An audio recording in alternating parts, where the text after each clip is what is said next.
going on, everybody? Welcome. Happy Sunday to all of you all. It has been a whole week, oh, God, since I've been able to do anything. Can't make this up.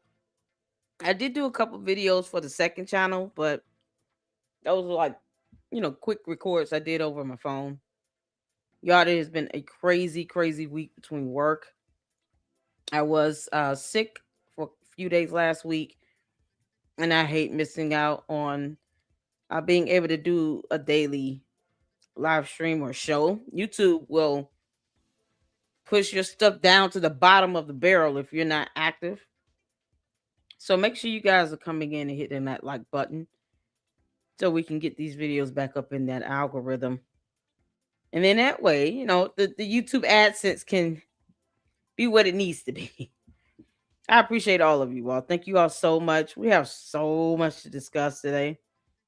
We're doing this marathon of the Ewok alien White Walker known as Candace Owens because it needs to be done.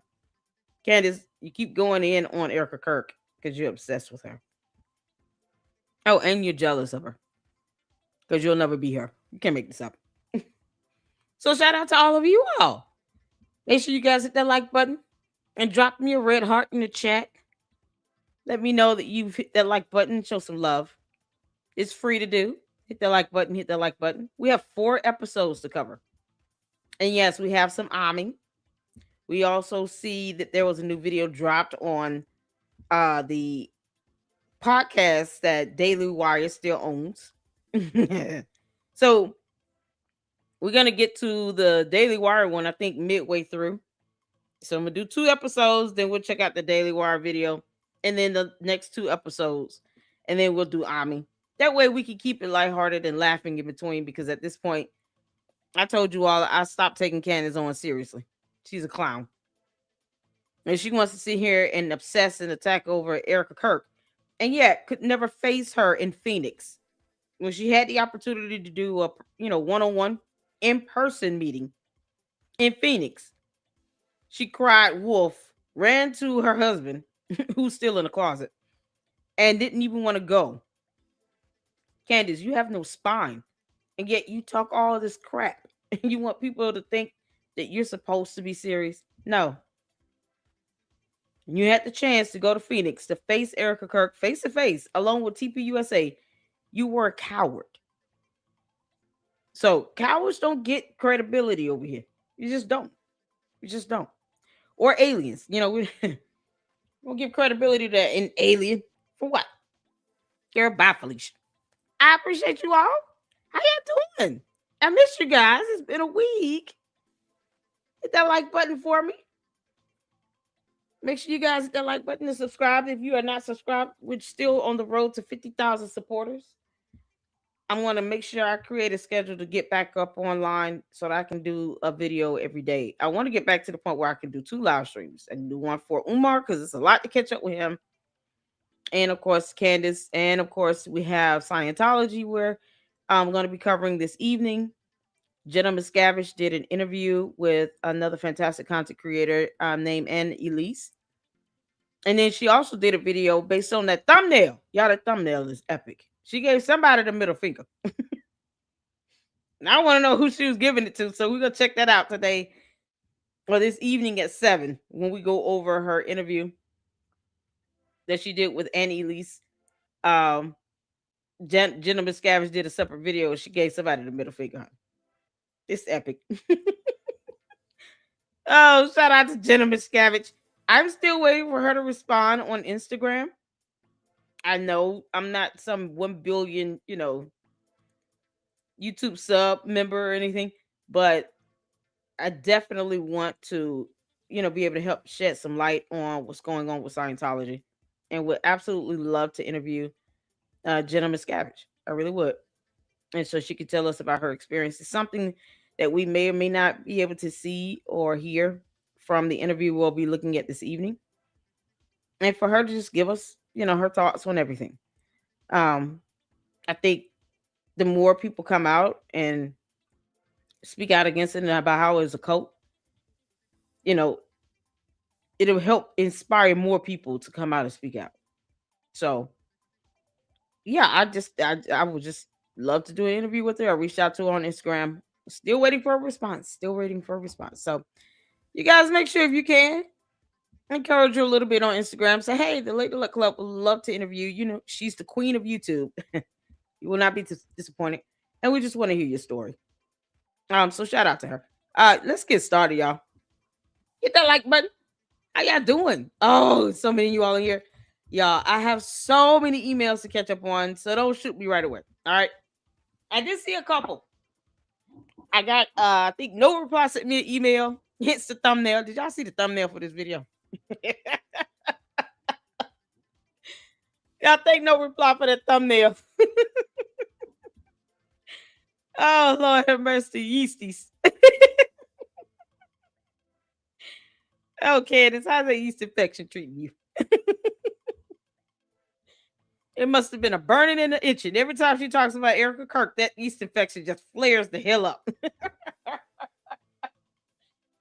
I said, see, there has to be a reason why she's so irritable and starts swaying side to side. She's trying to scratch without letting us know that. I've never seen a woman obsess over another woman like this in all my life. It's gross, Candace. What you're doing. George in the closet. Listen, is there something you want to tell us, Candace? I'm serious. Candace, is there anything you want to share with us about why you keep obsessing over women? Because we already saw the photo of you hugging up on another woman and you grabbing her butt. Can't make this up. She's sitting here talking about everybody in the Epstein files, and yet, Candace, there's a photo of you grabbing another woman's butt. She's wearing wet clothes, and you were pregnant. The audacity. Yeah, that photo is disturbing. And then when you add on top of the fact that she just refuses to leave Erika Kirk alone because she's obsessed over her. Candace. I'm going to ask this question because no one else will. Candace, are you bisexual? Do you like girls? Do you like women? Because everything, it's just giving off, bisexual energy here. Maybe you don't like men at all. Who knows? I don't know. Are you in the closet as well, Candace? The obsession over Erika Kirk is disturbing. It's disturbing. It's not getting you anywhere. And guess what? She doesn't need to respond to you on social media. Erika Kirk, do not let this Ewok of an alien pull you into a social media war where she's trying to drag this out in her world, in her mind, in the court of public opinion, where nothing matters. No, take her to the court of law and remind her why you should not be F with. I've been saying this. Don't respond unless you have an attorney. Put a one in the chat if you all remember me saying that last 2 months ago, 3 months ago. Erika Kirk should only respond with an attorney. Now do you all see why? Sometimes when you understand your enemy, you understand how to maneuver around them. And I understood this is what Candace is all about, PR strategy. This is a public relations stunt for her. This is a way to get people to stay tuned into her content. Let me pull Erika Kirk into my social media feud with her. This fake feud that we have. Even though she still won't show us whatever video she recorded of those two meeting up with each other in Tennessee. So no one recorded that meeting. Seriously. She barely wants to disclose the details of that meeting. But yet now she wants to engage in a social media war with Erika Kirk. Why? When your cowardly ass couldn't fly out to Phoenix and face her on national television? You're bye, Felicia. Can't make this up. You and your yeast infection can kick rocks. Yeah, I'm on one today. I've missed out on a week of clowning Candace Owens. We got to get it all out. All right. Y'all ready? Let's get some comments in right quick. I appreciate you all. Thank y'all so much for tuning in. Francisca up in here. Shout out to you, honey. I love my mods. Thank you all so much for your support and for rocking with me. Saints up in here. How you doing, Saint? What's going on? Everybody speak to everybody. Melinda's up in here. She said, what up, y'all? CC up in here. How y'all doing? Razizi channel? What's going on? I see some new people up in here. I hope I'm saying that name right. I don't want to mess it up, honey. Y'all hit that like button as you come in. Thank you all so much. Coward is right. What's going on with me, gal? Shout out to my mods. I got some fantastic mods. Saints up in here. Francisco is up in here. Wyoming gal's up in here. We got fantastic mods up in here today. Wyoming gal says, "Hey, I'm heading to church. Catch you guys when I'm done." Praise the Lord, girl. Enjoy church. Coward is right. What's going on, CC? Yep. Let's see here. Edie Lowe has some good videos too. Oh, okay, cool. Let's see here. We'll be here, Wyoming. We sure will, girl. We'll be here for like 4 5 hours. Y'all know I can pull a 5-hour live stream in a minute.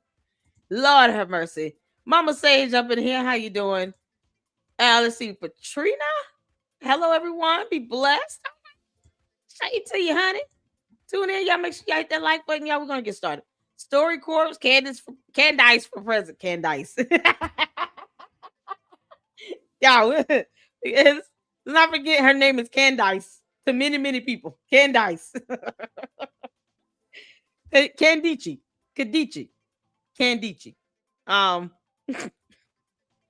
Girl. Candice. That's got a new twist to it. Candice, Candace, whatever floats your boat. All right. Yeast infection, walking void, White Walker, the alien. You know, we have many names we call this demon. You can't make this up. What time? Because Georgie is. Exori said Candace is on fire. Yeah, hell is still hot. I naturally expect her to be on fire down there. I do. Candace, you know you're a dumb demon. You can't make this up. Candace Owens has been right on issues. Candice. They still can't spell your name right, girl. But whatever. Candice has been right on the fact that she had a yeast infection and tried to sue someone over it. Oh man, when you enter my chat, you enter at your own peril. You hear me? What's going on, C-Star? What's happening? Yep. There's the ones in the chat, y'all, because people remember me saying it. Erika Kirk, do not respond unless you have an attorney. Let your attorney do the talking for you. I've been saying it for months. Yeah, listen. When I have to be corrected on things, I'll be corrected. But when I'm dead on spot with it, I'm on spot with it. Don't engage in her stupid social media feud. Erika Kirk, TPUSA, hopefully you've learned your lesson. Stop engaging with Candice, the yeast infections Owens. Stop engaging with her. Now we're going to respond to you in a lawsuit. We'll just put it in that complaint. We're going to send over to the court. You kick rocks, girl. Bye. Bye. That's it. It's that simple. So you guys make sure get your popcorn and your Kool-Aid, juice, juicy juice, apple juice, orange juice. To the Candice followers, the Candice cult, make it red Kool-Aid, and we'll make sure you get that little laced up powder. She so desperately wants to send out to you people. And your cookies and your milk. Get all your stuff ready because we're going to be here for a while. Breathe deep and hard. Let's get to it. It's going to be funny. Erika Curtis. Y'all, come on, man, with the spelling. Complicit in Erika Curtis. Wow, that's a new name. We got new names coming up in here. Can't make this up. See, she's been telling the truth. Has she? Let's not weaponize the Bible for a demon. We don't do that. Weaponizing the Bible to sit here and have a demon be right. Candace has to tell the truth with facts and evidence because that's what the Bible says too. Like we can do scriptures all day because it's Sunday. But I'm not in the mood. Go back and forth with a bot. They keep saying Candice. I can't do it. Candice. Your fans are still spelling your name wrong. What's going on? I miss you too. Hey, Colleen. How you doing? Cam's gone. Oh, man. Shout out to you, Colleen. I miss you as well. I miss all of you all. Yeah, listen. Even the Candice followers, they're something else. They're priceless. Yeah, they love the banter.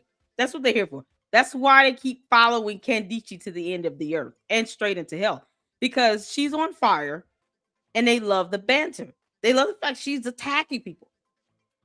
I don't have to attack them. I just read what they say and I twist it up and make it funny. Because that's the only way to take it. I cannot take them seriously. You just can't. You can't take them seriously. Sent you a couple videos on X. Okay, cool. Erika Kirk wouldn't listen to you. She did. I can tell you that right now. Why do you think Candace has a cease and desist? When I say I'm queen of YouTube, girl, let me tell you something. Your fearless cult leader, Candace, Candace Owens, the White Walker, listens to me as well. She does. And I don't have to have 500,000 subscribers. No, she listens. Candice, you're still bad at this. And stop obsessing over another grown woman. It's weird. Your cult following are leaving biblical scriptures while you're obsessing over another woman. Make that make sense? Make that make sense. She's obsessing over another woman. It can't. It just how much more obvious is this going to get? Okay, Candace Candice is in the closet, y'all, right next to George. Where the hell is Boys Club at? He still will not tell her to go make him a sandwich. George, when your wife gets sued for all the money, don't say anything then either. Keep your mouth shut as you've been doing, you coward. Just let it be.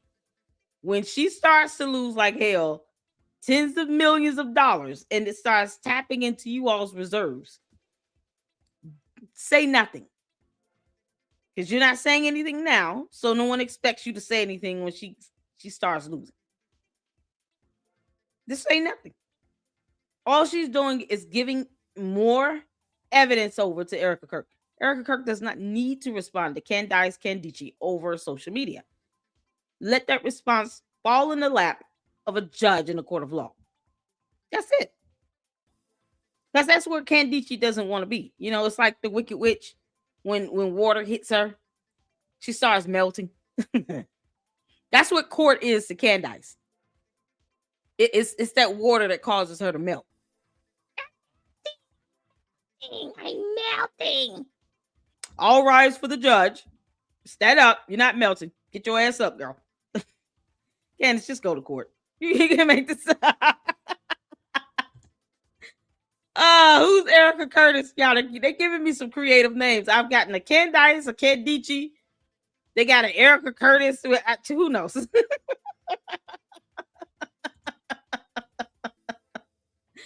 Oh, good has been turned into evil, and evil has been treated as good. Somebody speaking. What are you speaking? Who is Eric Cartman? She does look like a little boy in my home. Love Candace, love Trump, love America, love us.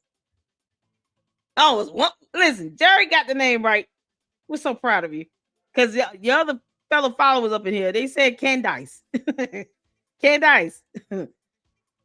Your people still misspelling your name, girl. It's a letter. It's so ridiculous. You know I'm going to say it exactly as I see it. Candace. Girl. Can't make this up. Candace wanted Charlie. Yes. Catwalk. You have no idea. And then when he realized those tentacles coming from down there, what a yeast infection was going to grab him and suck him in, he ran for the heels. He was like, oh no! Y'all, he booked it out that hotel room. He was like, nope, I need my own room and bed and everything. Nope. We can't do this anymore, Candace. I can't. Y'all, she's an alien. I guess he said what he said so she could admit to being an alien. Candace, not even smart enough to realize that Charlie got you to confess to being an alien. Okay? That's what that came down to. You can't make this up. Oh, man. What's going on, DJ? What you doing? Can't say I caught the stream. What's going on, y'all? Mama says it's an excellent grifter. Body shaming for another black woman is low. Child, stop it. Candace says she's an alien. We're going with that. What does that have to do with her body shaming? You understand yeast infection has nothing to do with her body. What does that have to do with her body? She admitted in court documents that she has recurrent yeast infections because she wanted to live with black mold for 7 months and not pay rent. I'm sorry. Have you paid that judgment you owe Candace to the apartment complex? Because you owe them money. She still hasn't given back refunds on tickets to Australia for a speaking engagement in Australia. She still have not given back those refunds. So find the scripture.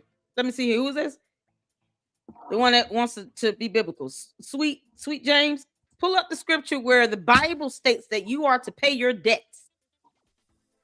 Give to Caesar what belongs to Caesar. Give to God what belongs to God. Where in the Bible does it encourage someone to not pay their rent, to not pay their debtors, to not pay what they owe?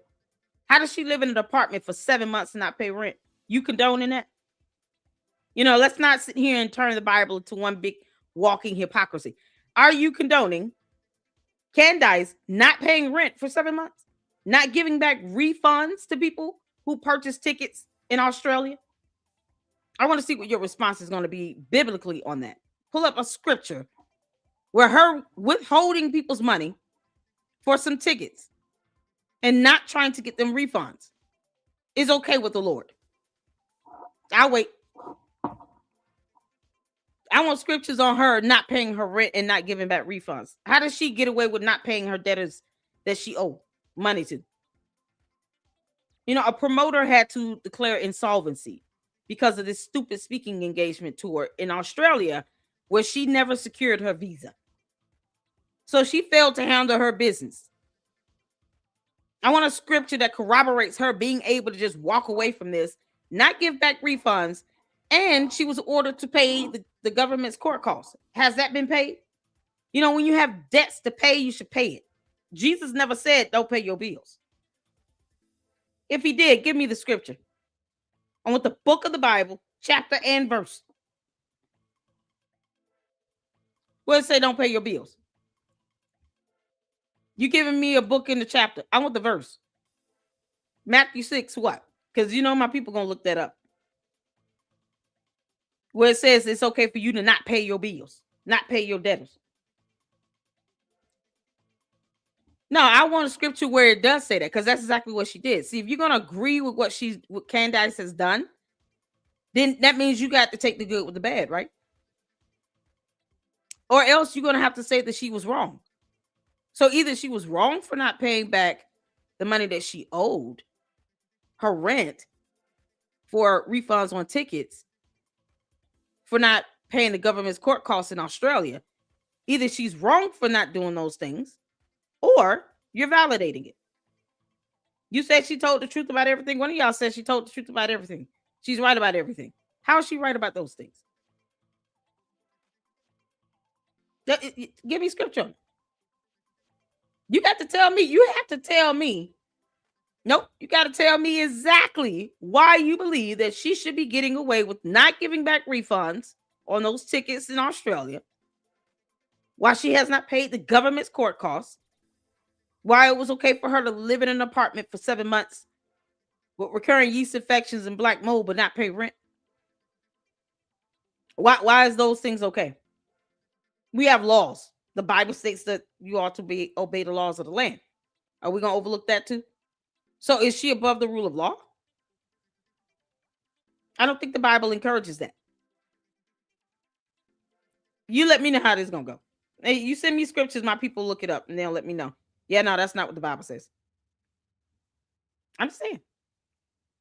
I'm asking straight questions, straight out from court documents, straight from what's been reported in writing that you can read, straight from the news articles about her not paying back money.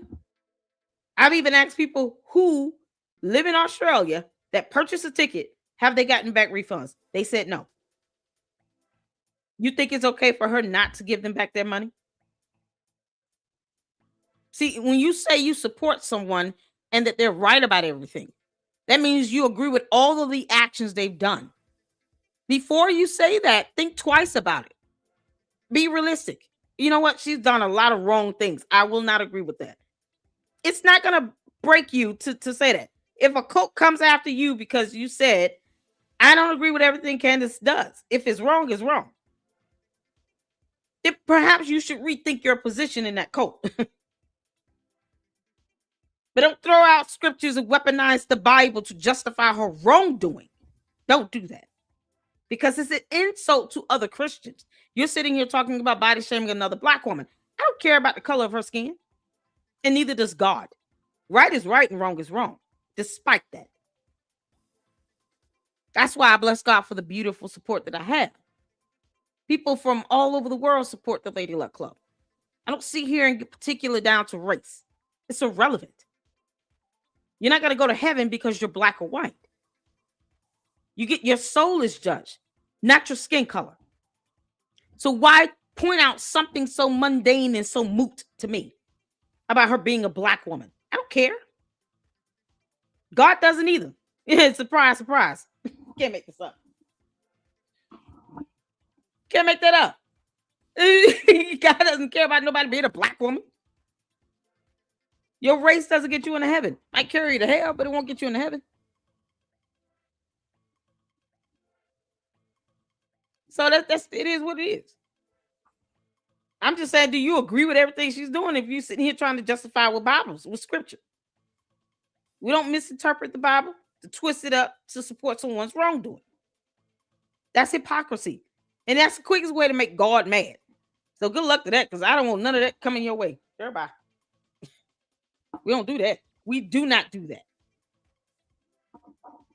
I don't care about her being a black woman. I don't care. What's going on? S-Files. Oh, you don't agree? Okay, cool. I'm glad you did. That's all I'm saying. Let's not throw out scriptures I'm asking where's scripture support for her to get away with not paying her bills and her debtors. No, Jesus said, give to Caesar what belongs to Caesar. He never even told people not to pay their taxes. Can you believe it? Even Jesus understood the art of paying taxes while he walked this earth. Give to Caesar what belongs to Caesar. Give to God what belongs to God. Jesus never encouraged someone to not pay their taxes, let alone the bills. He grew up and understand it. Jesus said, I was about that life. He was the son of a carpenter. They had to work. They lived check to check. They struggled. They weren't rich. Jesus had humble beginnings. Can't imagine somebody talking about Christ as king, but you don't want to pay your rent for 7 months. How'd that go? Come on now. Everybody say, hey, man, we're going to get started. Yeah, who about to get started? I'm just saying, let's not sit here and talk about before you all go talking about her being so right, trying to validate her and no. Nope. We don't do that. I don't care about her being black. I don't care about that. None of that. That's irrelevant. Oh, man. Amen. Amen. All right, y'all. Y'all ready? This is what episode from 5 days ago. Girl. Baal? She's talking about a pagan god. Y'all, I have not seen this crap. Because I can't watch it without you all. So, for the ones quoting scriptures, how do you feel about this title? The only time I see the word Baal is in the Bible, and it was a pagan god. You can't make this up. Why is she talking about stuff like this? Ugh. This is just, Candace, you are one disturbed person. You and your yeast infection. Can't make this up. And George in the closet. Candace obsessing over another woman and everybody gets in a frenzy. No one wants to ask the hard question. Candace, are you bisexual? Period. You like Erika Kirk in that way? Because otherwise, why are you obsessing over this woman? Oh, no. Do they need me to show the photo of her actually leaning up against another woman grabbing her butt? Do they need to see that? Because that's gross.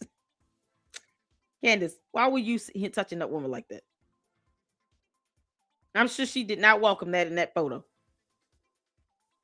It's so crazy. She was pregnant. Y'all, she was pregnant doing this. And the woman was wet. Clothes wet, all this other stuff. You leaning up against her, grabbing her butt for a photo opportunity. Get out of here. This is a real picture. You can't make this up. Perhaps they need to see the picture. They can see, oh, she's not so perfect after all. No, she's not. She does things that's absolutely disturbing. That was disturbing to see that. It's disturbing. George, bring your behind out the closet. Yeah, I'm gonna pull that picture up so y'all can see. Because you can't make this stuff up. It's so weird. Hold on, I got it. I showed that at least 3 times. Taking a photo, leaned up against some woman. Here it is. Oh, Candace. Just so y'all can understand. Because you want to quote the Bible. I hope you quote the Bible in her chat as well. On her post on Twitter X. I hope you're giving her biblical scriptures. You know, what's good for the goose is good for the gander. Make sure you're telling her all these things as well. Otherwise, it is hypocritical. Don't just comment in everybody else's chats throwing out scriptures, and you cannot do that with her. Forget the code. Throw them scriptures in her live streams. When she's premiering her videos, put them same scriptures in there and make the same points to her. Because last time I checked, she's a mere alien that is not perfect. She's not God.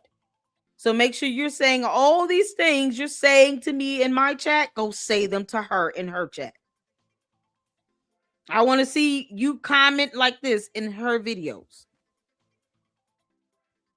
That's all I'm saying. Don't be hypocritical. Explain this. Can anyone explain this? Explain this. Why is she doing this? Candace. Why you got your hand on this woman's behind? What is scripture to condone this? Stop mocking the Bible. Make it God man. Where's the scripture to support this? Where is it? Tell me in the Bible. Where is this being supported?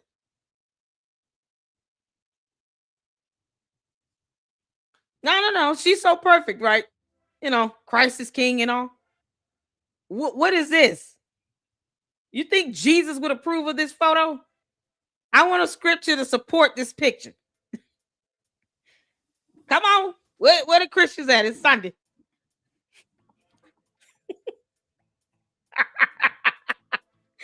Come on. They said she's so perfect that she's for president.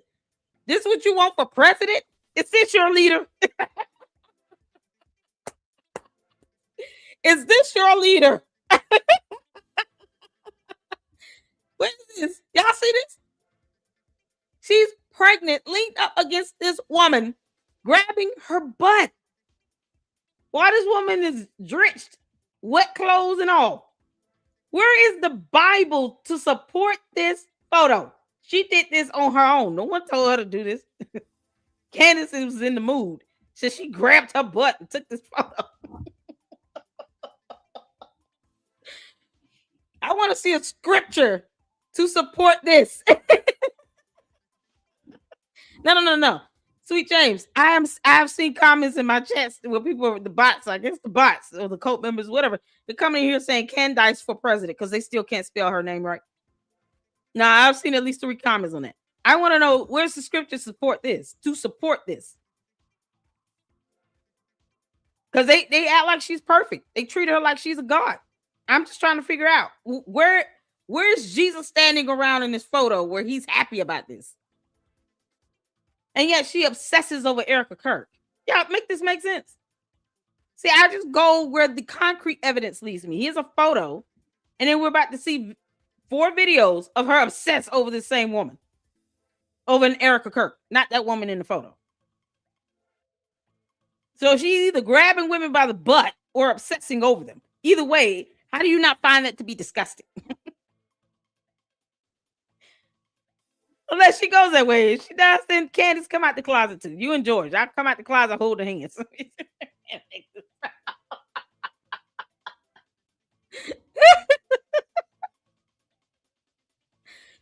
Oh my goodness. You can't make this out. husband is Catholic, so she became Catholic. Before that, what was Candace? Before she became Catholic, what was she? Candace goes where the wind blows. Right now, she's blowing in the same direction of her wealthy husband. Let's say he had a regular job. Would she be Catholic? Yeah, he's worth what, 244 million, and thankfully they got a prenup. Good afternoon, son. I'm just saying here. I want to know where is God pleased with this? Y'all see that yellow arrow? She got a whole handful of butt there. She grabbed a chunk of butt. A chunk of butt in her hand right here. Y'all see this? Because this is not a joke. This is real. Take the comments off for a second. Y'all can see the full photo. She grabbed a hand. It was not a slight of the hand.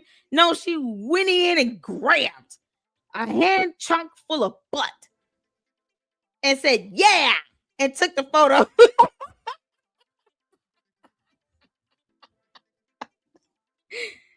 Yeah, she's talking about, yeah. Yeah, look at that face. That face is like, yeah.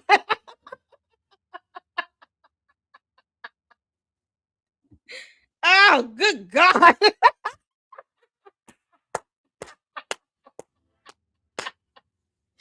She was like, I'm not playing around with this. Let me grab as much as I can.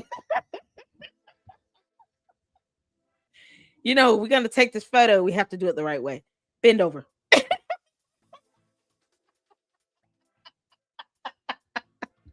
Yeah, this is insane. What the? Yeah.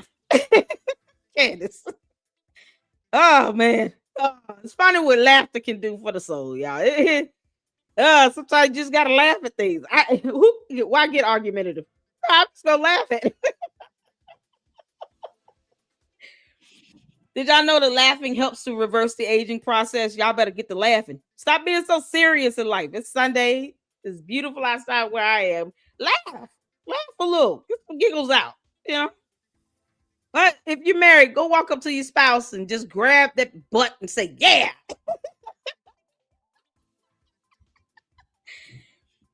Go to your husbands and your wives right now and walk up to them and grab a chunk of butt. Say, yeah.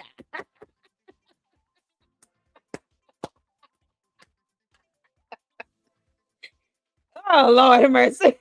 You can't make this stuff up. Oh, all right. It's priceless. What time? Listen, we got to start laughing because, you know, we're about to go into Candace. Ugh. The White Walker has done 4 videos this week, and we're going to check them all out. In succession, we're going from the latest, the oldest to the most recent. All right. And in between, we'll check out the Daily Wire new video. And then at the end, we will check out Ami so we can keep this laughter rolling. Y'all put a 1 in the chat when you're ready. I've got to speed this video up because Candace, you say a bunch of dumb things and it's ridiculous. I don't need to hear you say it in slow-mo. Okay, I just don't.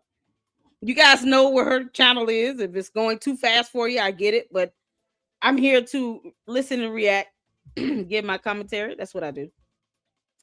I being the queen of YouTube. I'm not here to kiss Candace's ass. I'm not gonna do it.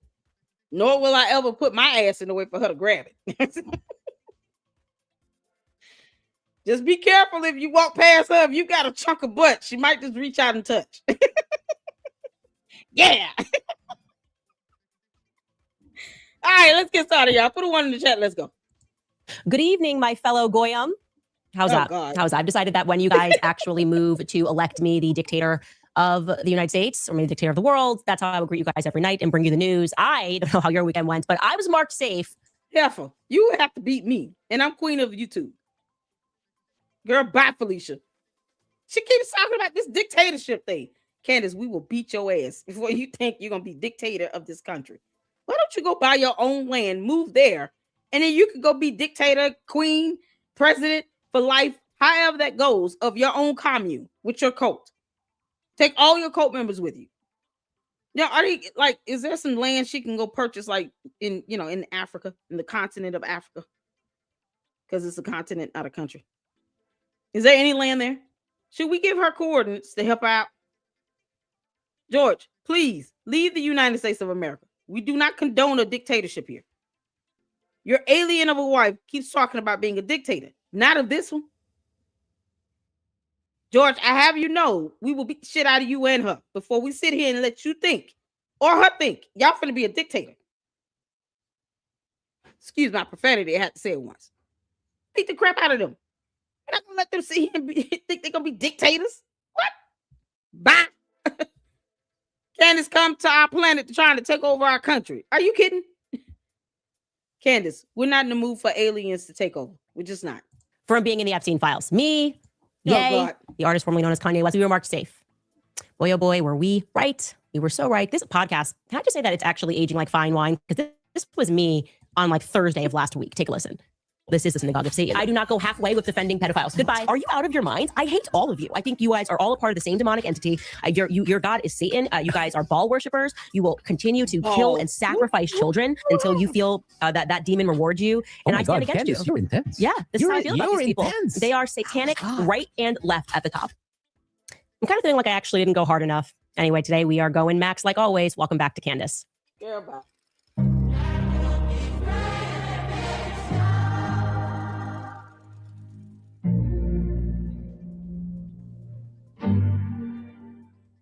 Start with the obligatory question. Are we still talking about the Epstein files? Are we still talking about those Epstein files? Yes, actually, we are, Trump. We are, man. I can't believe you're tangled up in this, that you would keep this a secret to protect the elites knowing what you know, what you most definitely know that they are up to. Because if we know, how could you not know? You know who was not surprised at all while reading through the Epstein files? Any person that's been watching the show. And of course, the people, especially the people that are in my book club. Shout out to the people that are in the book club. Because the book that we are currently reading is so on time right now. Quite literally, we're putting this book on Friday, Sigmund Freud and the Jewish mystical tradition. After having read previously The Assault on Truth, those people were not surprised at all because I took you through it. What Sigmund Freud and his B'nai B'rith Freemason boys actually believe about you, what they believe, how they have accomplished things, is false dialectic. Their means to accomplish running Western society, breaking apart Christian empires. Yes, he hated Christians. It's a fact. He wrote about it extensively. He hated Catholics. And yes, they perform rituals. That is not an imagination. It's not a conspiracy. The only conspiracy are those that are colluding to hide those facts. And now we can really stick our noses down at them. And no, I want to be clear. This is not Judaism. This isn't your grandma's Judaism. It's a cult mysticism. That's the way that it's able to move through seemingly all the faiths, right? Aleister Crowley. Well, how could you have the Star of David once upon a time? What was it, before 1914? That was the flag of Morocco. That's weird. That's not a Jewish nation. What does it actually symbolize? Occult mysticism. That's why it's on the cover of Aleister Crowley's books. If you're going to perform magic and rituals. She's saying this as is a matter of a fact. And yet she has not even put up a photo of this or showed exactly how it is actually related to that. What is this cult of mysticism? The same cult that she's running, by the way. Candace is a cult leader. You know, it's funny how hit dogs would holler every time. Or aliens. A hit alien would holler every time. Especially White Walkers. Candace, you're a cult leader. We understand that you know a lot about how cults operate because you are a cult leader. But where's the proof on this? Are you making up terms? Is she just making up stuff? Cult of mysticism. And yes, sorry guys, gotta wake up. It's a Monday. We gotta get you there. They deem children to be a necessary part of their initiation rituals. This I'm going to read from you is actually a direct quotation from Sigmund Freud. Okay. The person that was hailed as a hero. We were in high school and middle school, and he's the father of modern psychology. Yeah, guys, that's kind of the problem. That is kind of the problem, actually. Exactly. Anyway, to contextualize this, he's writing a letter to his best friend, also the person he was having a gay affair with, who mentored him, Wilhelm Fleece. Now, I should skip to the part and tell you Wilhelm Fleece also molested his own son, Robert Fleece. Robert Fleece spoke about that when he got older. But Sigmund Freud is writing to Wilhelm Fleece after he gets initiated because they wait until you're 36 to initiate you into the occult mystic Kabbalah. Okay, I'm going to read you what he writes. He's referring to a patient. Candace, you didn't even look up what the Star of David is. That's why I was like, what star is she talking about? I've never seen her on that flag from Morocco. What's she talking about? It's, S5 says, I put up a photo and she's wrong. That's not the star he used. Where's she getting this stuff from? But she's not showing anybody anything as she talks. But her coat. Like, yeah. They taking it all in and they're just grabbing butts and saying, yeah. Oh, it's the buffoonery of it all. Then they refuse to fact check her. I want that whoever's dropping all the scriptures in that, I want to make sure I see you drop scriptures on all her posts in X. In Twitter X. Yeah, drop those same scriptures over there on her. Let's be consistent about that. Because I truly believe that God does not believe in one-sidedness. Amen. Candace, you're ridiculous. Who he previously hadn't understood before his initiation, who came in and she spoke to him about what she experienced when she was a child. He writes, imagine I obtained a scene, which means a patient was speaking about this, about the circumcision of a girl, the cutting of a piece of her labia, sucking up the blood, following which the child was given a piece of the skin to eat. He then fast forwards and he says, I dream, therefore, of a primeval devil religion whose rites are carried out. You got to be aware of this is all real. It's not imagined. These are not kooky people on the internet that are telling you this. Quite the opposite. And then this guy, Jason Russo, who writes this book, writes that Freud is implying here that the Sabbats were real events, part of a ritualized religion in which sexual perversions were acted out. So he was aware that this was happening. And in case you are not aware, we don't even know who that is. The background story there is wild, right? He was once an outcast in the very tight-knit, perverted psychology club in Vienna because he told the truth. He went to the morgue. He examined children who had died after they were horrifically murdered and sexually assaulted. And then he also saw patients who were children who were still alive. You're gonna get these videos. So get out of here. You can't be with Candace. us. You can't publish his paper. Oh no, what would the goyim think? He actually did publish his findings. And like I said, the pervert turned on him. Now, Candace got sponsors, okay? So whether her video gets monetized on YouTube or not is irrelevant, even though I'm sure they are. But they don't, content creators with 30,000 supporters, they don't care about my videos. So her saying these trigger words like that, it doesn't help. It's as if she just acronym it, SA. Good grief, Candace, you're bad at this. You can't even read a book. SA.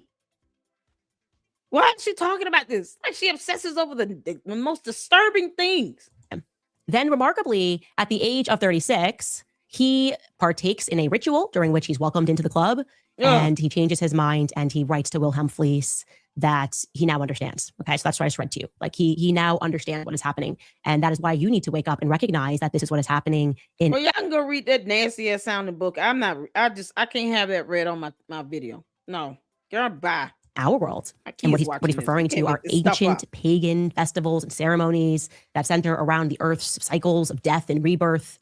And so to make this extra clear to you, we are not in a war between monotheistic faiths. The people that we are fighting are effectively pagan gypsies who have been wearing the cloak of Judaism, I would say, since the fall of the missing Khazarian Empire. The Khazars were a nomadic Turkic tribe who adopted Judaism in the 8th century.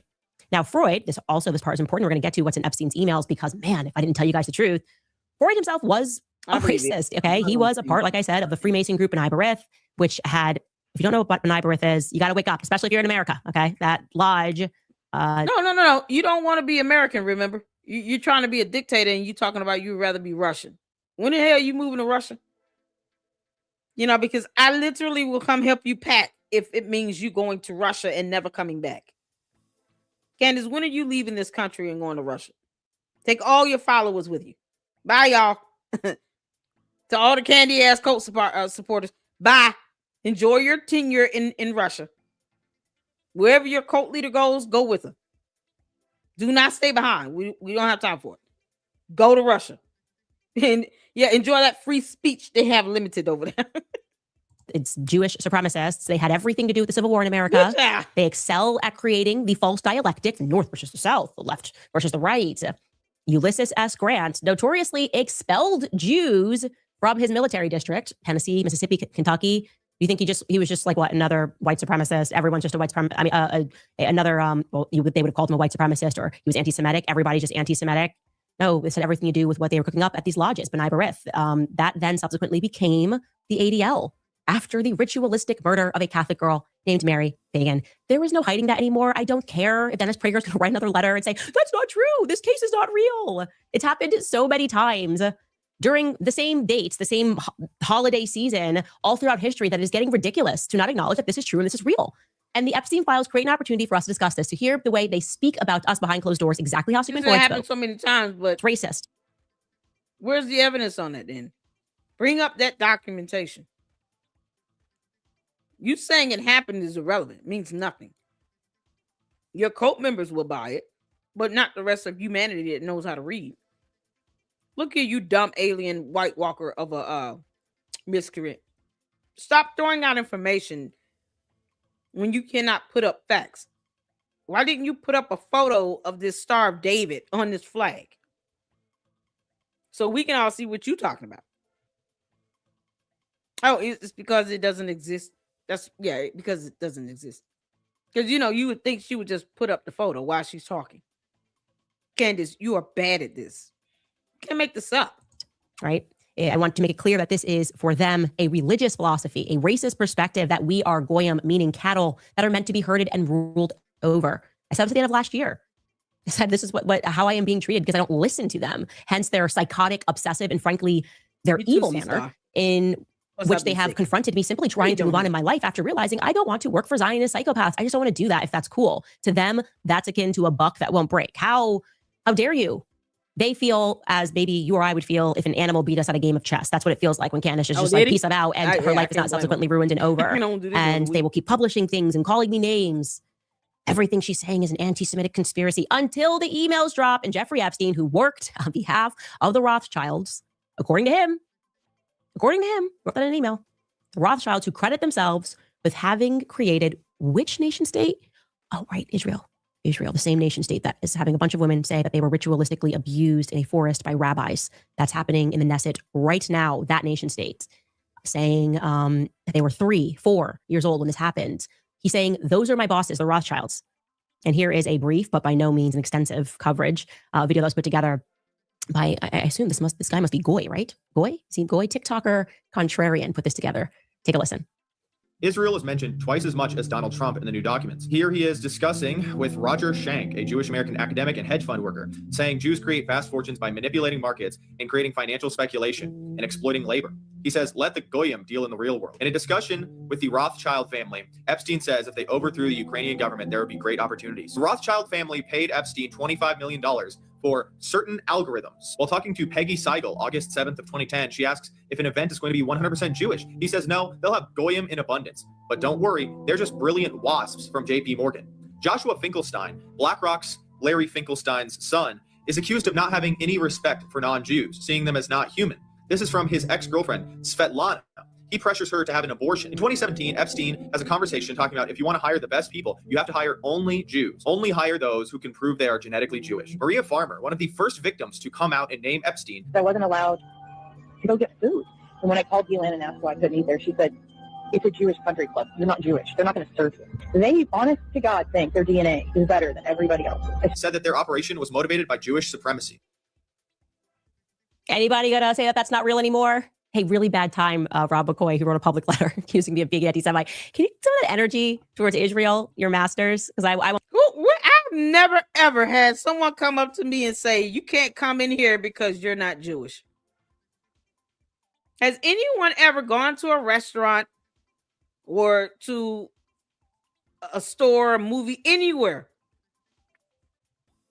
and were denied service because you were not Jewish? When has that ever happened?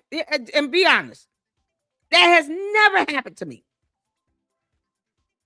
And I'm an African-American woman. Has anyone ever walked into an establishment in this chat? I'm curious. And you sat down, at let's just start with a restaurant. You went to a restaurant and they serve a lot of food that Jewish people eat or something. Or you could tell Jewish people work there. And you were denied service because you were not Jewish. Has anyone ever experienced that? That's never happened to me. Now love a good gyro. I don't eat meat. I don't eat beef or pork, but I love lamb meat. I do eat some meat, but now I don't eat beef or pork. But I love a good lamb meat. I love a good gyro with lamb meat cooked. And I mean, like, oh, grilled lamb meat with just the right amount of, tzatziki sauce, mint. Oh, my good Lord. With some fresh lettuce and tomatoes. It just, in a pita bread. Wrap it up and toast it for mama. Are you kidding me? I have never been denied service. And I'm African American. I'm black. I've never been denied service. Anybody has gone through that, please let me know. Because I'm curious. If you've been denied service because you weren't Jewish, I promise you, I will set a segment aside and give you the floor and let you talk about your experience. Because I've never heard of that in my life. Have you been denied service? I don't have to explain what they choose to do if they want to have a business. We can have black daycares. Have you been denied service? That's what I want to know. I want to know if it's happened to you directly. Has anyone in here ever been denied any service because they were not Jewish? It's either a yes or no. Either you've gone through that or you haven't. Yeah, this is so crazy. Don't have them be mine. I can't. I recognize it for what it is. It's using muddy finances to whip people into shape, so to speak. I know, like I said, the true history of the slave trade, and the amazing ability to write themselves out every time is really special. It's super unique. And like I said, if you want to know what happened to America, you have to start to trace the lineage of the B'nai B'rith lodges.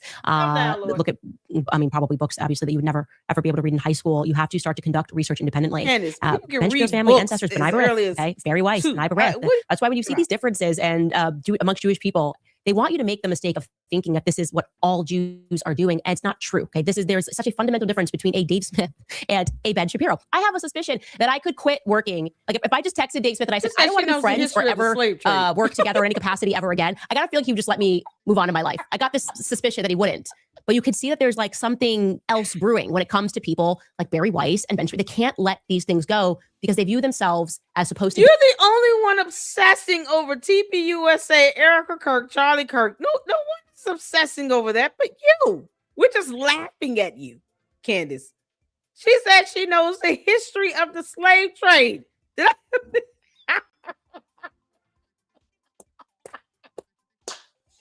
Candace, no, you don't. You literally said that Jewish people were the ones that had us in slavery. Jewish people. That's her knowledge of the slave trade. That's what she said with no evidence. No evidence. Every slave master that ever existed in the United States of America, Candace is claiming they were all Jewish. Every single one of them were Jewish. Never mind the fact that Jewish people were also being ostracized and being harmed and killed during civil rights movement for helping black people during Jim Crow. They were shot, killed, they were essayed, they experienced all this stuff as well. They were discriminated against. The Klan don't like Jewish people either, or blacks. But yet, Jewish people were the ones that were the slave masters in the United States of America.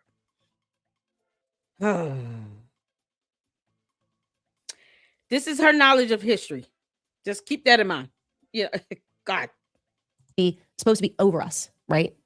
And they also won't criticize people like Jeffrey Epstein.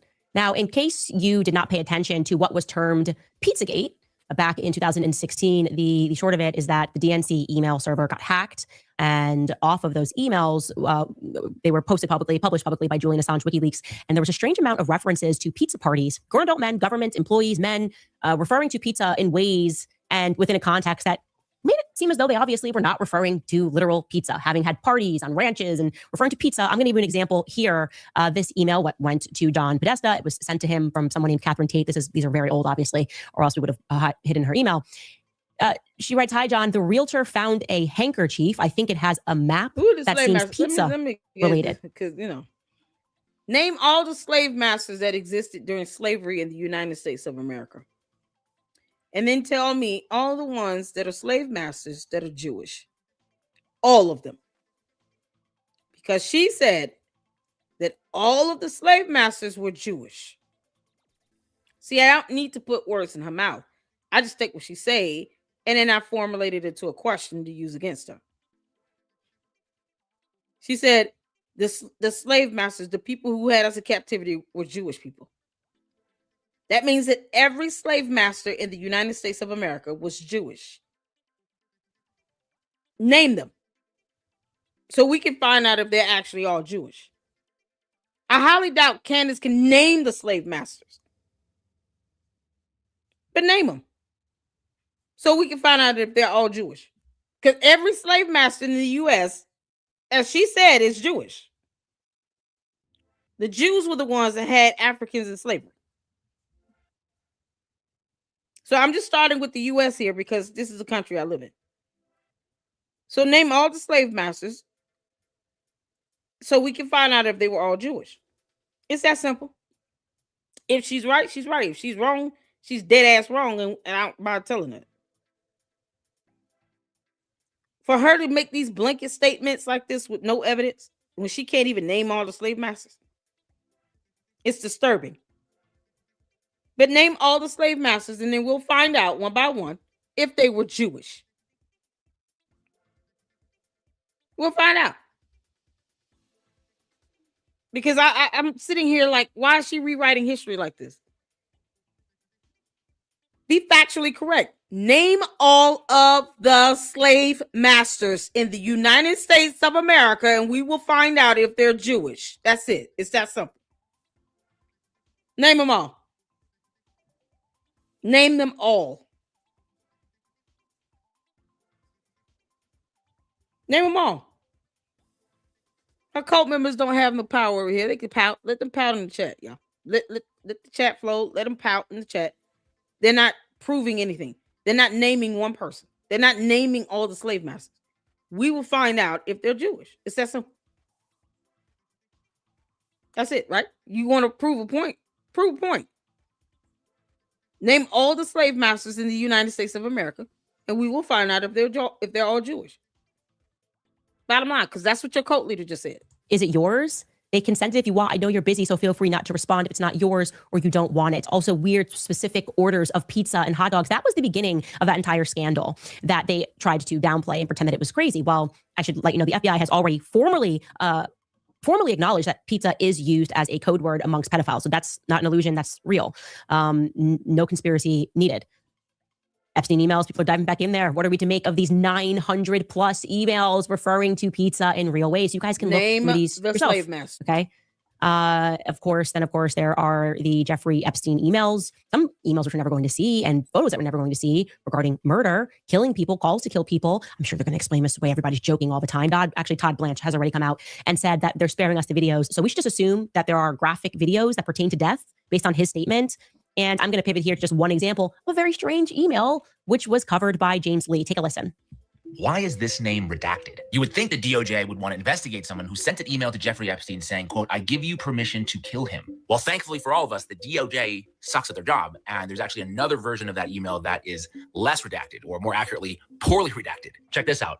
I give you permission to kill him. He is apparently with Olga. He lied to you. He lied to me. And you can kind of make out the name here to be one Susan Hamblin. Here's an enhanced image. You can read right there, Susan Hamblin. So who is Susan Hamblin? Well, she is evidently a financial advisor and founder of the adoption agency Kids to Families. Looks like the agency no longer exists, but I was able to find this archive in the Wayback Machine. At this point, we still don't know who Olga is, but according to reporting, it says that the only time the name has come up in the Epstein case is when his former lawyer, Alan Dershowitz, recounted getting a massage from a woman of the same name at Epstein's place. Now, interestingly, a few years ago, Susan Hamblin sued News Group Newspapers, the publisher of The Sun, who had printed that Susan Hamblin had groomed and procured a 16-year-old woman to be sexually abused by Epstein and told her that Epstein would kill her and her family if she told anyone what Epstein had done. They've since removed those articles and agreed to pay her substantial compensation. But one Sue Hamblin can be seen in this photo with Jeffrey Epstein describing her to be his alleged assistant, as well as this photo of her leaving Jeffrey Epstein's New York City apartment, describing her as a long-term confidant. A lot of stuff going on here, but the lesson is that this is all information that the DOJ wants to hide from us.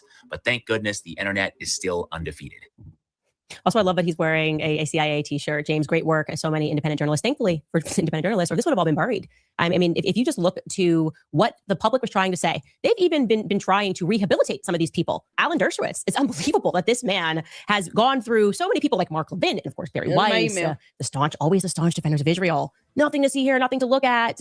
People, this was going viral this weekend, people rightfully going back and examining Ben Shapiro once again working diligently as he did with Pizzagate to tell people to dismiss the Epstein emails because he had sources and everything we needed to know was already out. Take a listen. She went out there and claimed there were tens of thousands of hours of tape. There are, by the way, but they are child pornography. The reason the FBI is not releasing them is because those tapes do not include underage people with third parties on Epstein Island. That is not what the tapes are. I also have sources in the federal government who are covering this stuff and have seen the documents. Those tapes are just child porn. That's all. That's what they are. That's why the FBI is not releasing them.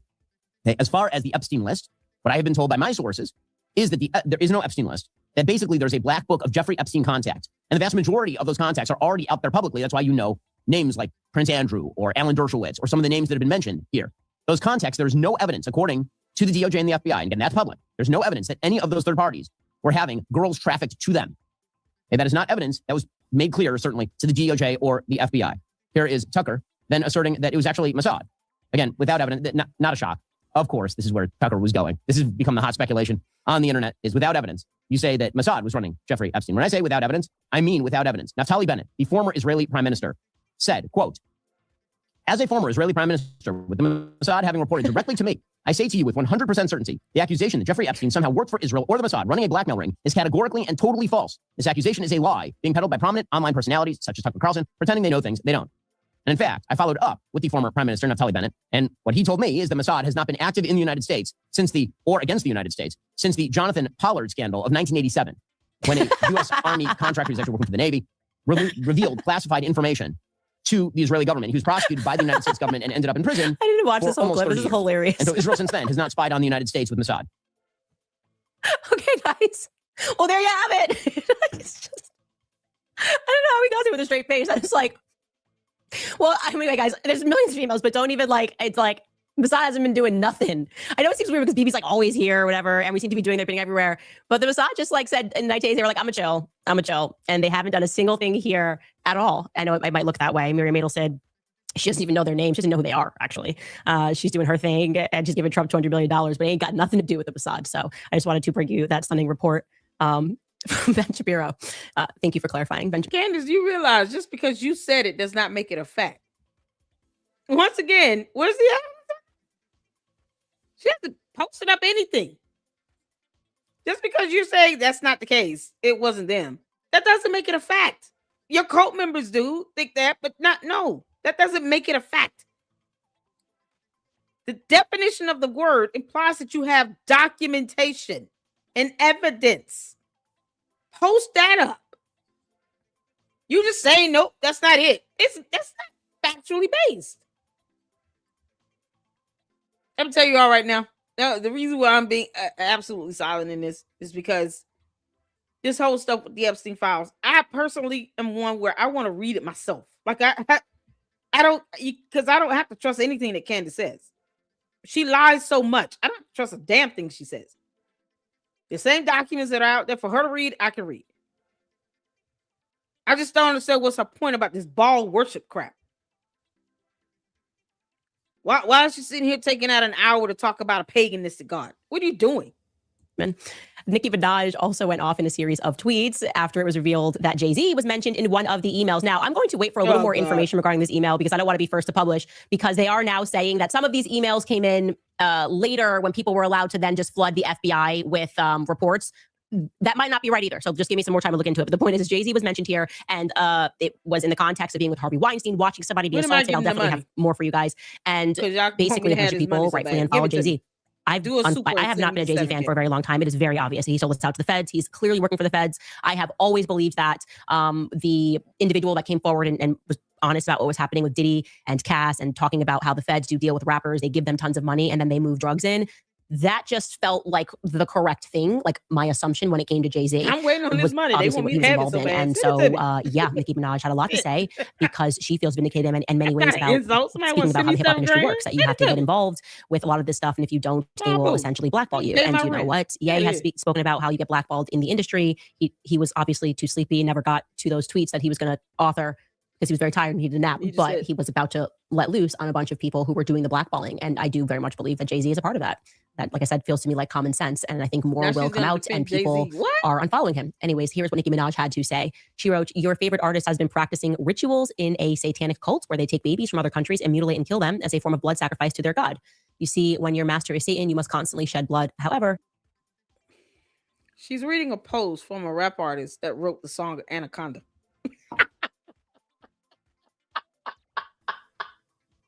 My anaconda don't.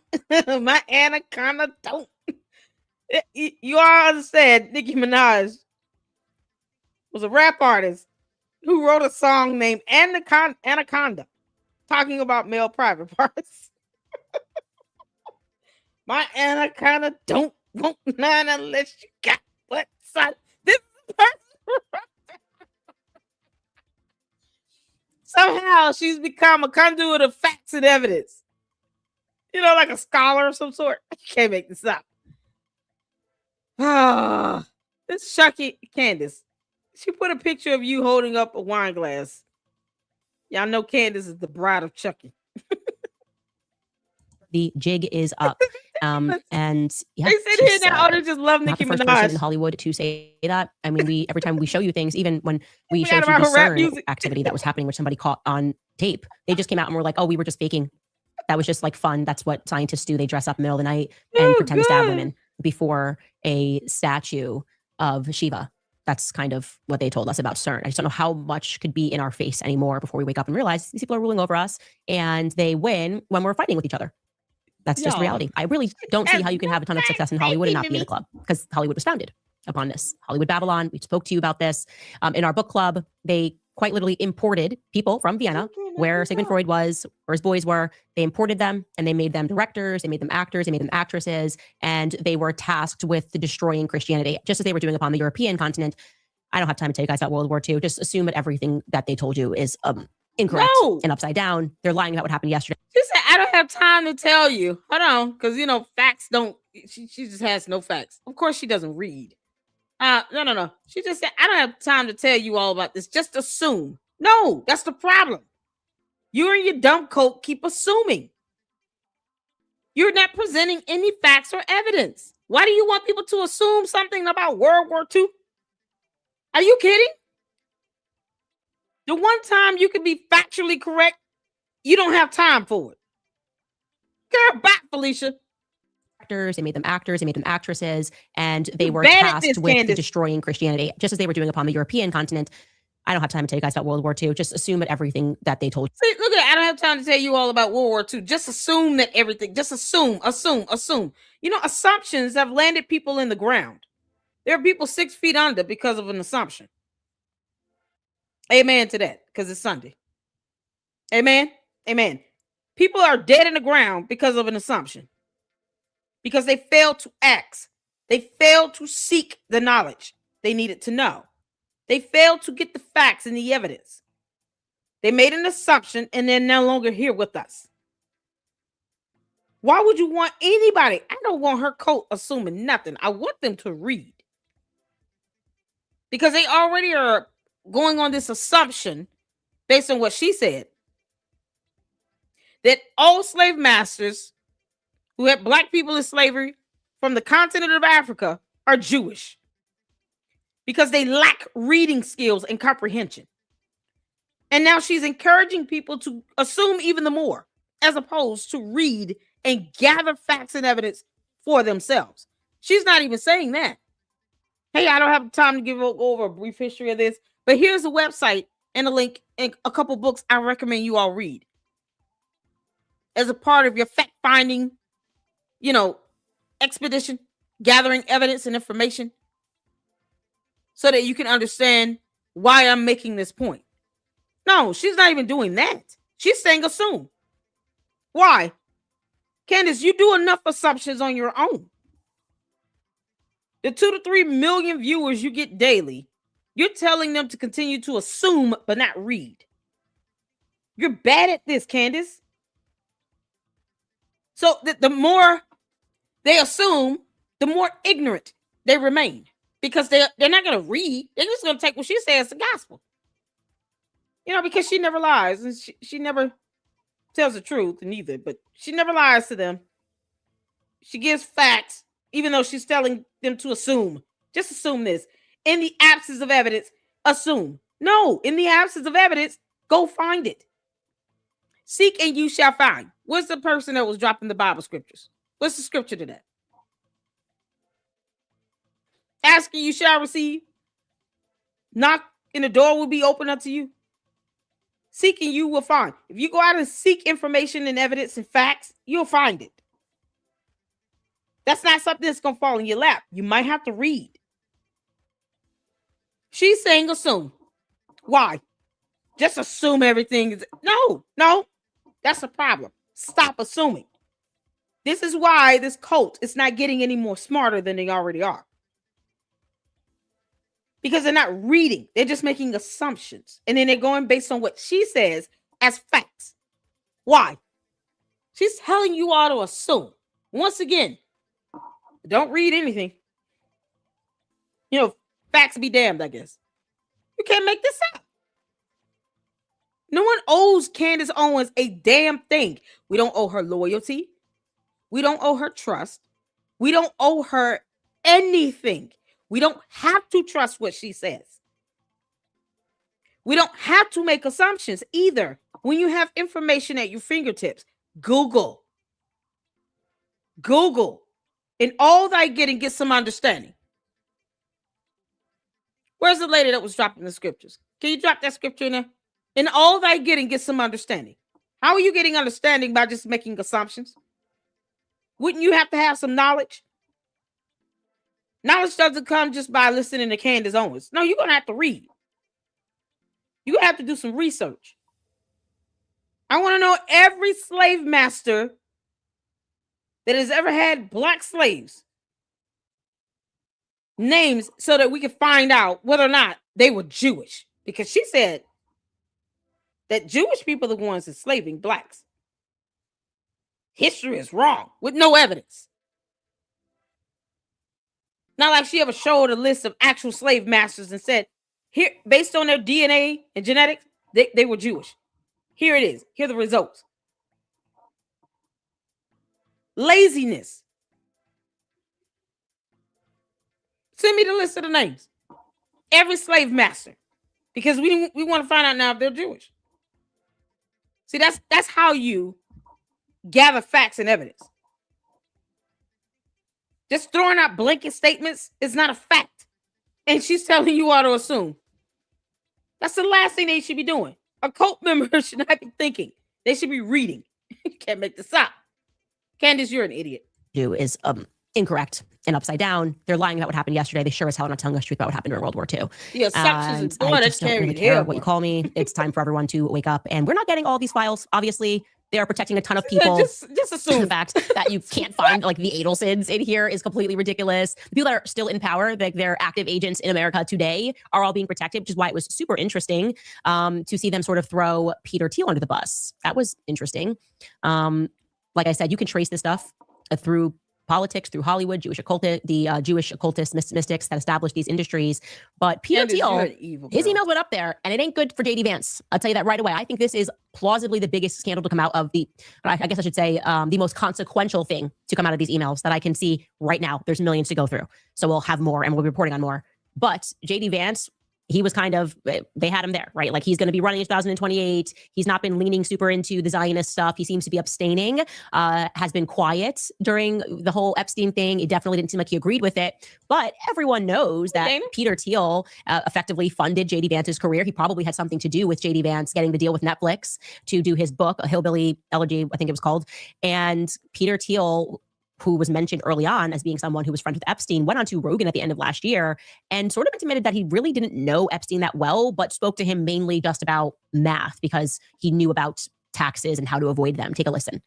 I met Epstein a few times as well, and I think How'd you get introduced? it was Reid Hoffman in Silicon Valley introduced us in 2014, but it was basically, and I didn't check, didn't ask enough questions about Exactly, it. Francis. When you were introduced to him, how was he described to you? He was described as one of the smartest tax people in the world, Interesting. and I probably was my moral weakness that I. Well, how could you have known back then? He had never been arrested. And this was 2014. It was post arrest. Oh, so his arrest was the first arrest, right? Yeah, Which was like 2000. 07, 08. Okay. And so, But you assume he didn't go to jail for that long. right. It was probably not as She serious never as fact alleged. checks anything. There That's what was I'm certainly saying. was the illusion My through all these sister, she's not these giving other us any people that I evidence. trusted. Mm. Reid, who introduced us, And was I'm not gonna he fact started check LinkedIn. her for He was, what? She the one bringing forth the allegation. maybe too focused on business networking, but Right. but, To the cult members but I in thought here he talking always about had I should good look judgment something in up. people. No, When she this needs to went look it down up and present it to us. Epstein gets arrested for the second time. We're like, oh, well, there you go. I've thought about it. I thought a lot about it as a result. Yeah. Yeah, I'm sure. Oh, And thought about it, he did, because he was emailing Jeffrey Epstein a lot, meeting up with him a lot. Definitely sounds like they were very close, inviting him to the island. Basically, this guy's going to be here from Europe. Also, you should come this weekend. They were together all throughout New York, constantly messaging each other. It is not a good look. There is no question these two were friends. And I do not accept that the person who's effectively spying on all of us, he's got to deal with the military through Palantir, by the way, should be clear. He also, Palantir boys were put onto Fort Huachuca Air Base in July. We'll get into that later. And now we're supposed to believe that he just like, I couldn't look in any further. I had no context to figure out what Epstein was accused of. And I decided to still be friends with him, despite all the allegations, despite him admitting to what he did, right? He caught a plea deal via Acosta, who was told to leave Epstein alone. That's if Acosta is to be believed, that's the reason why he had to basically give him a slap on the wrist. And we're supposed to believe Peter Thiel, with all of his resources, just went, trust me, bro, I'm not buying it. And this is now a major problem for JD Vance. It is. Just there's no other way to say it. JD Vance is going to have to answer for this. This is not going to be something he can wiggle around. And I don't think he is going to make a statement on Peter Thiel. I think that's going to be interesting. That is going to be very interesting, the implications of that. But also interesting that they threw Peter Thiel under the bus, because they're protecting the other homies. Like I said, I expect the Kushners to be in here. Obviously, his connections to the Mossad. I mean, there's a little bit. He's setting up meetings, Bibi Netanyahu, Ehud Barak's all over it. He's writing emails and making kind of some jokes, which suggest like about Robert Maxwell and things of that nature. But they've cleaned this up majorly. I also expected to see some other names, which would bring us a little closer to solving the Charlie Kirk murder, in my opinion. So we're getting something. We are not getting anywhere near everything. And that's why Thomas Massie is demanding for there to be more release. And also these should be unredacted. If you're talking about murdering people, we should be allowed to see that. We should be able to see exactly who is sending all of these emails when you're speaking about children and the things that you are doing to children in ritualistic acts. Anyways, the next thing I want to say, interestingly enough, is that last week on Thursday, the timing of this is incredible, but Andrew Colvett and alleged Mikey McCoy and his wife went down to meet with the White House, and they wanted the public to think that they were in Arizona. They ran this interview with Kash Patel on Charlie Kirk's show, which is supposed to be live every day. You can fake a live, you can make it a pre-record, but it's interesting that they were actually meeting with top brass at the White House. I'm looking for details about what that meeting was about, because I just need to know. There's a lot about pageantry in these emails. It seems like Jeffrey Epstein was practically picking these girls to win pageants. There's obviously a lot about his real estate empire, and they have conveniently redacted the names of some of these beauty queens, which I find to be a little bit suspicious. With what I know about Jeffrey Epstein and the way that he was moving with Jean-Luc Brunel and going to these industries like Victoria's Secret, like Miss Universe, and I think that's how Trump is caught up into it and is also being rinsed out of these files. They were trafficking through these organizations. We know this for a fact, modeling organizations like M Model Management with Jean-Luc Brunel. And so I'm going to need that all redacted. I want to know who are all these pageant queens that he was speaking to. He was asking to see portfolios of women virtually at all of the schools in New York. He was basically running New York City. I want to know everything. Which brings me to Erika Kirk, of course, because she made it clear that she first and foremost wants JD Vance in the White House. That was kind of a bizarre push at AmFest right away. And we have been working to verify her Fort Huachuca alibi. And we're having some major problems. More about that when we get back from a quick sponsor break. All right, you guys, thanks to you, last year Preborn helped rescue over that Gilgamesh was actually by skincare.com.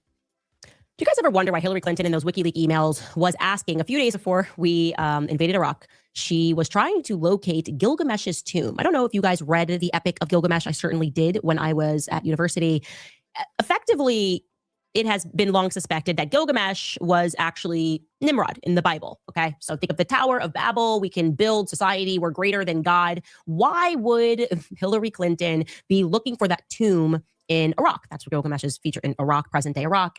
Yeah, okay. So you got to wake up, guys. It's all real. They made you think that this was hocus pocus. It's not. They are practicing ancient witchcraft. Who knows what they were going to attempt to do with that. But a lot of our activities in the Middle East have nothing to do with a war on terror. In fact, we kind of are the terrorists. We're being honest, and what the CIA has been up to, kind of are the terrorists. That's how you kill 1 million Iraqis, by just lying and saying they're weapons of mass destruction. No, they just mass murdered people, but they are also destroying ancient sites. The reason for that is because you cannot, as they want to be, this is what the AI future is about, they want there to be no past, and they will control the ever present, right? You say this happened yesterday, they'll delete a file. It didn't happen yesterday anymore. So they want to go back and they want to destroy all of these relics. That's why there's obsession with getting into Armenia, which they're working on right now. Iraq, Iran, that's exactly what I think. Iran is another place where there's so much history, but they have not been successful in destroying the ancient temples, which show you that the Star of David, it was never associated with Judaism. Jews, please wake up. The Kiddush cup, that is a traditional symbol of Judaism. It even says this on Wikipedia, that this did not emerge until the 17th century. Wait, no, hold on. Didn't you say not to get any information on Wikipedia? Didn't Candace say that? When it comes to her and George Farmer's value and what they're worth? Or we should not read Wikipedia for that. But here, she's citing Wikipedia as her basis for her evidence. Any other time, though, how dare you use Wikipedia? How dare you? The audacity. People are looking at my finances as if Wikipedia is accurate. How dare you? Are you kidding me? God. Candace,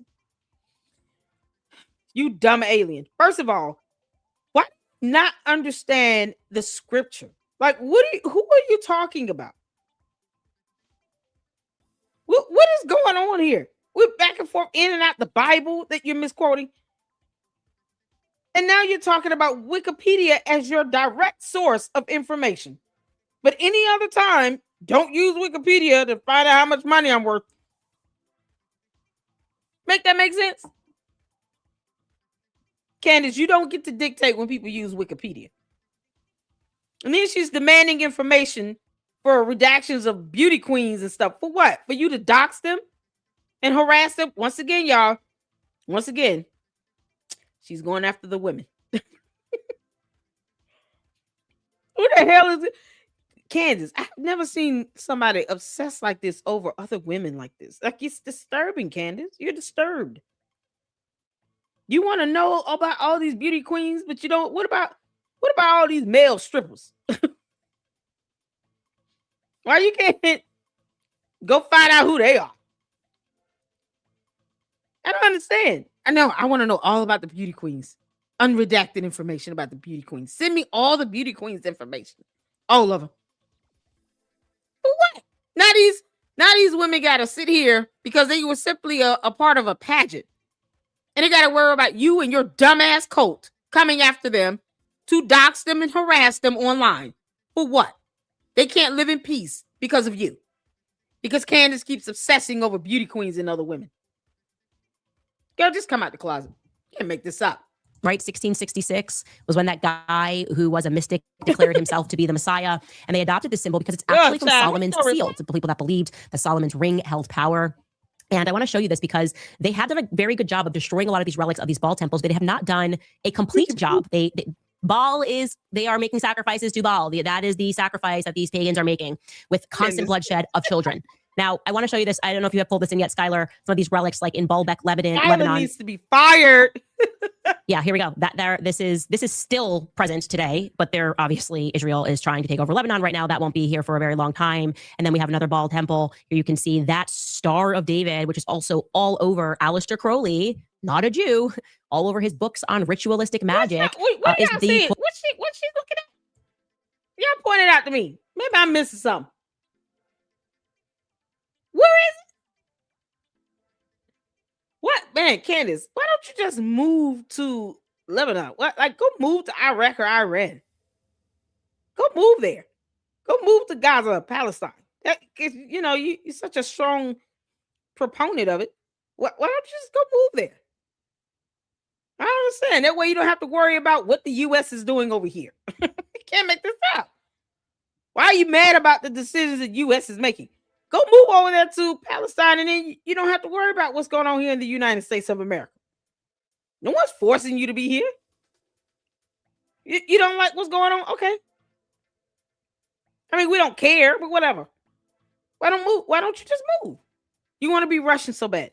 Look, I'm all for it. I'm all for you moving to Russia. Go ahead. Just don't come back. We have to have something in writing from Putin that he will never, ever let these people return. That's all we want. Keep them. All of them. Where do y'all see the Star of David at? Where is it? Where is it in this photo? Oh, Lord. First I get a headache listening to it. That's why I have to listen with you all. Y'all, if we got to get a headache listening to this, at least let's get a good laugh out of it.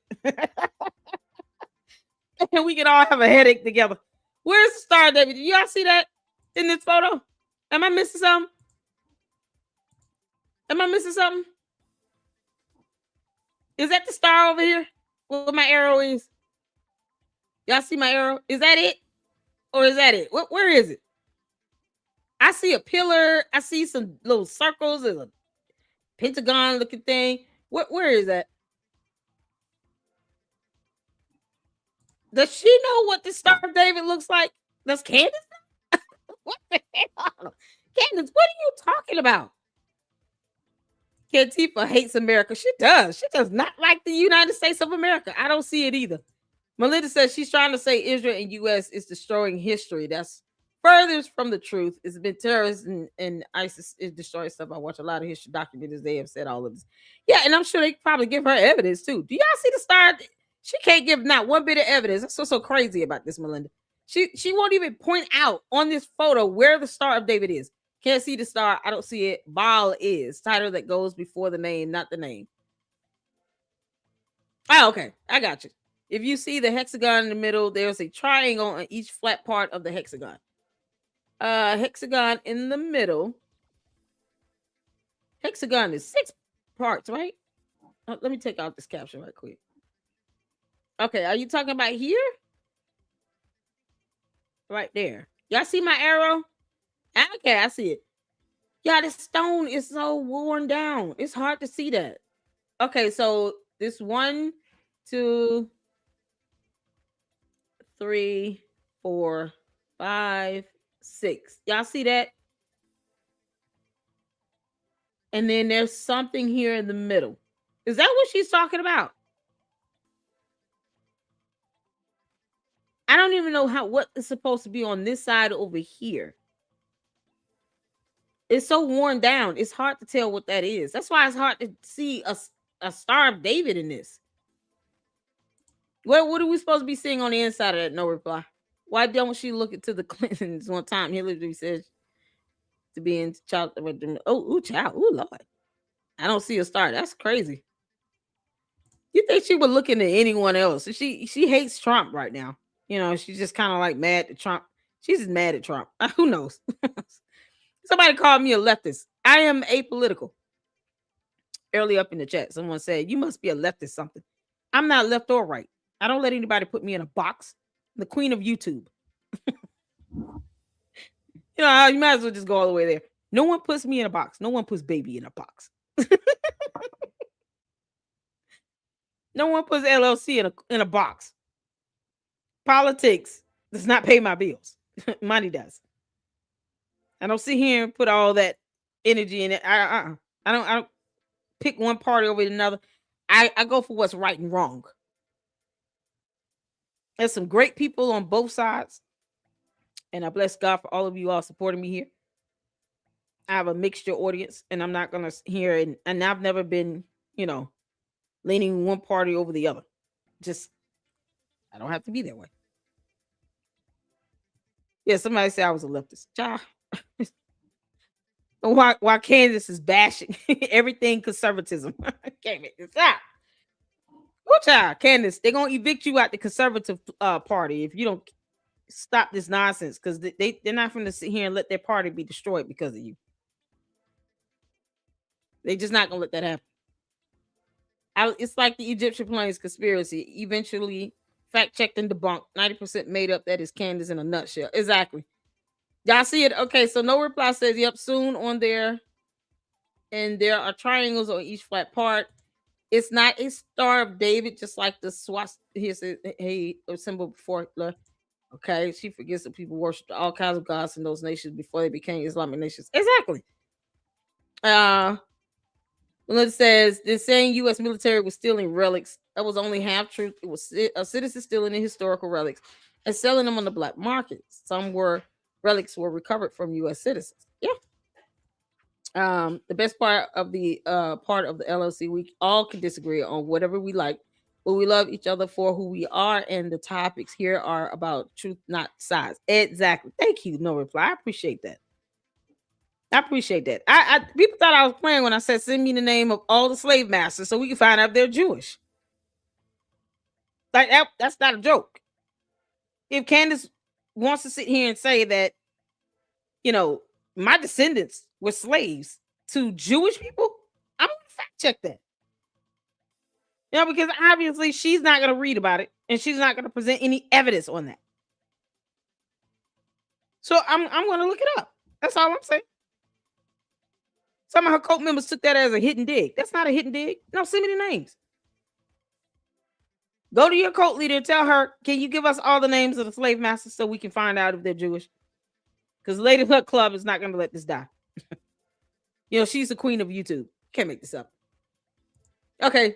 Thank you so much. I appreciate that. She's out. Hey, Juju, how you doing, honey? What's going on? So what am I supposed to be seeing inside of this here? If you have any questions, ELLC email, I'll get you any info you ask for. I got your back. Thank you so much. No reply.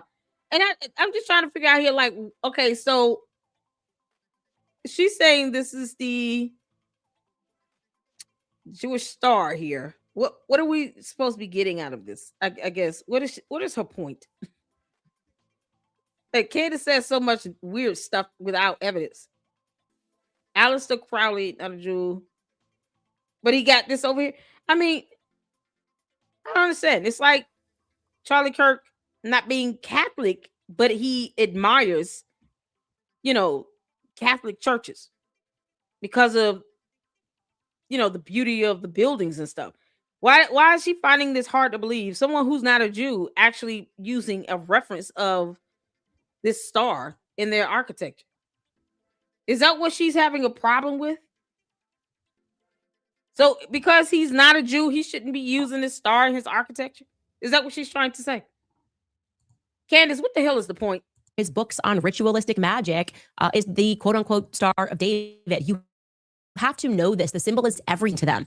And I implore the Jewish community, you're so diligent at learning history. It's sitting right there. Start with Sigmund Freud, something recent, if you will, and then just start working backward. It's kind of what I did when I recognized these fringe movements. The Frankist cult long speculated that Jacob Frank was funded by the Rothschild family.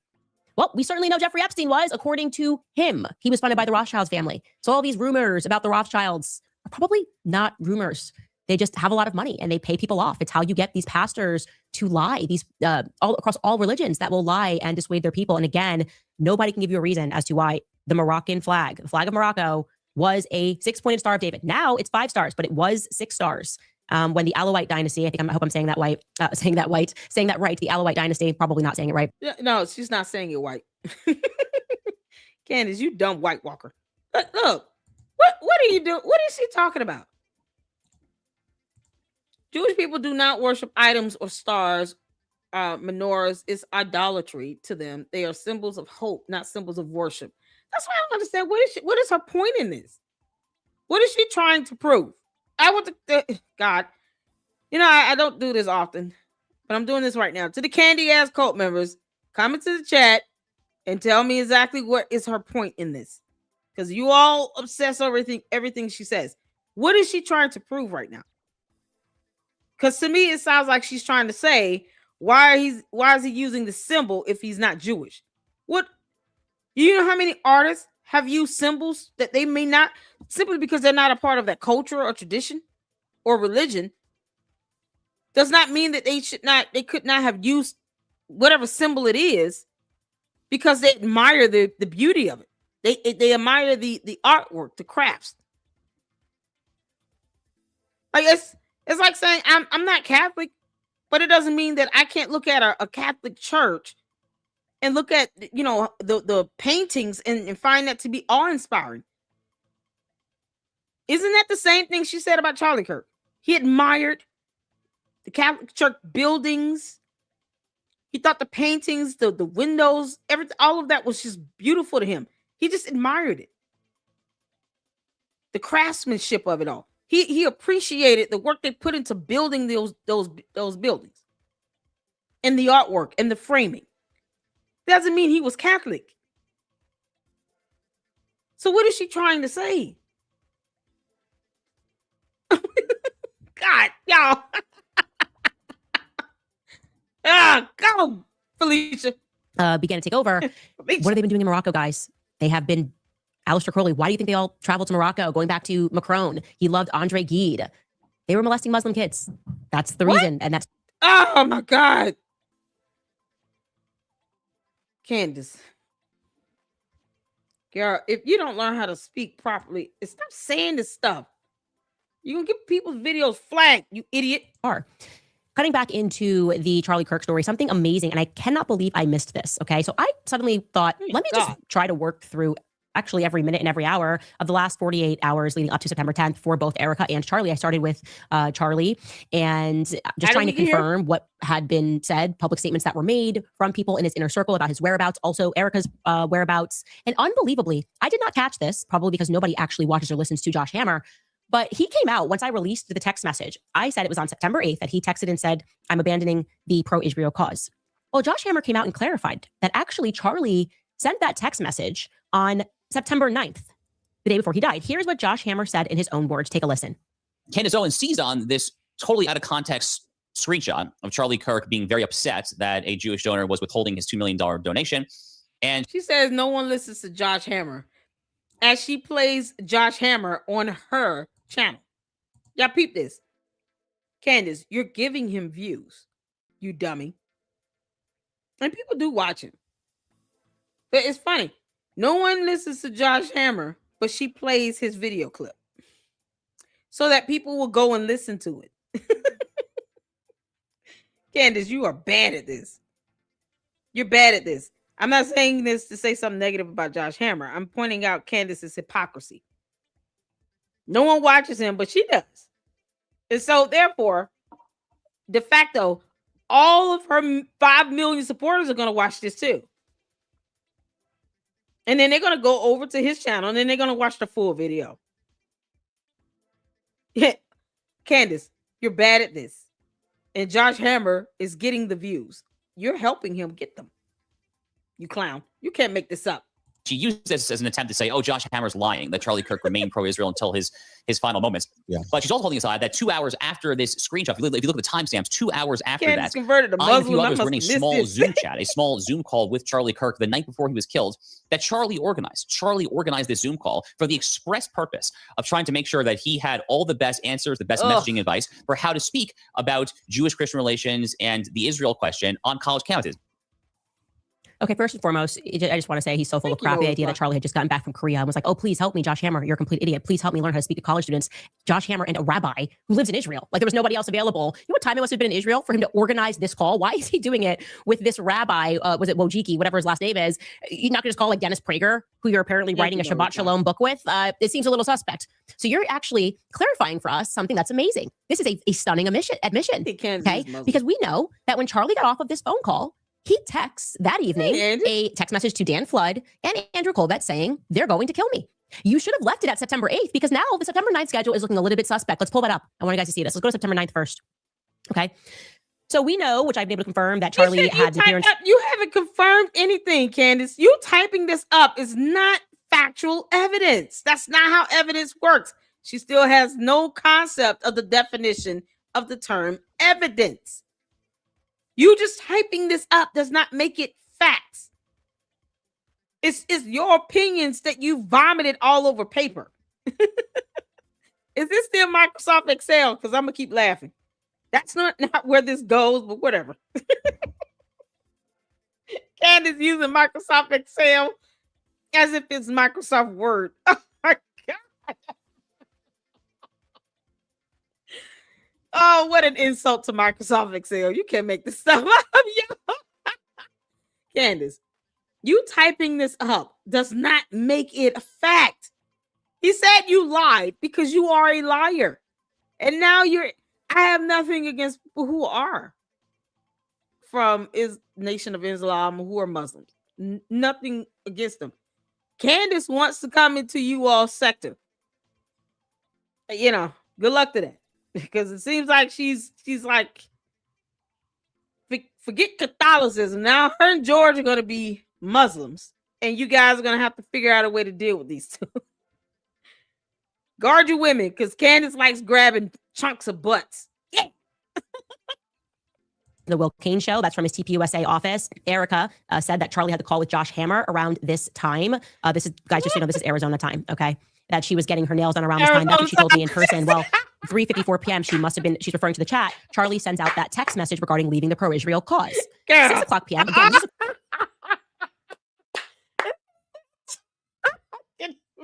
First, she said Utah time, Candace. Time zones don't operate on a state level. Oh, my dear Lord. Candace. Oh, you dumb alien.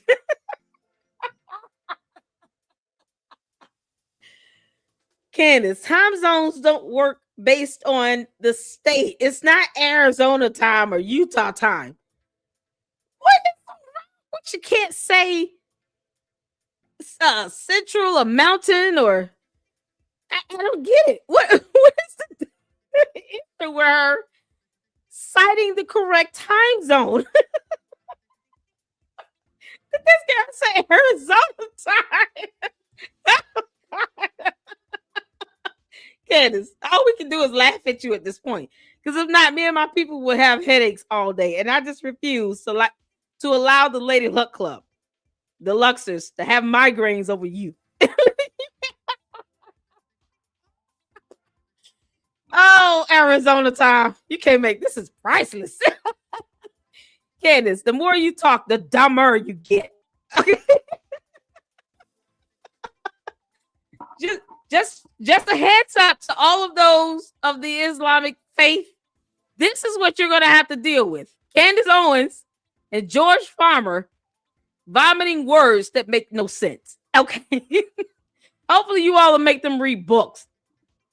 Candace, if you're going to be Muslim, just say it. No one's going to attack you. I'm not going to attack her for it. She's just going to go and make them look like does it mean she's going to get smarter? No. Hopefully they force her to read a bunch of books. Like, you know what? Get your ass off social media for a week. You are taxed with reading these books. Reading is fundamental. Let's start with science. How do time zones work? Like, you can't make this up. This girl is saying Arizona time. Did she not get enough of clowning when she said Utah time? All right, you've learned nothing, so we're going to go in on you, Candace. Go ahead. Actually clarifying for us something that's amazing. This is a stunning admission, okay? Because we know that when Charlie got off of this phone call, he texts that evening a text message to Dan Flood and Andrew Colbert saying, they're going to kill me. You should have left it at September 8th because now the September 9th schedule is looking a little bit suspect. Let's pull that up. I want you guys to see this. Let's go to September 9th first, okay? So we know, which I've been able to confirm, that Charlie had an appearance in the Will Kane show. That's from his TPUSA office. Erika said that Charlie had the call with Josh Hammer around this time. This is, guys, just so you know, this is Arizona time, okay? That she was getting her nails done around. Yeah, she just want y'all to know this is Arizona time, okay? Y'all tell me the state you all in so we can start referring to time zones on a state level. California time, Michigan time, Georgia time, Florida time, Tennessee time. Drop the states you're in. Arizona time, Phoenix, Utah time, New York time. Who's all in Washington, D.C.? Washington, D.C. time. Texas time. Oh, yeah. North Dakota time. Oh, man. Francisco over there in the UK. UK time. Y'all, listen. We give each state its own time zone. All right? It's the only way Candace will be able to tell time. Each state has to have its own time zone. Because if not, Candace is going to be highly confused if you say Pacific Standard Time. Or Central Standard Time. Eastern Standard Time. No, don't say that because it's going to throw her off. I promise you all, her brain will start sizzling. Smoke will come out of her ears. She will not know what to do if you say Pacific Standard Time. Just say California time, the state of Washington time, Oregon time. Who's in Oregon? Anybody in Oregon in here? What states are you all in? Come on, let's just create states here. Hammer time.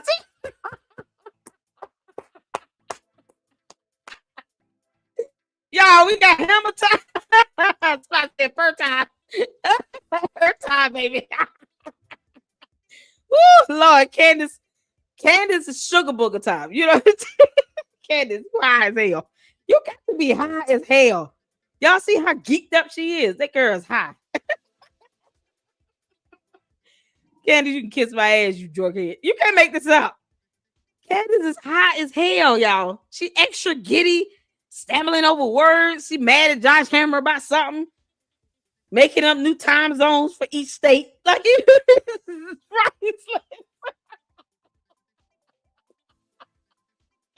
sugar booger time. That's what it's bud time. Oh Lord. Can't make this Allen time. Alien time. Kenya time. So what we got? What a Texas time, Nevada time, Greenwich time. Y'all keep it coming.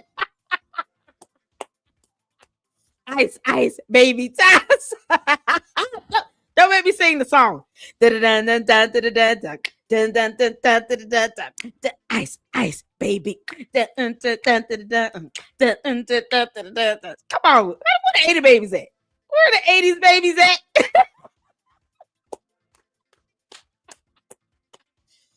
Oh Lord, y'all, we got to do this. We got to laugh and clown this alien. You got to do it, y'all. To the cult members, y'all, please tell Candace stop doing sugar booger before her episodes. She's telling on herself. Candace, correct his wig. You can make this sound. Now let's get back to it. This time, that's what she told me in person. Well, at 3:54 p.m., she's referring to the chat. Charlie sends out that text message regarding leading the pro-Israel cause. 6 o'clock p.m., again, this is according to Josh Hammer. He says 2 hours later, which would have been 5:54 p.m., 6 o'clock p.m., Josh Hammer and this rabbi that literally is based in Israel have a Zoom call with Charlie. So he sends a message. The chat explodes. People are pulling out their money. He's saying, I have no choice to abandon the pro-Israel cause. Then this rabbi stays up and Josh Hammer stays up. They have a call with Charlie about talking points. To do what he's done his entire career, because he doesn't know how to do this himself. He's turning to Josh Hammer, who he does not have a great relationship with, to help him massage out his points. Okay. He's getting messages from Bob Shulman. Everyone's pulling out their money. And then we know that after that, he's going to have dinner with Erika and the kids and a priest to pray over him. According to Erika, we are told that prayer is related to a Jezebel article that published. By the way, I actually don't believe that at all. I'm just going to put that out there. Like, just because of my relationship with Charlie and how much we texted about ridiculous articles and laughed at them, for me to think that suddenly on some feminist website, somebody wrote something saying they bought an Etsy spell that would send him so over the edge that he would call a priest doesn't pass the sniff test for me. But we just looking at the schedule. He's fighting with Jewish donors. They're taking out his money. Bob Shulman takes out his money. He then schedules this call with a rabbi and Josh Hammer. No, they were talking him off of the cliff.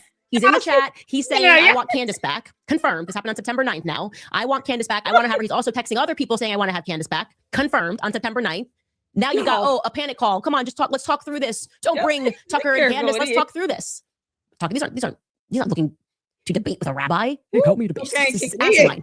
They want us to believe he needed a rabbi, a priest, and a pastor in the last 24 hours of his life, all helping him with talking points. Okay. So then get that schedule back up. Y'all, she really thinks, look at that face. Look at her freeze frame, y'all.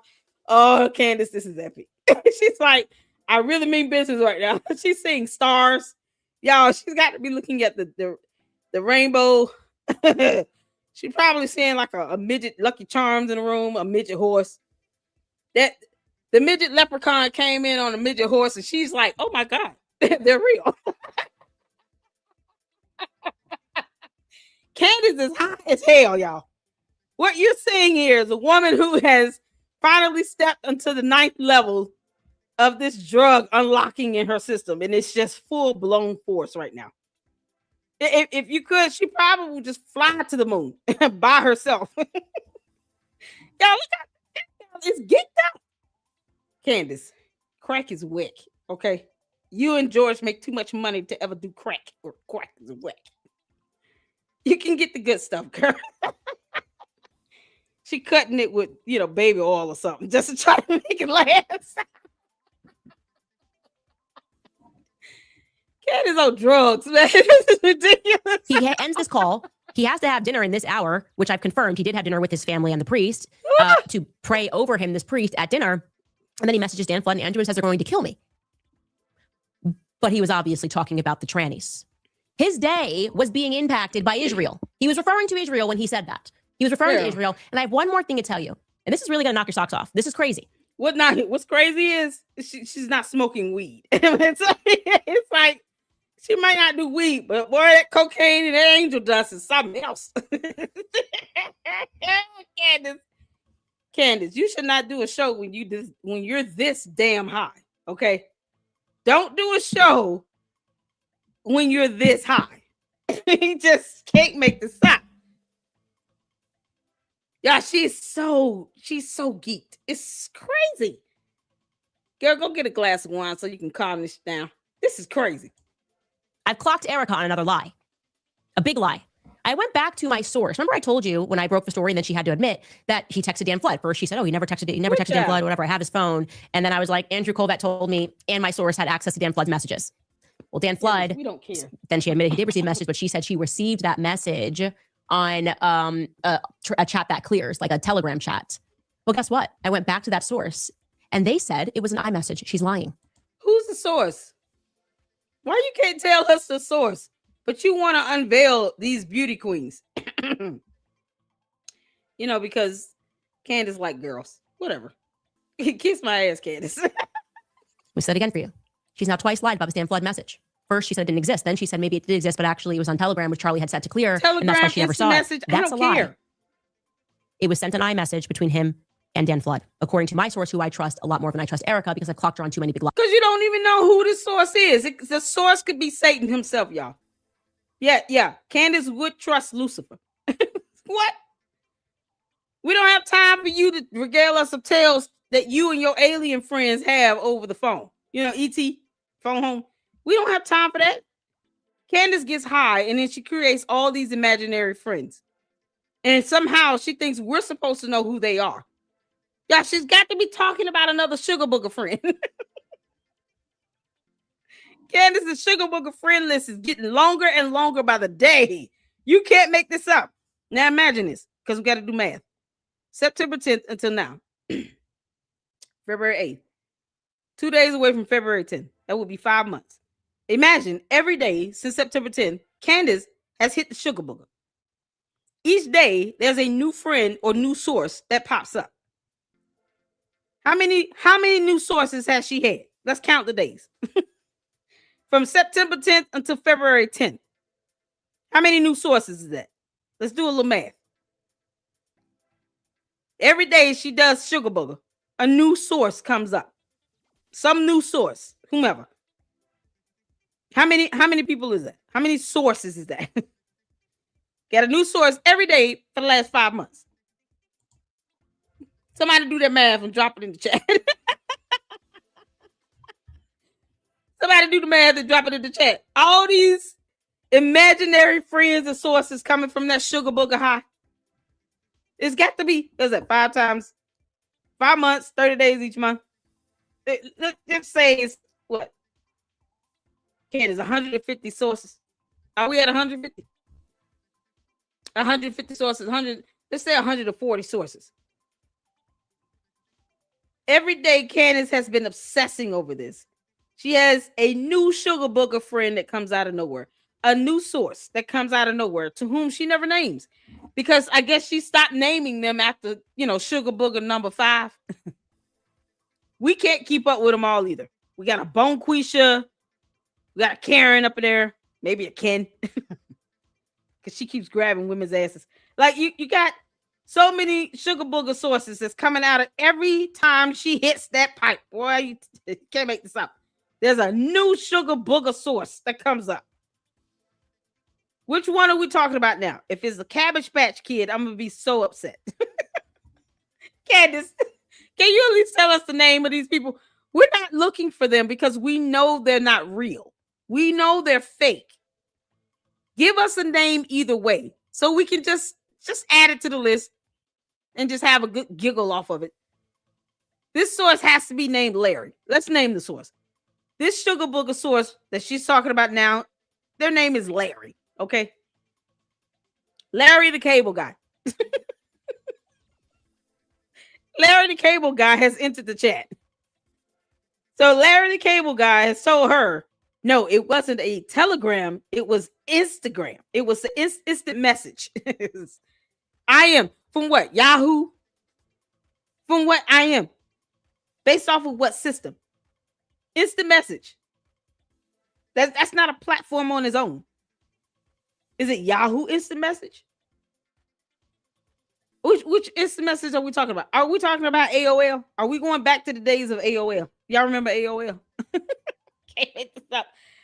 Candace, go ask Larry the Cable Guy that you conjured up from your sugar booger high. Which I am is it? Which program? Because right now we're just Larry the Cable Guy. You know, he doesn't have to be clear on everything, I guess.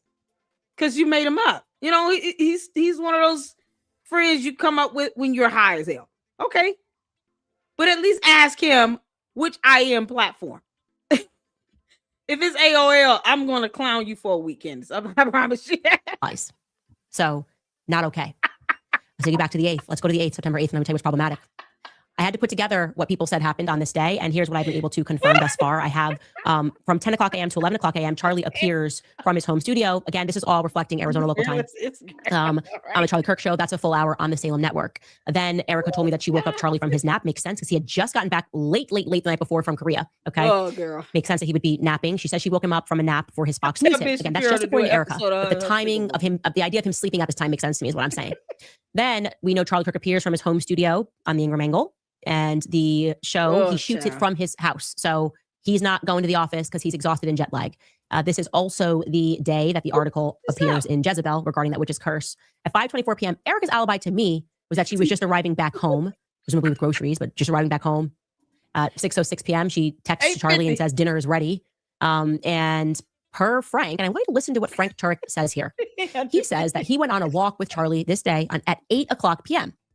He says that earlier in the day, he had been with Charlie, but they then went on this long walk again because he needed advice about how to debate. I don't know what happened. Charlie suddenly was a day old at debates and he needed to consult. This sounds like the beginning of a joke. A pastor, a priest, and a rabbi. Like it literally sounds like the beginning of a joke. A pastor, a priest, and a rabbi. Shit, y'all, she's stealing my bit. You heifer. Did I have that as a title? Y'all, I have that as a title on a thumbnail. Candace. Oh my God. Walking to a bar. Is that what you're going to say? Y'all, she done took X-Men from me with the mutants. You're bad at this. Oh my God. Candace, you're not smart enough to come up with this stuff on your own. You helpful. I know you listening, you clown. Who is Larry the Cable Guy? Why is he not telling you which platform this instant message came from? Candace, if you're going to get high, at least record yourself. So when you're talking out loud to your imaginary friends, you can at least recall the conversation. Why didn't Larry the Cable Guy tell you which IM messaging system is used? It's got to be AOL. A pastor, priest, and a rabbi walked into a bar. Walked into a bar. Like, this is what they're all saying, though. Listen to what Frank Turek says on Megyn Kelly's show. You know, the last walk we went on, Megan, was Monday night. So the terrible day was Wednesday. And so we spent some time Monday, and then we both went to dinner. One had dinner with the family, which is, he's a family man. So he said, hey, can you come back at about 8? We'll go on a walk. I said, yeah, okay. So I came back down at 8, and Candace, I texted him. Ass. I said, okay, I'm about here. He said, coming out. And then a minute later, he said, shortly, Gigi just got up. So he was obviously taking care of the baby, taking care of his daughter, because that's the kind of person he was. And then we went on this long walk, and there were two major issues that kept coming up that he wanted to be better at.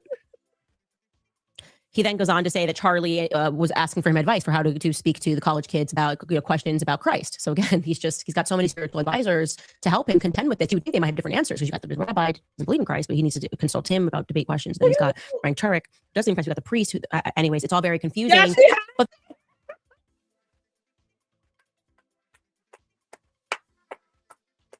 Candace, it's the drugs, girl. Oh man. Oh, y'all, they shipping them drugs straight from the Bully Don Club. Boys Club, bring your ass to the front. George, what type of cocaine are you letting your wife snort up? Okay. What's in it? This girl is on level 1000 right now. Y'all, listen to this rambling. Hold on. Candace.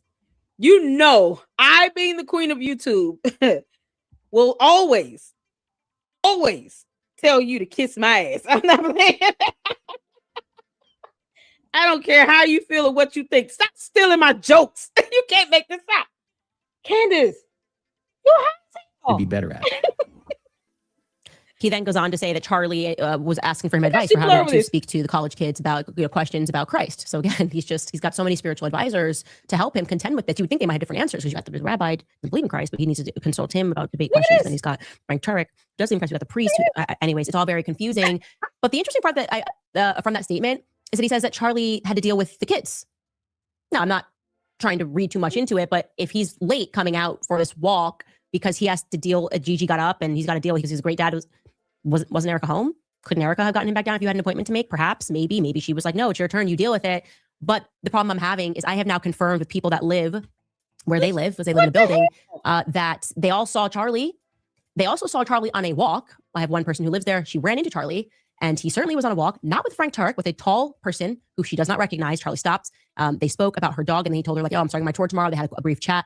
Got that on record statements. Now, it's possible Charlie was at first walking with Frank and Frank then left. So I'm not dismissing that as in Frank's lying, but I am just noting that the person who confirmed they saw Charlie, they confirmed that they saw Charlie and where they saw Charlie and Erika eating on the 9th, seeing Charlie in an elevator. Everything about Charlie is adding up. I cannot get a single person to confirm that they saw Erika, who's apparently out and about. I then thought, wouldn't it make sense? She screams in the middle of a parking lot. She screams in the middle of a doctor's office. Everybody kind of knows where they were when Charlie got shot. Okay, if this doctor's office had people in it, there's going to be someone who said, hey, I heard a giant scream at my doctor's office, even if they didn't see her. And then I looked at my phone and 15 minutes later, I learned that Charlie got shot. No. Candace, hospitals have security camera footage. You don't think she would have a hard time getting that security camera footage if it meant her clearing herself in a court of law? See, what she does not owe is you an alibi. She don't owe it to you. Not at all. Not at all, you high-ass sugar booger.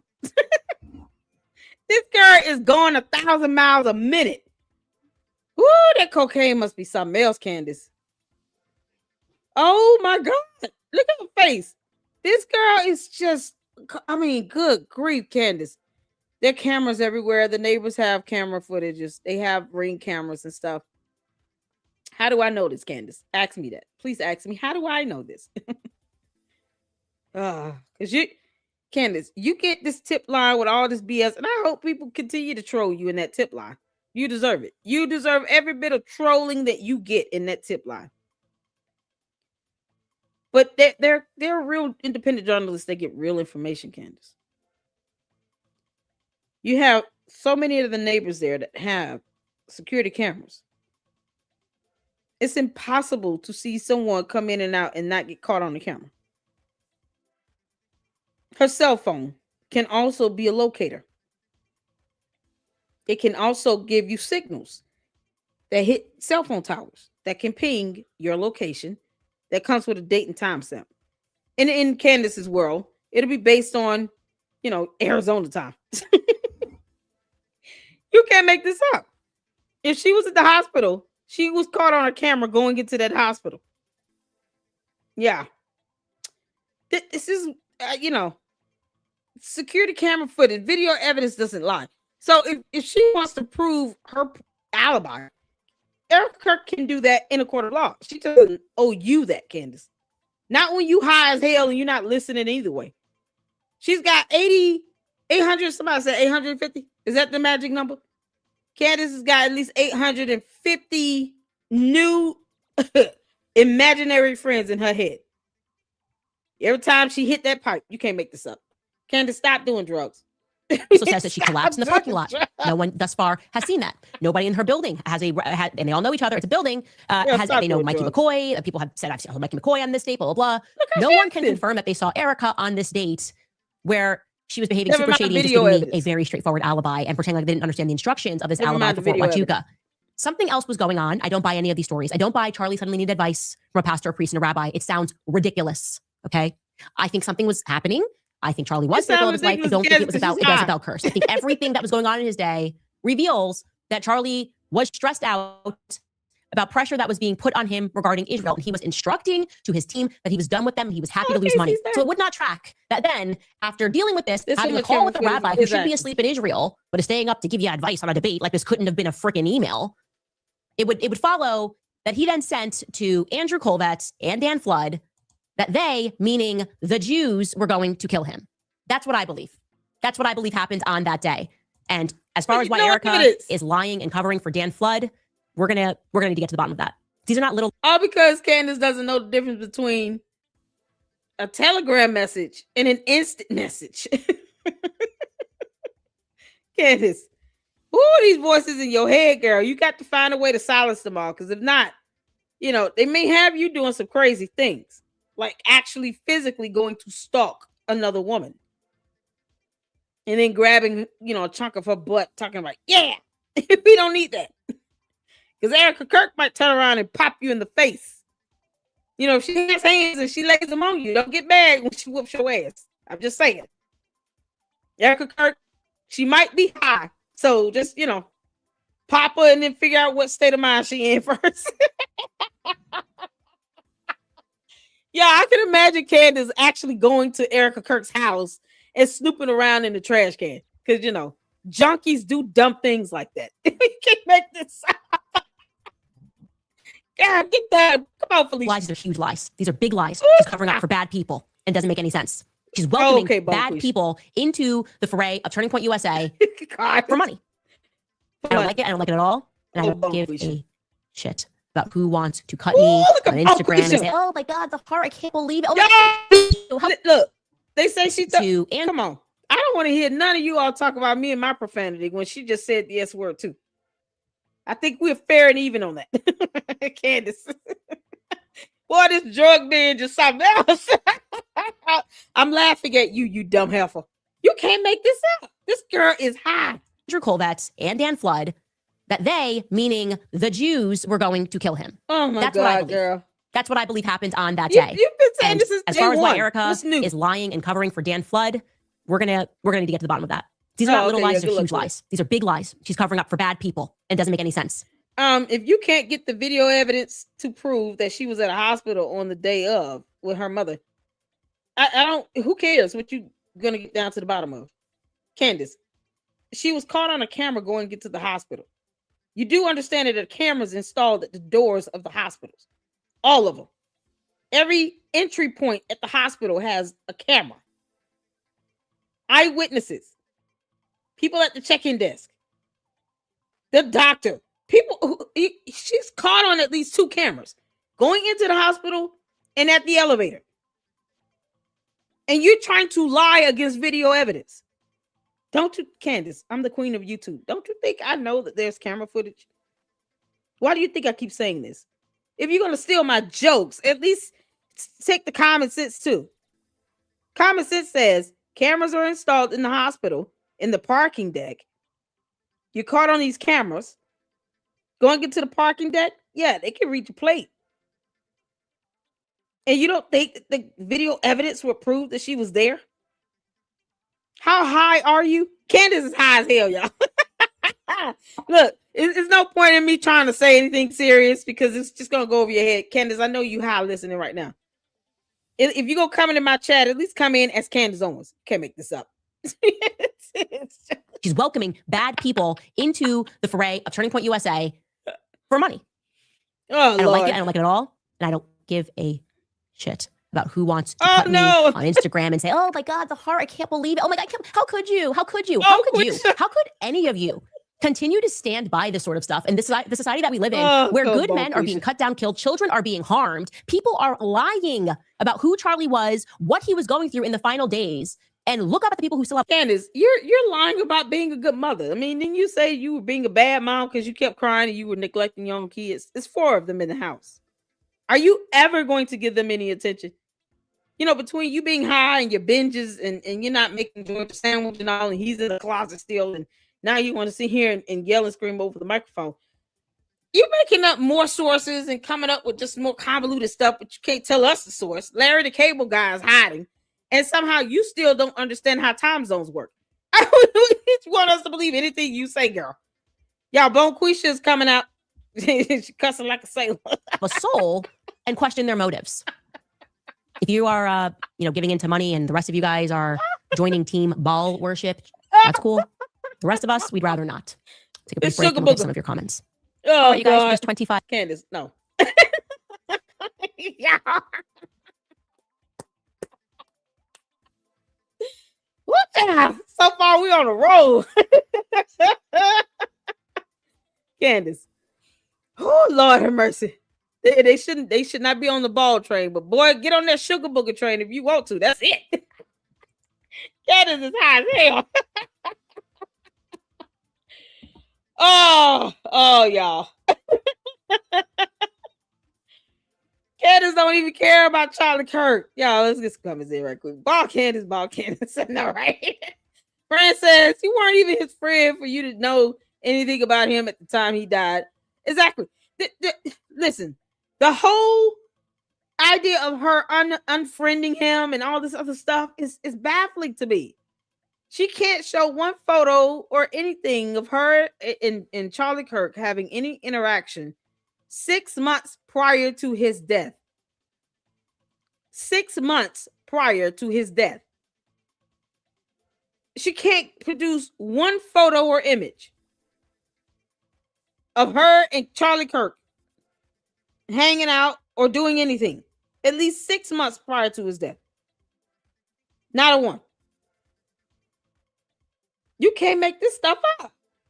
Oh yeah, I piss off them trolls, honey. They come here for the banter, girl. Oh, they hate my guts.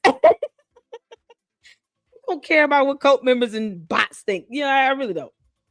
We just laugh at them because their cult leader is high on cocaine. Am I supposed to take him seriously when I can't take her seriously? Candace, you're the dumbest cult leader ever. She won't even read about World War II. I mean, seriously, Candace. Oh God, they think this is intelligent. Her just babbling off. Talking about Baal and blah blah blah. Girl, we want to know more about Larry the Cable Guy that can't tell you what platform this instant message was sent to.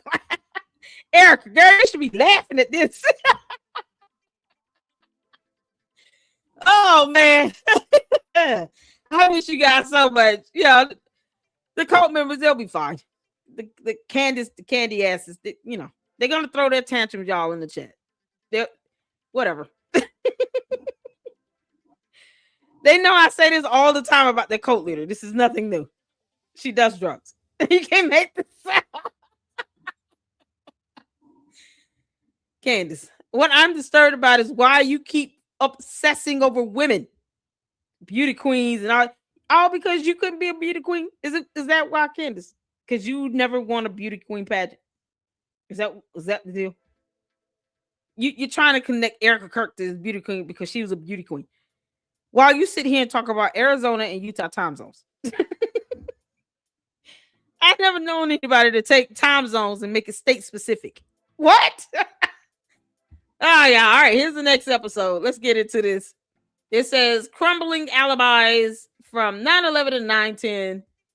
Oh, child. Come on, girl. All right, you guys. Happy Tuesday. A lot to uncover today. First and foremost, we have a lot of alibis that were given to us about September 10th, where people were when they got the news. Don't owe I you have an to say alibi. these alibis are You're beginning not to a crumble, prosecutor. like Building 7 on 9/11. We're going to talk They about don't that. owe you Building 7 anything. very briefly. Also, Ben Shapiro watches every single minute of this show. Trust me, he directly quotes it all the time, everywhere he goes. We don't know, but we know. And you have to watch this clip of him attempting to make fun of me. It's glorious. It's glorious. I really have one. Welcome back to Candace. Oh, child.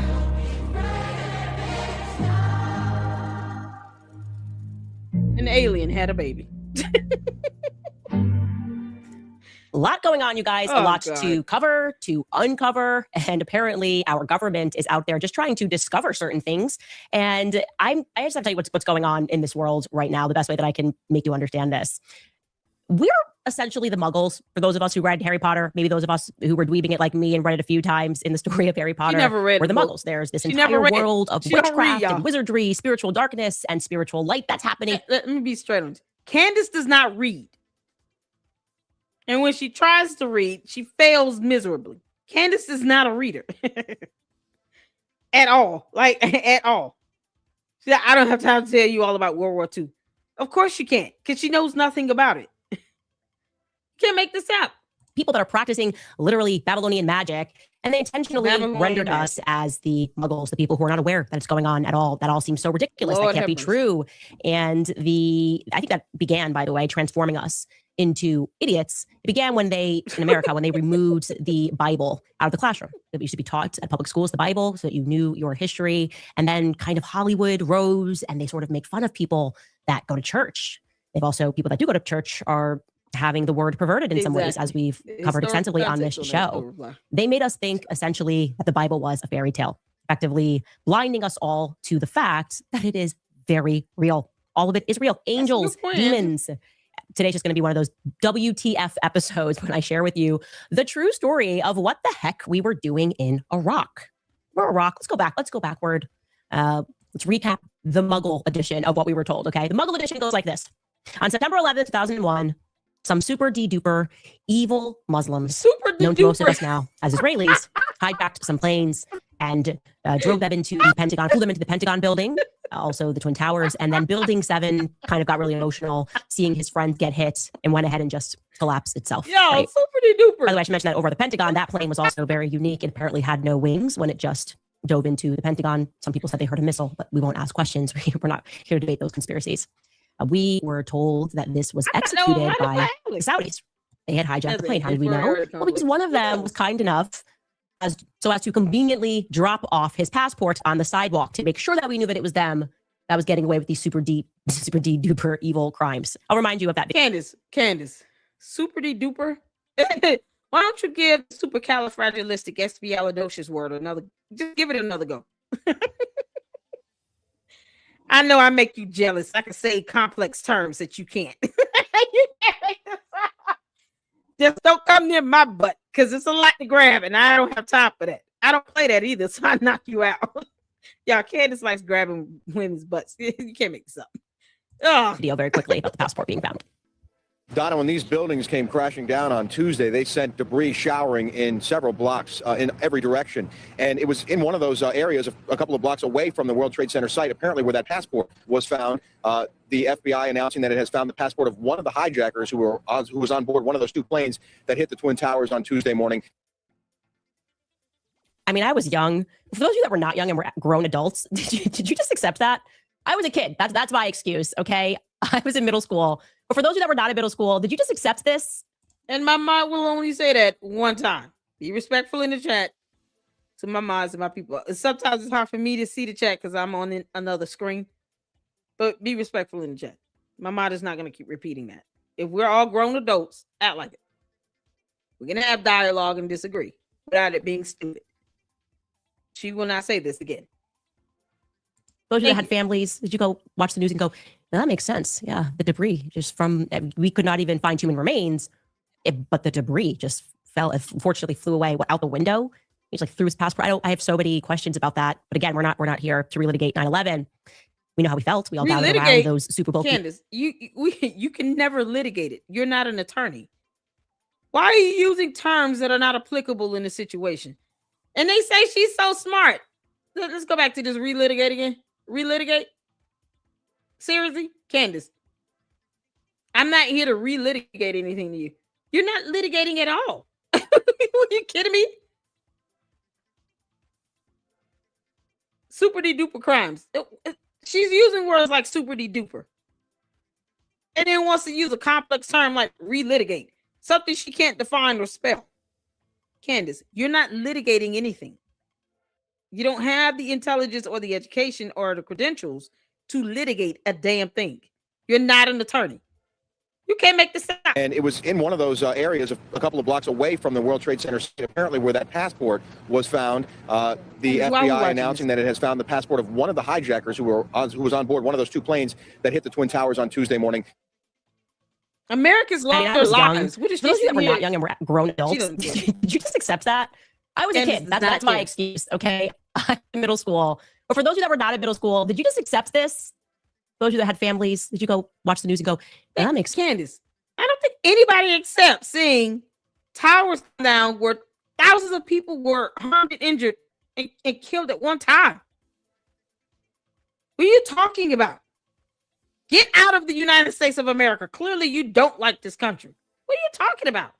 Sense, yeah. The debris just from, we could not even find human remains, but the debris just fell and unfortunately flew away out the window. He's like threw his passport. I have so many questions about that. But again, we're not here to relitigate 9/11. Relitigate. We know how we felt. We all gathered around. Oh, it's funny how she throws out these terms because she doesn't understand the definition of such. Yeah, no, you have never litigated and you will never relitigate. Candace, you're an idiot. What type of drugs are you taking? That's what I'm curious to know. How high are you right now? Why is this ugly ass shirt like a thing? Why does she always wear shirts that are like 3/4 length? They don't even come down her arm. They stop midway. That's her whole wardrobe. 2 little shirts. Again, and you spend thousands of dollars on them. But she doesn't want anybody to know she's a rich elite. To the cult members, I hope you all know that Candace Owens has money and she looks down on you people. While you giving her your mortgage money, she's dropping thousands of dollars on a shirt. You should feel proud that she would rather spend thousands of dollars on a shirt than to send aid to Palestine, to Gaza, to help these people get out, get some refuge, to get water and food. You know, because she cares so much. That's what she wants you all to believe. She cares so much about what's going on with those children over there. And yet she can't show not one piece of evidence of how she's being philanthropic, how she's donating supplies and money, sending aid to them. Has she ever opened up her home to refugees to come stay with her? You know, she's got a maid and a chef and all of that. People that do her hair and makeup. You really think she cares about those kids over there in Palestine? She can't even prove that she's helping them in Palestine financially, sending money or buying stuff and sending the stuff there to help them. Where's proof or evidence that she's assisting anybody over there? All of this and for what? For her to still not help anybody else and talk about how bad the U.S. is. It's un-American. What is the purpose of this? We're not here to relitigate something. You're not competent enough to even define that word. You will not litigate anything when you're not an attorney. So what are we doing? This is ridiculous. Candace is high as hell. Super bulky, big screen TVs. And we were perhaps expecting that as a result of this, we may indeed have to go to war with Saudi Arabia. That's what makes sense. They dropped the passports off for us to find in the debris. She won't share money. That actually didn't happen. Exactly. Oddly, we were told a couple years later that we had to go to war with Iraq. I have other videos with my face. Now, yesterday, I mentioned to you all the Epic of Gilgamesh of Uruk, understood to be actually the story of Nimrod in the Bible. He was a warrior who rebelled against God, Nimrod, and established his own kingdom in Mesopotamia and in Assyria. I'm showing you this map of that region so you can see where exactly we're speaking about. Kind of feels like she don't know what she's speaking about. Where are we at, Candace? That face is epic. Candace, where is it? No reply. Do you understand this map that she just pulled up out of nowhere? She's not pinpointing to anything specific. There's no reply. That's a no reply. He's always him in the S-Files, always dropping the knowledge, just the jewels of knowledge here in the chat. And to Francisca, all the mods, they always drop those gems. You guys always drop the information in there. I see you, Melinda. I see Angie. Y'all always dropping Juju up in here. C-Star, they always dropping the information down in there. What map is she looking at? I don't think she knows what she's looking at. This face is the face of confusion. Candace has no idea what she's looking at. None. Doing a lot of stuff right now, actually. Lebanon, Syria, And now we're talking about going into Iran. Well, I got an email yesterday from one of you, and I have to read it to you because I went, no way. I also got some other emails, but this one I'm going to read to you. Dear Candace, I never email people, but I watched your show today and felt led to send you this email you mentioned in your show about the Clintons wanting to find Gilgamesh's tomb. You need to look up the research that was done by Rob Skiba. They did find Gilgamesh, aka Nimrod. He was a giant. He was very well intact. Yes, we invaded just after he was found. The first place that we went during that war and set up a base was a museum.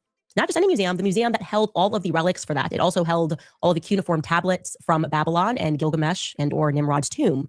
They said that the museum was, quote, raided, and that the military, retrieved everything except for the tablets that had to do with reincarnating and bringing back the Nephilim, fallen angels, noted in Genesis 6. The Bible speaks of this. This is not a fantasy. This is a fact.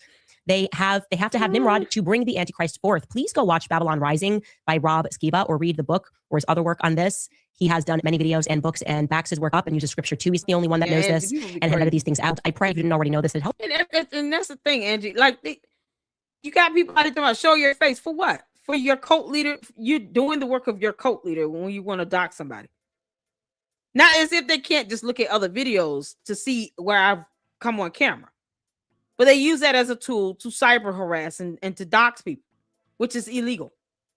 That is a cyber crime. But that's how hard up they are when it comes to this dumb cult leader who thinks she can litigate something. Never mind the sugar booger she's snorting up and coming up with these so-called sources out of nowhere. Larry the Cable Guy showed up in the last episode. Then Bo Quisha popped out at the end. You can't make this up. But when they're asking to see your face, it's because they're trying to dox you. You know, as if we can't report their profile, but whatever.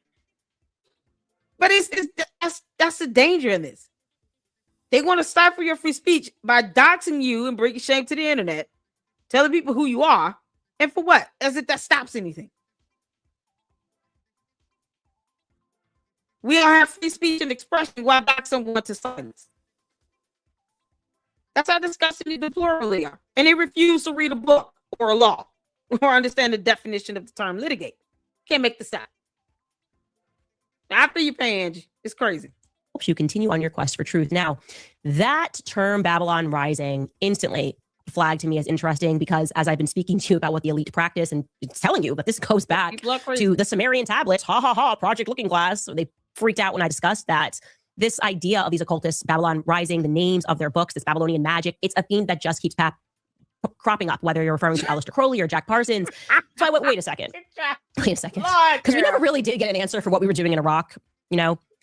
The email happens to check out. Surely enough, back in 2002, a group of German geophysicists began making trips into modern-day Iraq to map out what they believe they had discovered, which was ancient Iraq that aligned with the ancient texts of Gilgamesh. I'm going to show you this headline because I honestly, this is like unbelievable. Two German geophysicists, one named Georg Fassbinder and Helmut Becker, they were working for the Bavarian State Conservation Office in Munich, and they began using magnetic mapping to discover the old city. And suddenly they go, wait a second, this is his tomb. When exactly did they find it? We know for sure that it was sometime between May 2002 and very early 2003. They became convinced that indeed they had found the actual tomb of Gilgamesh, also, like I said, known as Nimrod in the Bible. This is within the exact timeline that we make a decision to invade Iraq. It's going to get even more insane. So it's February. Candace refuses to tell us her alibi for where she was on September 10th. Candace, we theorized that you and George Farmer had something to do with Charlie Kirk's death. When are you going to give us your alibi with video evidence to prove where you were on September 8th, 9th, 10th, and 11th? Yeah, I want all 4 dates. You know, because see, if the cult cared about truth, they would at least want to clear you out of this as well. Candace, give us your alibi. Y'all keep trolling Candace in her tip line. It's hilarious. And sending her long emails on this stuff here about Nimrod. You can't make this up. Candace, where were you on September 8th, 9th, 10th, and 11th of 2025? Because we're not going to put it past you that you're not capable of paying someone to take somebody out. When your dumb cult leaders think, your cult members think it's okay to dox people and not care about their safety. Where were you at? Because we're all now more prone to believe that you had something to do with Charlie Kirk's death. Perhaps you orchestrated it. George Farmer came up with a plan because you're not that smart. And he fronted up the money. We still don't know where he was on any of those days. You could have recorded a show anywhere. All you need is the backdrop. She could have recorded this episode, the episode she did on September 10th, 9th. She could have recorded that stuff anywhere. Who said she had to be at home in her basement in Tennessee? You know what's crazy? I have Candace's address. I've never leaked it. For what? Candace, at the end of the day, I care more about those kids because they're babies. They have nothing to do with this. But yet you and your people keep doxing folks. The hell is wrong with you? Where were you at on September 10th? You can't make this stuff up. February 5th, 2003, Colin Powell publicly states, rather notoriously now infamously states, that Iraq possessed weapons of mass destruction. He's addressing the United Nations Security Council. Okay. Then, that quickly, next month on March 20th, 2003, we invade Iraq. The public is informed a couple of weeks thereafter, BBC, state arm, that Fastbinder indeed had made the discovery of Gilgamesh's tomb. And conveniently, well, guess what our boys did? They were there. They happened to make their military base at that exact location. Like, this is just incredible. Colin Powell publicly states there's weapons of mass destruction during his address, and then bam, there we are on top of Babylon. What exactly were we doing there? Other than, the obligatory mass murdering, plundering ancient Christian civilizations and structures, like a million Iraqi civilians that were killed. That's a given. We just are always destroying Christian relics, but because we have to destroy history, they have to destroy history. But in retrospect, I have to say that I gotta stand for my boy Colin Powell looking into this, because I think he told the truth that they were indeed searching for weapons of mass destruction, but of a spiritual caliber, mass spiritual destruction. It is absolutely not a conspiracy. You can look this up yourself, that we, like I told you, set up our military base, Camp Alpha, right on top of ancient Babylon. Our boys then began digging. They said that the reason that they chose this place was because they wanted to protect the site from looters. Except, I guess, the military guys got confused at the top. They accidentally started doing the looting. The instructions just weren't clear over there. This is actually a United Nations article published in 2009 when we had to confess our sins before the world. It reads in part, quote, Babylon was the capital city for two famous kings of antiquity, Hammurabi, who introduced one of the world's first law codes, and of course, Nebuchadnezzar. Partially excavated over the last century, much of ancient Babylon, which lies 90 kilometers south of Baghdad, remains undiscovered. Now, according to a 2005 British Museum report, the use of Babylon as a camp by a multinational force between April 2003 and December of 2004, coalition forces is, quote, tantamount to establishing a military camp around the Great Pyramid in Egypt or the Stonehenge in Britain. Tells us later that Babylon was indeed plundered during the 2003 war, when contents from Hammurabi and Nebuchadnezzar museums and from the Babylon Library and Archive were stolen and destroyed. Oh, well, did we just go to war because we wanted to go on an archaeological dig? And we actually weren't allowed to do that because it was discovered and it belonged to people in Iraq. So they were like, weapons of mass destruction. We're going to need to go there and set up camp and do some digging. Sure enough, that's what the local said they did. And they just transported things out of there. This is from NBC News. It tells us that a senior U.S. military officer has said that he's willing to apologize for damage that his troops caused in one of Iraq's most famous ancient sites. British Broadcasting Corp reported Friday that after the 2003 invasion of Iraq, U.S. Marines built a helicopter pad on the ruins of Babylon and filled their sandbags with archaeological fragments from the ancient city. It said vibrations from the U.S. helicopters caused the roof of one of the buildings to collapse. We were not there to protect ancient ruins. We were there to plunder and to loot and to steal. Right after we discover that Gilgamesh's tomb is in this city. Locals reported that at night, Americans were digging and they were extracting in military operations. But to where? That's the question. Where did they take Nimrod's remains? Why do they want them? What do you guys think trying to do with Nimrod's body? Time for you guys to wake up, really wake up, and to understand that many of us are kind of coming out of a fog. Certainly me. Never forget who Nimrod was in the Bible. Was the original one word. Is it frozen? I just paused it. Am I frozen on my end? one in the chat if you can still see in here. Yeah, I'm just sitting here in shock with the rest of y'all. I'm just trying to. Candace is like all over the place.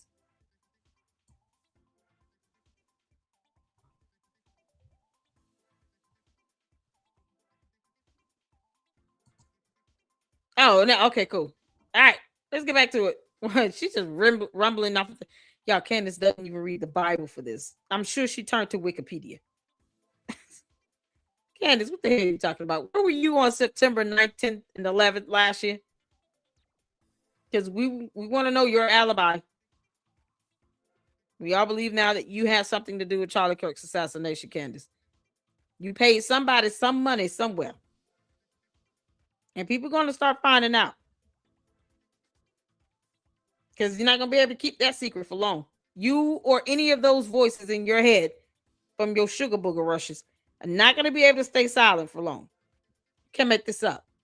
World government guy seeking to unite humanity under the Tower of Babel, one system created in defiance of the creator. One world government. This is why the mystery cults, they revere Nimrod. Freemasons revere Nimrod. In Masonic tradition, Nimrod is considered to be the first Grand Master, even before Solomon. I was telling you about that. This is all very real.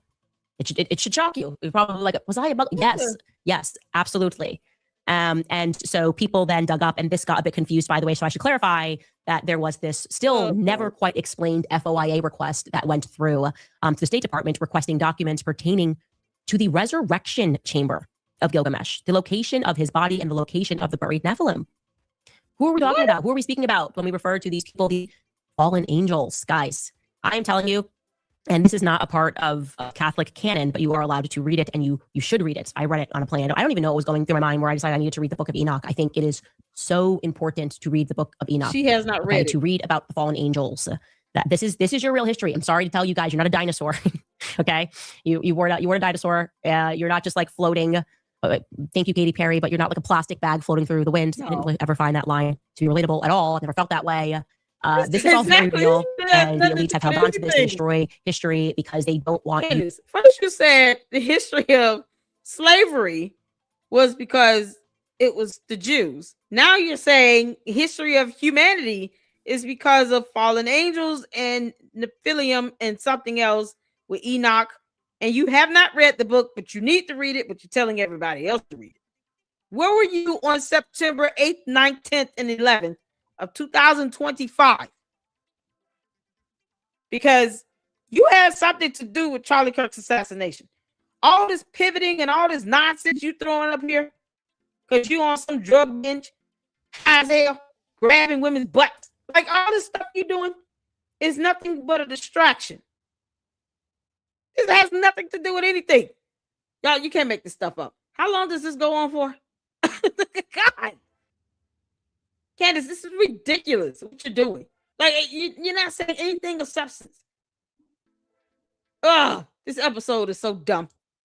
To know this, they envision a world like Nimrod. One world government. They are going to be the gods. You will have no sense of where you come from. You have no sense of your history, and your souls will be completely perverted and corrupted by them. That is what they are doing. So people always Candace believe in this because she's an alien. Y'all forget she's an alien. She crash landed on our planet. Now you bringing your nonsense here to humanity for what? And you have the candy ass cult members falling for this.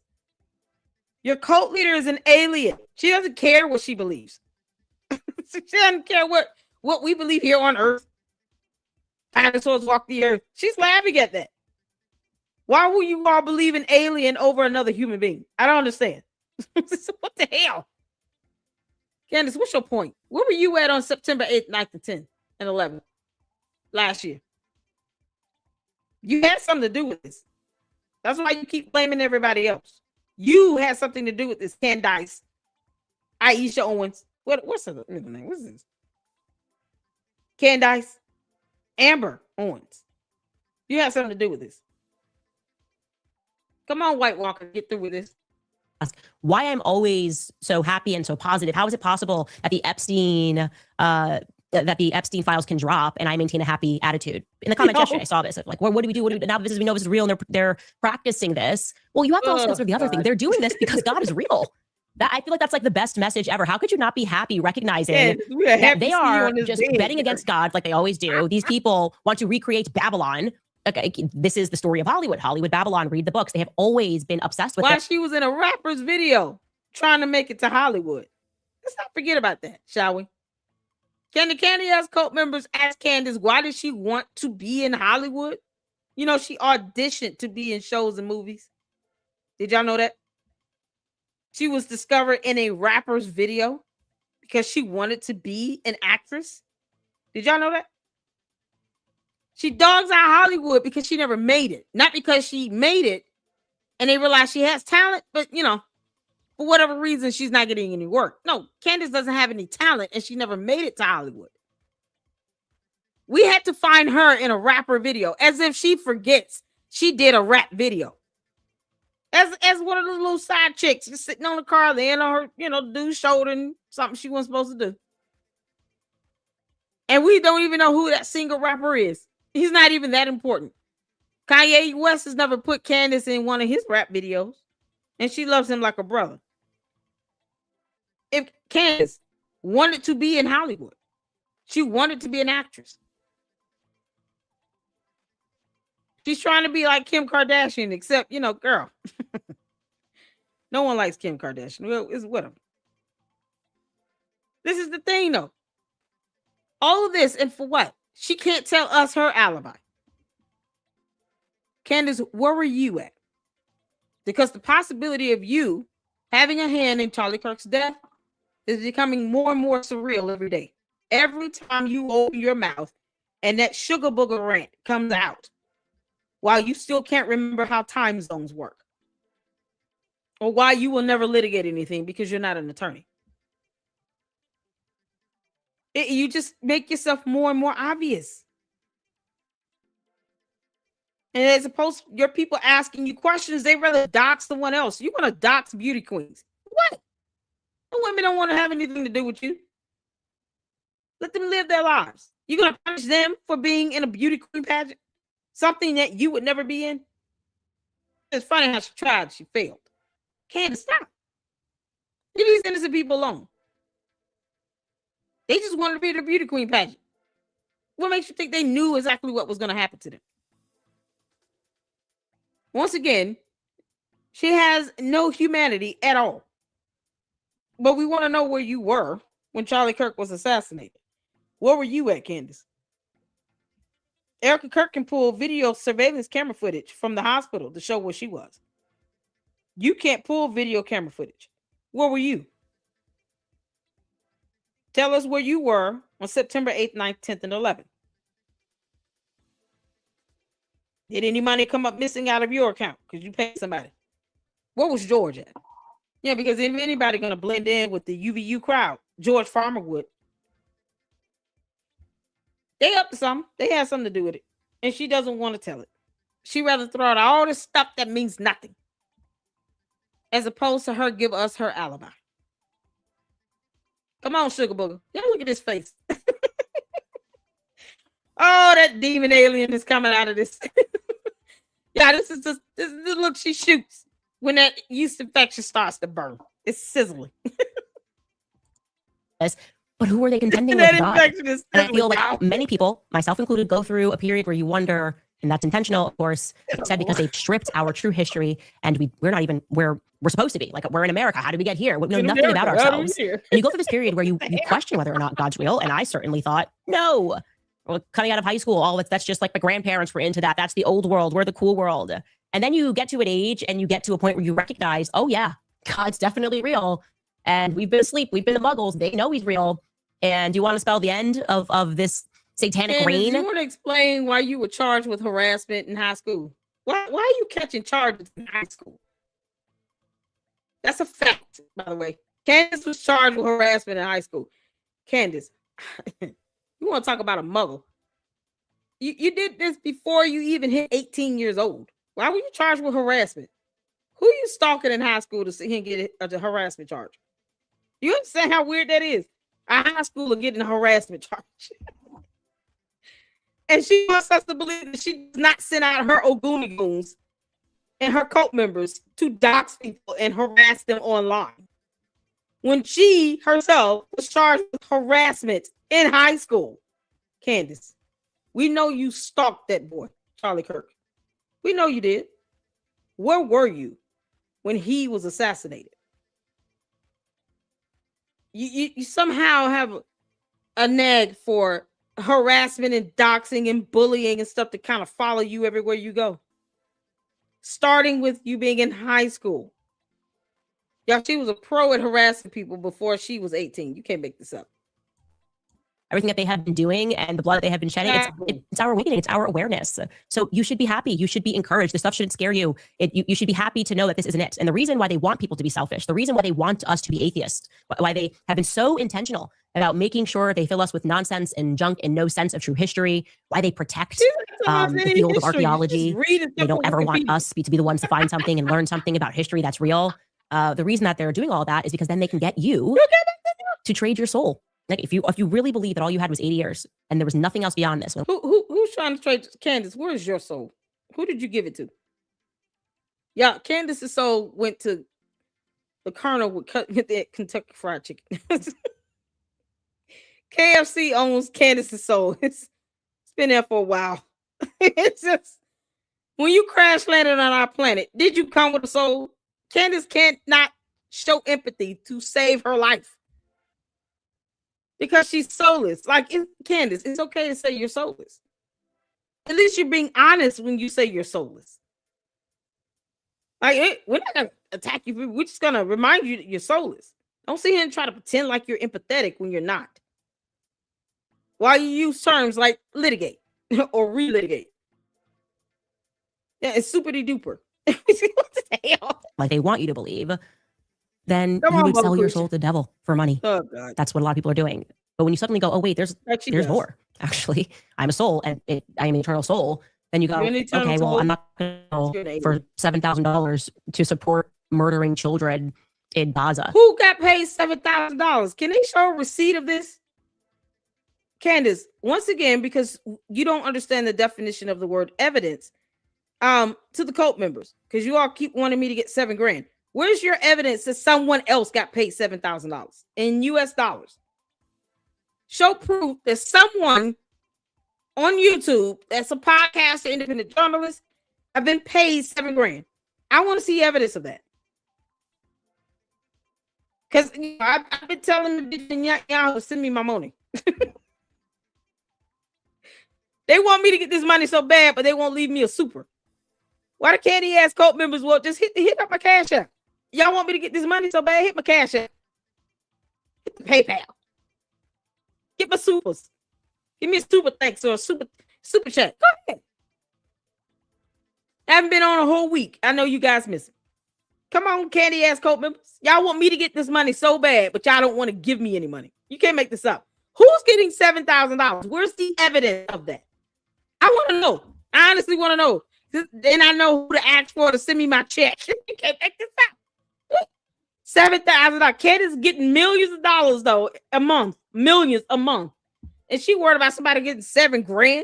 She'll spend that on a shirt and 2 pair of pants. Candace can drop $7,000 on a shirt and 2 pair of pants or a dress. I know damn well she's an elite, and y'all are sitting here as if you peasants can keep up with her. And I'm talking to the cult members. While you are parroting this nonsense about $7,000, to which you have no evidence to prove someone has been paid $7,000. But you won't give anybody any money either. Why you give your cult leader your mortgage money? She's dropping thousands of dollars on a shirt and a couple pair of pants. You honestly think she cares about what you all think? She's dropping money like that on clothes. $7,000? That would pay my rent for like 3 months, 3-4 months. I wouldn't have with that. So what? I'll be able to take my kids to Disney World. Child, please. I'm going on vacation. I'll be able to catch up on some things. And why does it have to be $7,000? Why is that the magic number? Because Candace said so. Why can't it be $21,000? How about $7,777.77? Make it all sevens.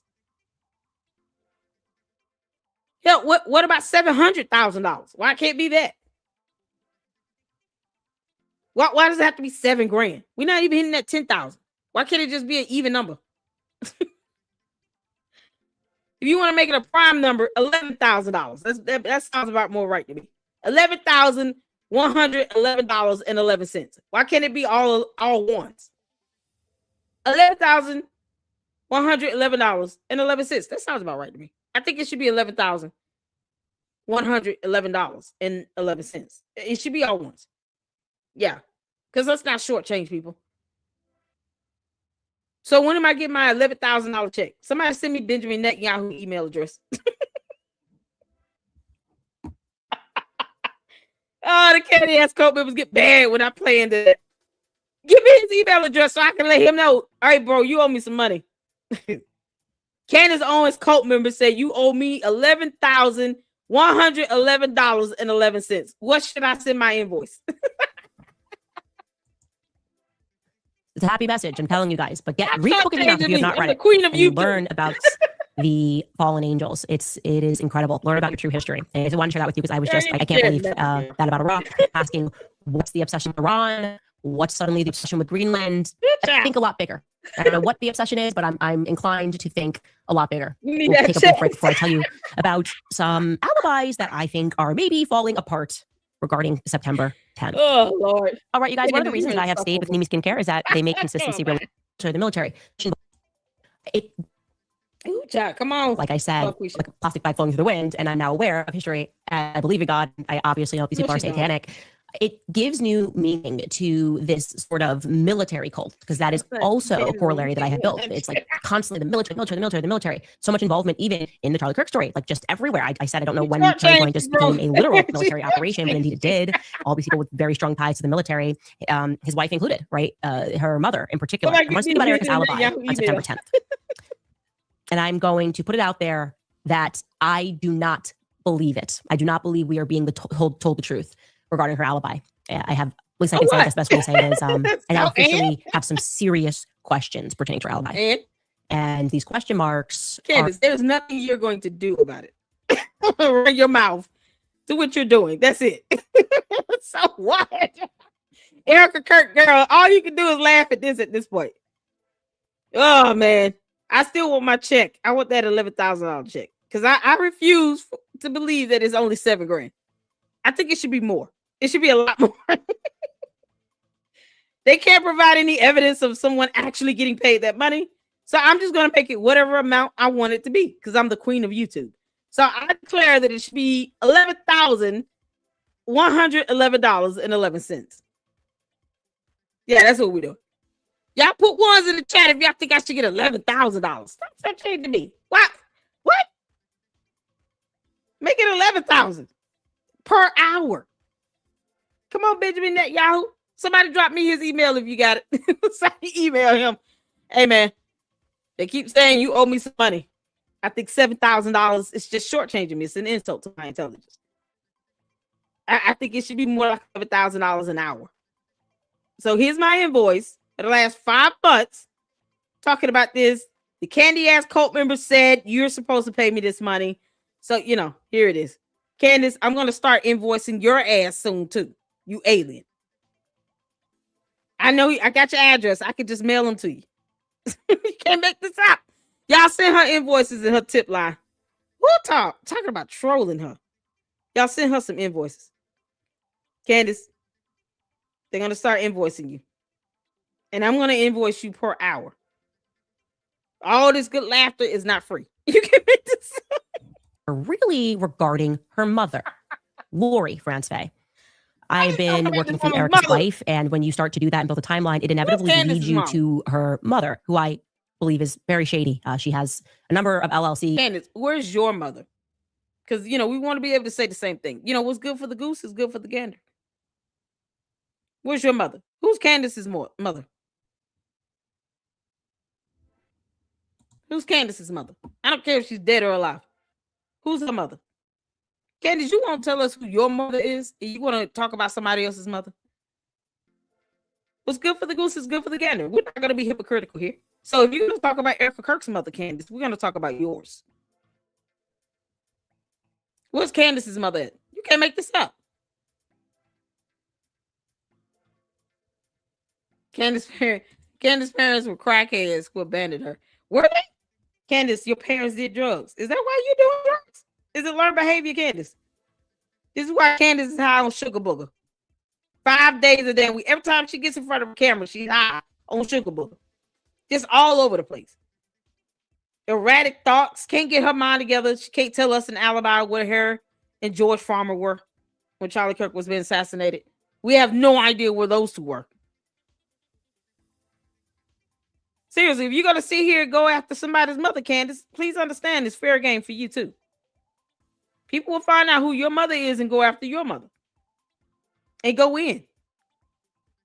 Just hope you know what you're doing. That's all I'm saying. You're going to go after someone's mom. Somebody's going to go after your mom. That's how this going to go, Candace. That's it. So if you don't want anybody coming after your mother, then don't go after someone else's. But until then, we're going to find out who your mother is and then go in. You're talking about somebody that's got an illness and you don't even know. You believe she's shady? Your mother was a crackhead. What are we talking about?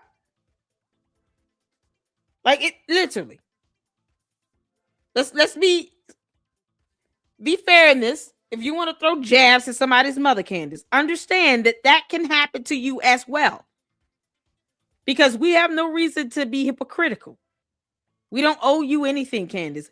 We don't have to spare you from a damn thing. So if you go after somebody's mother, especially when they're suffering from an illness, we're coming for your crackhead mama. You understand it? Can't make this up. And when I say a number, I mean it's almost incalculable, the amount of LLCs trying to figure out what exactly this does, the technology, connections from France to Arizona to Cincinnati to Massachusetts. And I realized something about her mother. First and foremost, I told you that when we met, that was the only time that I sensed very strong emotion from her was in mentioning her mother. But I do realize now that it seems to me to be an intentional effort to protect Erika's mother throughout this entire thing. Before, like, regarding even September 10th. Leading up to September 10th, Erika did something that it's unusual. It was unusual in terms of the manner in which Erika... Candace, your upbringing is unusual. This is something else. So, no. We're going to go in on Candace's mother. Candace, if your mother was a crackhead and she dropped you off at your grandfather's house, why she never came back to get you? Obviously, Candace does not have a good relationship with her own mother. I mean, it seems to be obvious. She doesn't have a concept of what it means to have a loving mother-daughter relationship. Because her mom abandoned her. And she sees Erika Kirk taking care of her mother. She sees Erika Kirk taking her mom to doctor's appointments. You know, Erika Kirk was a beauty queen pageant. And won. A winner, right? Miss Texas or something like that. Candace never got to go to Hollywood, become an actress. All the things that she sees in Erika Kirk, she wanted for herself, and Candace failed. And then you were going attacking her and her mother, talking about, oh, they're shady. But your mother being a crackhead is not shady. You catching charges at 17 in high school for harassment is not shady. You trying to be in rap videos, that's not shady, Candace. What did you have to do to land a part in that rap video? I'm curious. Because obviously you have no talent. So what did you have to do to land a role in that rap video? Yeah, who was the rapper, the singer? We don't even know who that kid is. Because, you know, Candace, you know you have to do some strange things to land something in Hollywood, right? You can't make this up. We can go in on your mom, Candace, because why shouldn't we? If you're going to go in on somebody else's mom that's sick. She has no soul. May know what's a rapper. I don't even know who that is. You watch the video? Yeah, she does. Like we can go in on this. Candace too scared to come over here. She steals my quits though. She steals my jokes. She steals my lines. Like, good grief. She won't just her debating me. It'll be her screaming and yelling, and me throwing like just one good punchliners And that's it. And it's just gonna boil her blood. Candace's mother, your mother's a crackhead. She left you and your siblings and never came back because you don't talk about her. And then you brag about how you neglect your own kids, crying over another woman's deceased husband because he didn't pick you. Candace, we could do this all day. So, Candace, why don't you produce your crackhead mother? How about that? Why are you going after somebody else's mother that's got an illness? Erika normally posts. She does not typically post her mother. She is private about her mother. She's always been very private about her mother, actually. If you ask people at Turning Point USA, they don't know her mother, despite the fact we don't that her know mother's your on the mother, board Candace. of companies related to Turning Point USA, despite the fact that her mother is involved with sort of the geofencing and things of that nature. What is that specific we don't know company anything called? about Candace's Superfeed mother. Technologies. Despite the fact that her mother was, present next to Erika in 2015 when she was standing behind Trump, they don't know Erika's mother.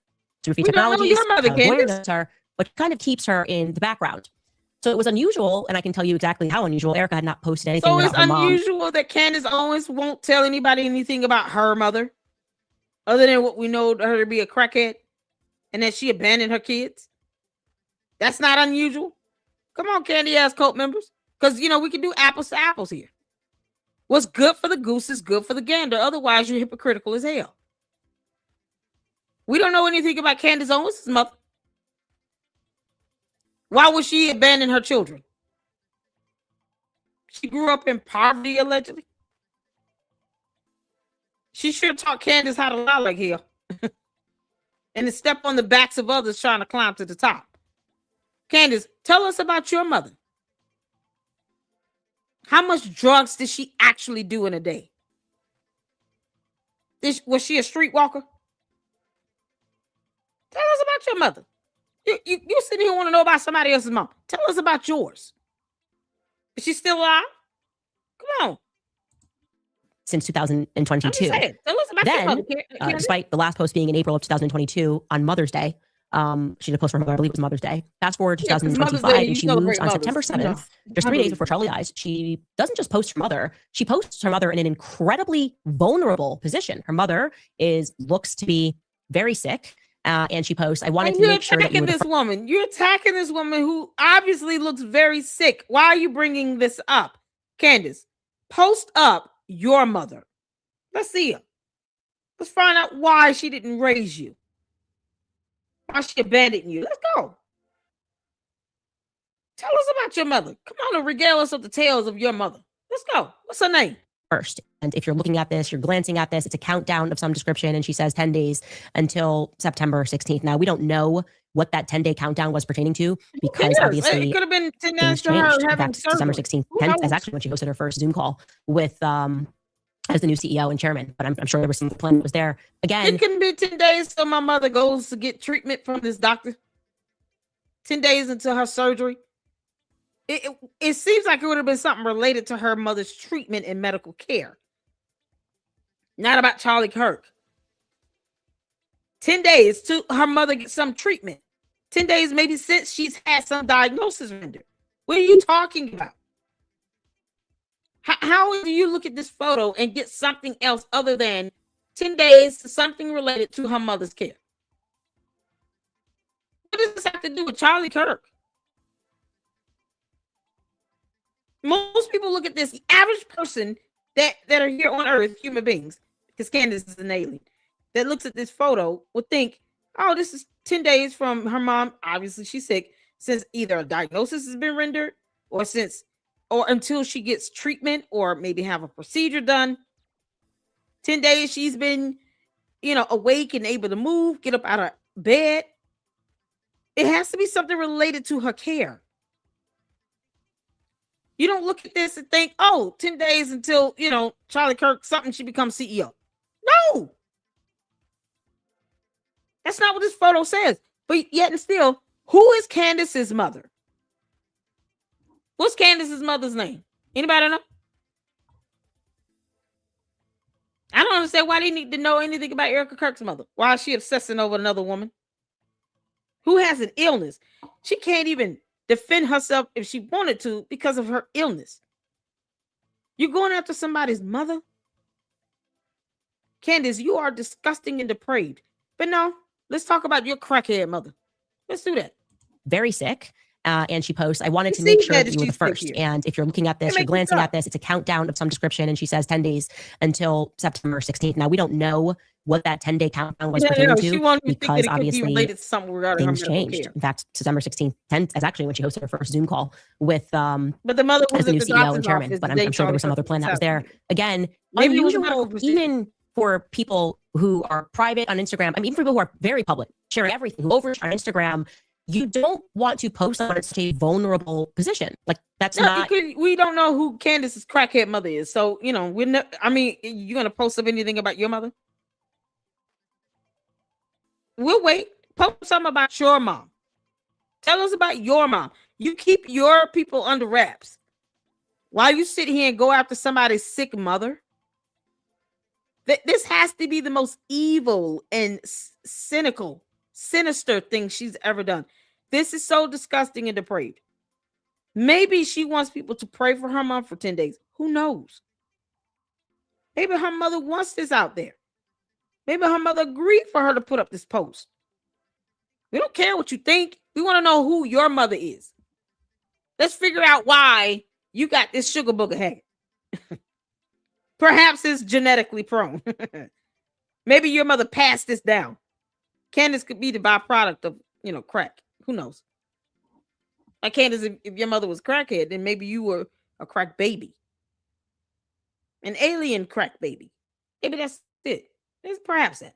How you want to use Instagram. This is not her and Charlie. When it comes to their private life, they're actually exceedingly private. You don't see photos of their children. So this was new. This was different. This was exceptional, I think, is something that we can say. We fast forward just a few days to September 10th, and we learn, one of the people that told us this was New York Times, that on September 10th, Erika was at the hospital while her mother was receiving treatments. Now, that hospital word came from the New York Times. It was not a direct quotation from Erika, but they said that she was in the hospital when Mikey McCoy called her, quote unquote, within seconds. We later learned that actually that phone call did not come in within seconds. Actually, Mikey called his wife first. So much for that training that Charlie allegedly gave him. This is what you do immediately. Walk away and call your wife and then call Erika 3 minutes later, 3+ minutes later, and then add Erika to the line while your wife is on the phone. I'm not really buying that, but okay. We know that they had a very brief call, a couple of minutes, and then we are told that she left her mother, who was receiving a medical treatment, and then she collapsed in the parking lot. Now, I got suddenly interested in this narrative for a couple of reasons. Because I then realized her mother was used again in an alibi when I was contacting Justin Shrive, trying to figure out what Erika was doing on September 8th, just wanting some sort of an alibi, and it kept getting delayed. They don't owe you an alibi. You're not a prosecutor. They owe you nothing. You crackhead, baby. Candace was a crack baby, y'all. Definitely a crack baby. Her mother's name is Paula Owens. She was an executive assistant while her father, Robert Owens, worked as a property manager. She's a crack baby. Candace, why did your parents abandon you and leave you with your grandparents? You all grew up poor. Your father was a property manager, a property owner, property manager. Your mother was an executive assistant. Overglorified admin assistant. And you all were still living in poverty. Candace, if your mom was a crackhead and abandoned you and your siblings, don't you think you ought to get some therapy for that, as opposed to go after somebody else's mother who's got a whole illness? Because you think that her daughter owes you an alibi. That's laughable to me. She doesn't owe you a damn thing. She owes you nothing. She don't even have to care that you exist, girl. Erika Kirk care less if you walk this earth. The only time you will be important to her is when she's ready to sue the crap out of you, which is what you're skyrocketing yourself towards. A lawsuit. You bring up her mom and you're doing all this stuff for what? And you won't tell us your alibi. What was Candace at on September 8th, 9th, 10th, and 11th? Because Candace, you have a bigger motive to take Charlie Kirk up out of here than Erika Kirk would. I mean, look how you've been obsessing over this for the last 5 months and how much money you've made. Why are you purporting to be a friend that you unfriended on social media for at least 6 months leading up until his death? You weren't even talking to him. But you want people to believe that you two were good friends. No, Good friends don't go 6-7 months without talking to each other. Good friends don't unfriend each other on social media. Good friends don't go to somebody else's house over chicken parmesan and dog the person out. Good friends don't do that. But you having a problem with that. I'm not going to let Candace be hypocritical. Candace, we can go in on your mom if you want. I don't see how going after a sick, elderly woman simply because she's Erika Kirk's mom is giving you brownie points. But when your cult members are soulless demons from hell, of course they don't care. They're not empathetic to that. So they shouldn't give two shits if I go after your crackhead mother. What's good for the goose is good for the gander, girl. Come on, you crack baby. And I was told that her mother was very, very sick and that was the reason why, and that she was spending her days in the hospital with her mother. I can confirm that the message that he sent me, certainly the lighting does not look like she is in a hospital. It looks like she's where she is there, which is at her apartment building. And also what I can now confirm to you for a fact is that the mother was receiving treatment, not at a hospital, but at a sort of holistic clinic. We can do this all day. And again, this is one of those situations where you don't normally speak about the health of somebody's mother, but you're putting us in the casket with Charlie. We have a right to ask where he's buried. You're going to put us in this. No, you can't. You cannot justify this, you crack baby. Where's your crackhead mother? Because you're putting us in the position to have to sit here and go after your crackhead mama. Where your daddy at? Why he didn't sit here and take care of you either? They left you with your grandfather. So since Candace had a horrible relationship with her mother growing up, or practically non-existent, now she's got to sit here to try to erode the relationship between Erika Kirk and her mother, who has an illness. No one's putting you in a position to do this, Candace. You're just pure evil. We find out more about your crackhead mother, we're going to see him put it out. And trust me, when I say it does not bother me at all, I'm going to sleep so peacefully. It's not going to bother me. Because what's good for the goose is good for the gander. Candace needs to feel the pinch of everything she's doing, and it needs to be directed right back at her. Why should she be spared? Why? We're not going to do that. I won't go after the kids. But your crackhead mama? Yeah. Why should you be spared? You're going after somebody else. So don't get mad, Candace, when people start going after your crackhead mother. Come on, girl. Tell us where your mama at. Very vulnerable position with your mother. I guess it's okay for us to discuss your mother's illnesses because this is a post, right? I would never, ever, ever, ever post this. I find that to be. I have to do it wrong. Again, I also wouldn't post somebody in a casket, but things different strokes for different folks. What is interesting to me is I have known for a while, she's not lying about her mother having Lyme disease. That's what her mother has. I know this because I talked to Charlie about this. Charlie, once upon a time, he and I spoke extensively about how he was flying out her mother to do treatments for Lyme disease overseas because there was better treatment in Europe, options available. Bella Hadid posts a lot about this. Her and I think her brother. You all know this? I didn't know this. Did you all know this prior to this video? Did anyone know that her mother has Lyme disease? We didn't know this. Why is she telling us this? What the hell? Candace, we didn't need to know what her mama has. I don't care. She's sick. It is what it is. I did not know her mother had Lyme. Like, why are you putting that out there? You put her medical information out there. You violating her privacy when it comes to her health information. She wants to talk about HIPAA privacy laws, and Candace Owens literally ignores them when it comes to her disclosing someone else's health information. That is a violation of HIPAA privacy. Candace, no one needed to know that Erika Kirk's mother had this specific illness.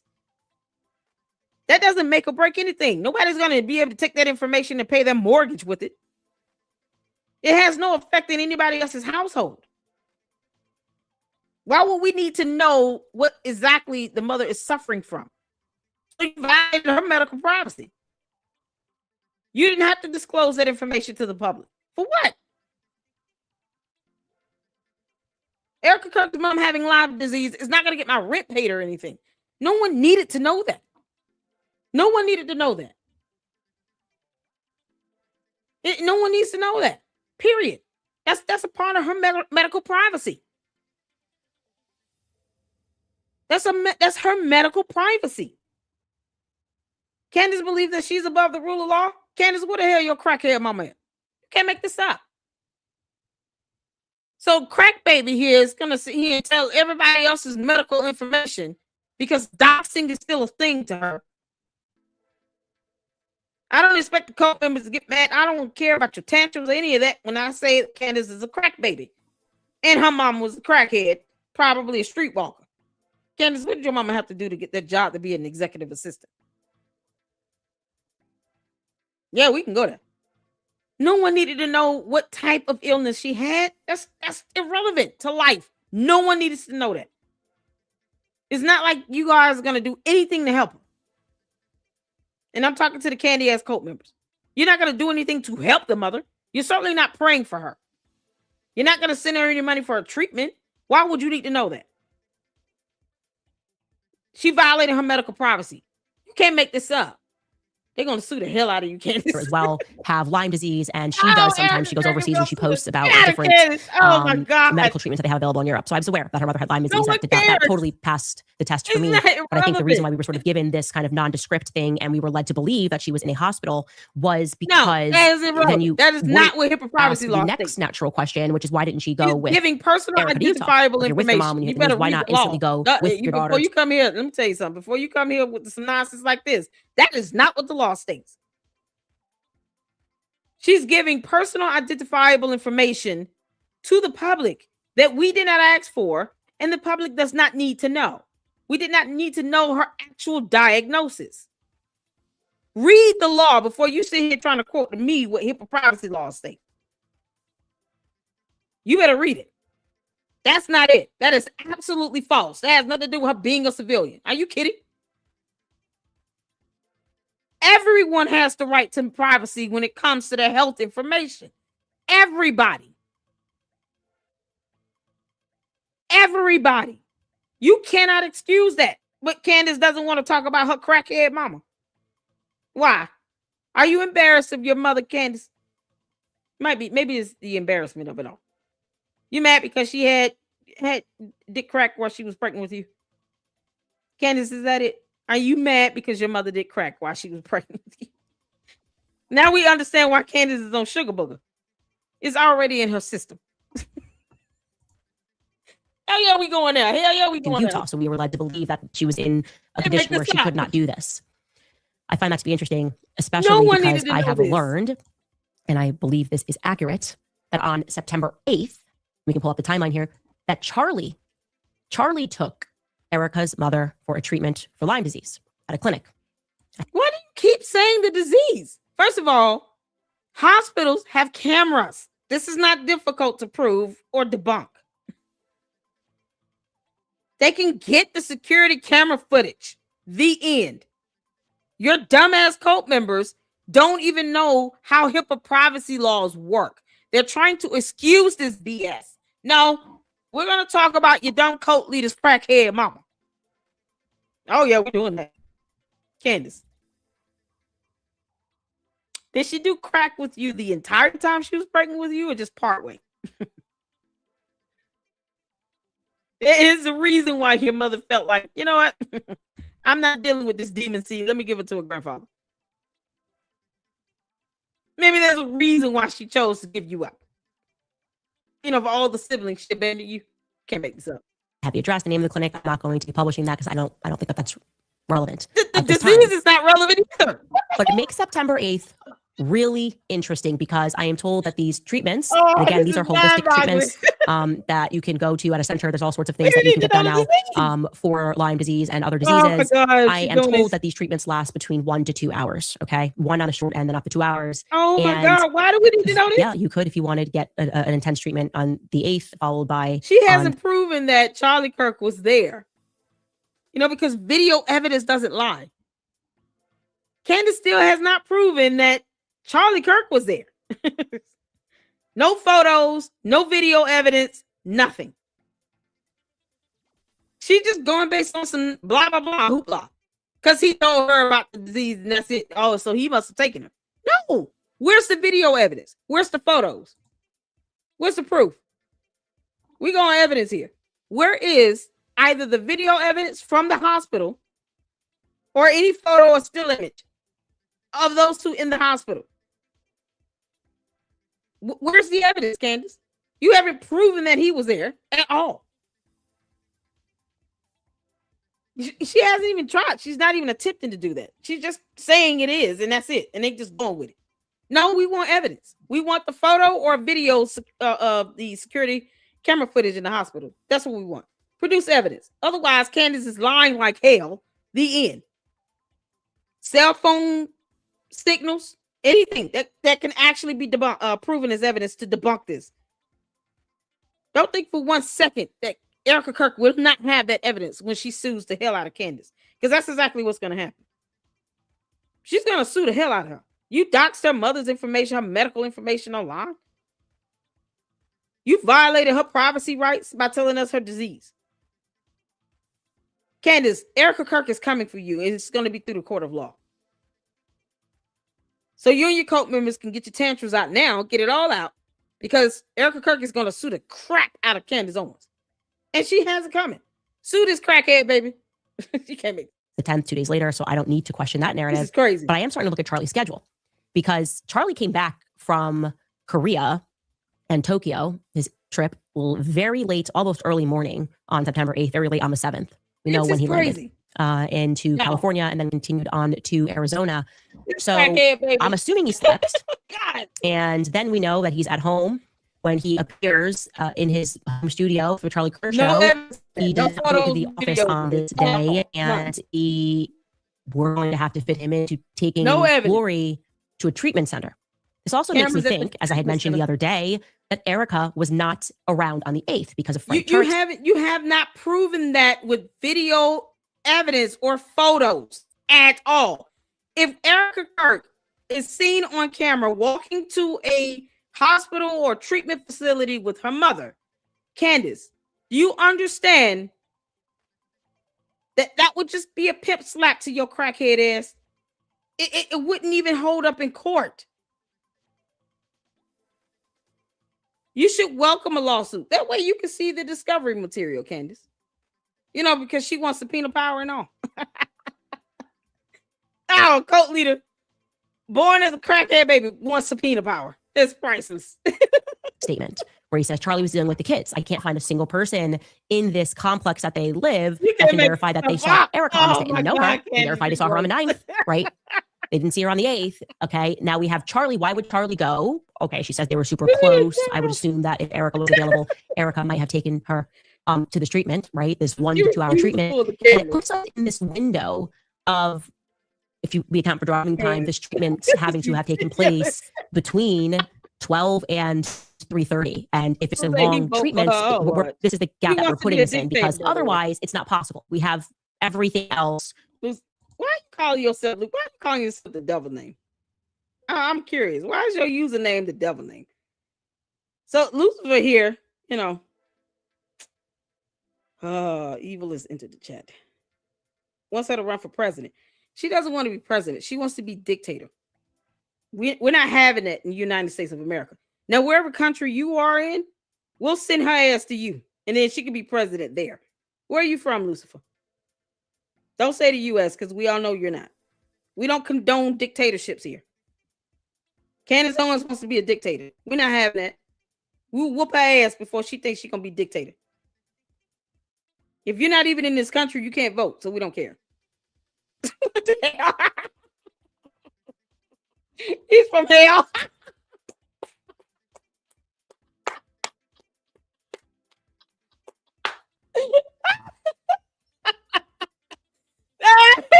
So where you from?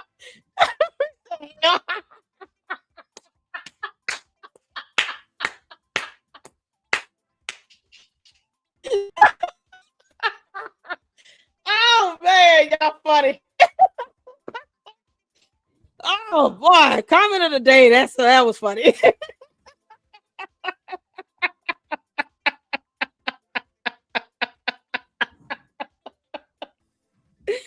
Lucifer, somebody say you came straight from hell, bro.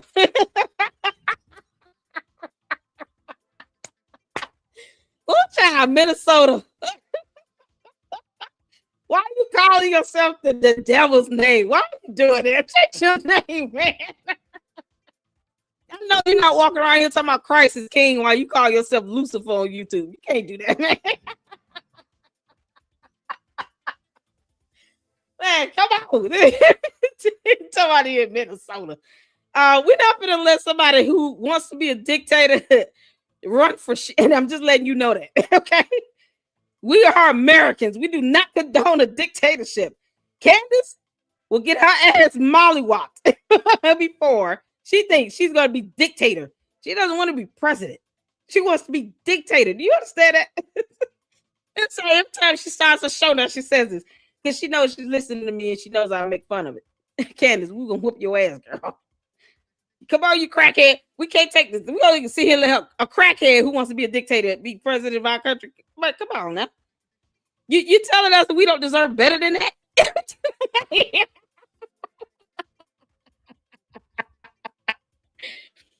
Oh, man, you can't make this up. No, come on now. I'm Minnesota. Come on. You don't think we deserve better? I want to see her do anything. I want her to sit here and actually go to court. That's what I want to see her do. Walk into a courthouse because she's been sued.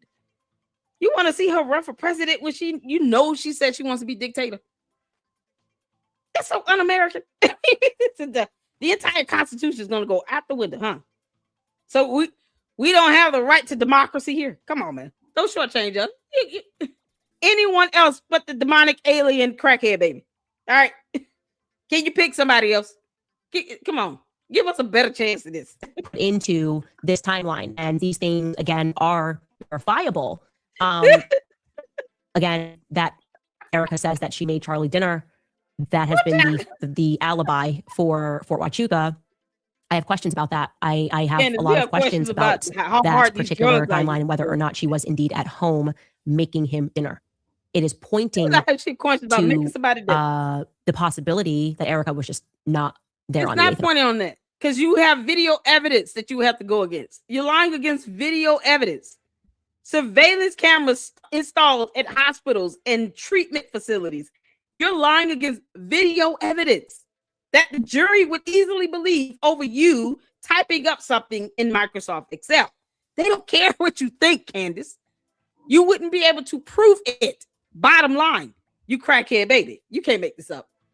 And the way in which her mother was again used to sort of guilt us away from asking questions. So I was asking her for Huachuca. She's with her mom, until she then popped up, which she wouldn't have had this happen. And then I texted and I said, you told me that she's like not available at all because she's with her mom and her mom's like in a hospital, but she's actually at a basketball game. Oh, God. Because a fan caught Erika at a basketball game. And then it was like, oh, yeah.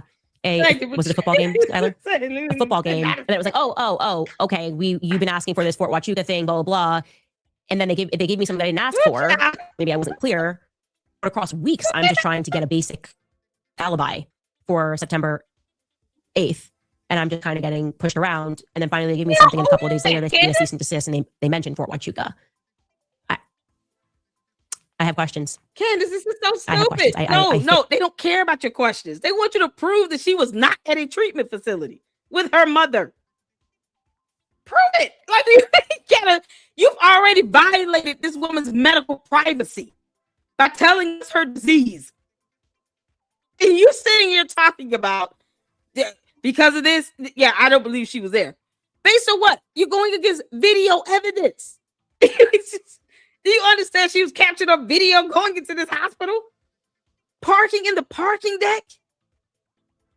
She would have had to get a ticket or at least get, valet service for the parking. Because hospitals charge a lot of money for parking. You know, the hospital I go to, my thought is that I have to pay $8 for valet parking. Yeah, that's a lot of money. $8 for parking every time I got to go to the doctor's office. So they got to pay for that parking. At the very least, there are cameras in the parking deck. There are cameras at the hospital. There are cameras everywhere throughout it. She would be able to prove with video evidence. Here, you see me walking in with my mother?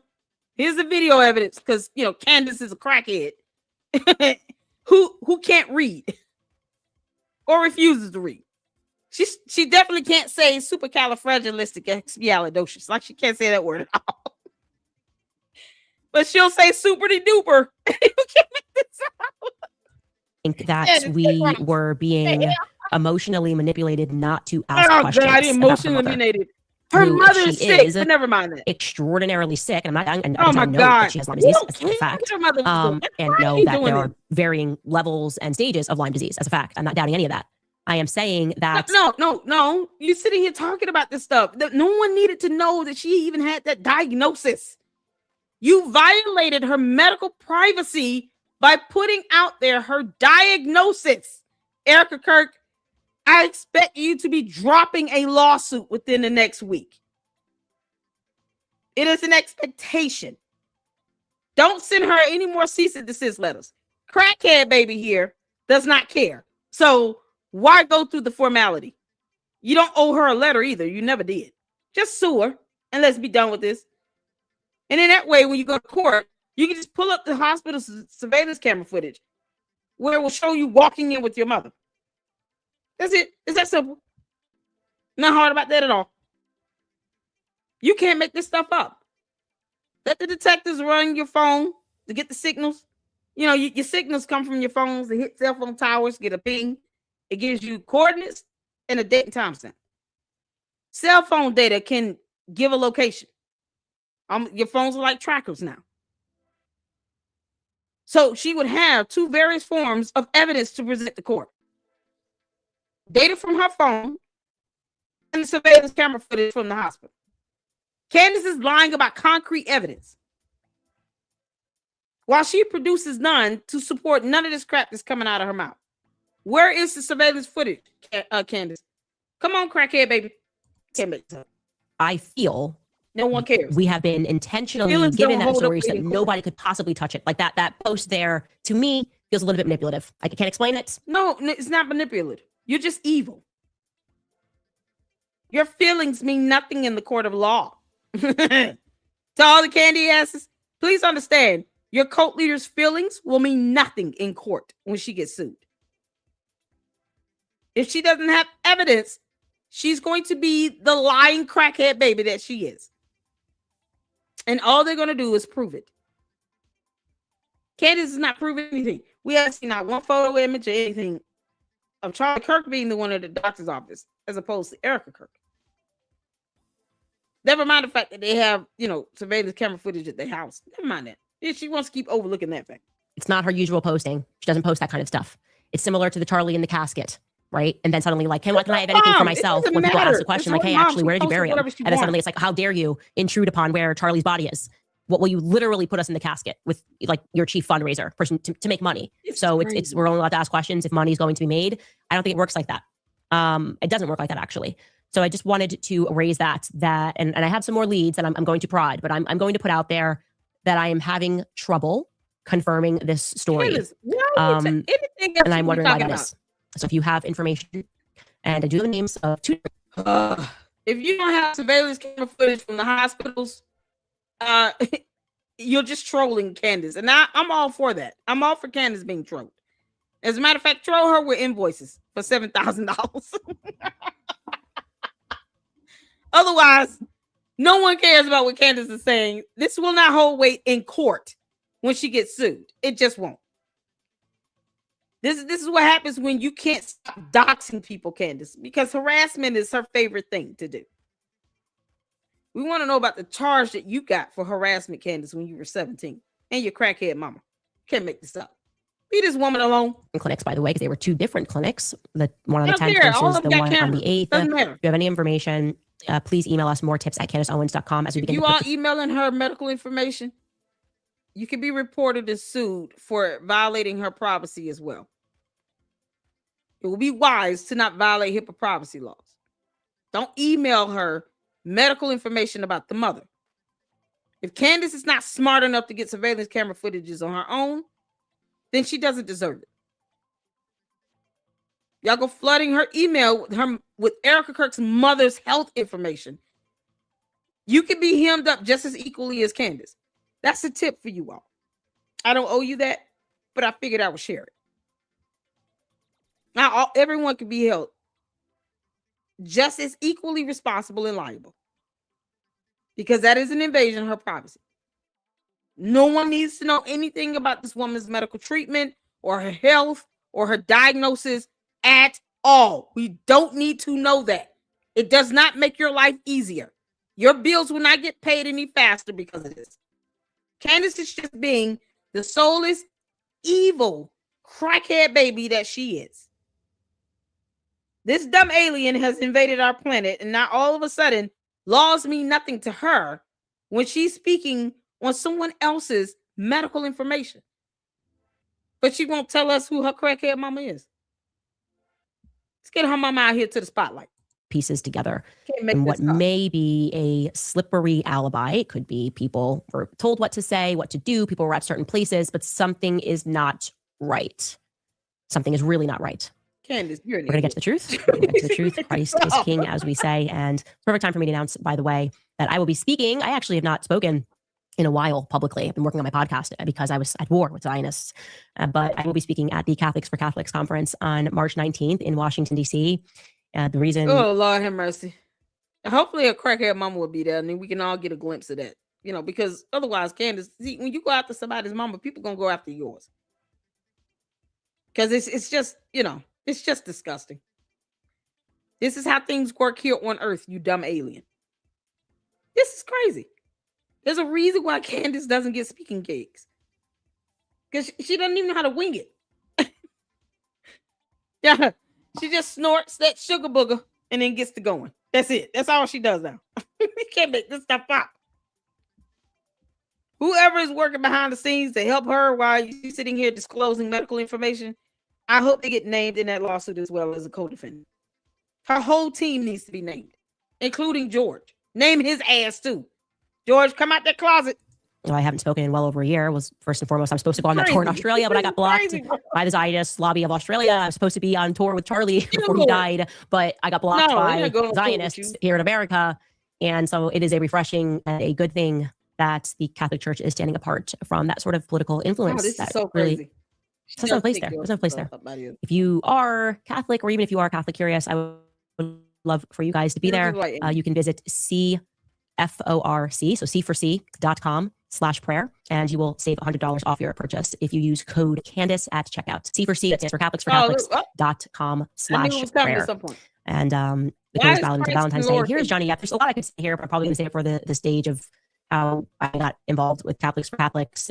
There's just so much. I see. Catholic Prayer for America, Gala. Okay. Against goodness. I think he's close. And I was trying to share that with you guys, that we were like rooting in because he attends the same church as Charlie. There's a lot of producers that are writing questions that Ben wants them to ask. Okay, she goes comments. Yeah, I'm done with this episode. Anything else I miss here? No. Oh, hold on. She talks about Ben Shapiro. Because Ben Shapiro declining on her ass and that other podcast.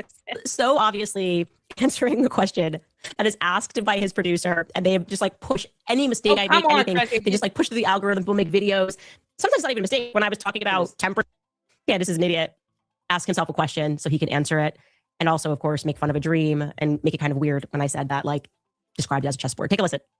Did I hear that Candace said on her show she had dreams about playing Hogwarts chess with you? That's the okay now. All right. Well, you know, that's weird. Hogwarts it's a little bit weird. I mean, I guess that's pronounced what-eared or what-eared. Wait. Should I pronounce? Yeah. Weird. I don't know. Weird. I don't know. Maybe we should have a discussion about the temperature at which ice freezes.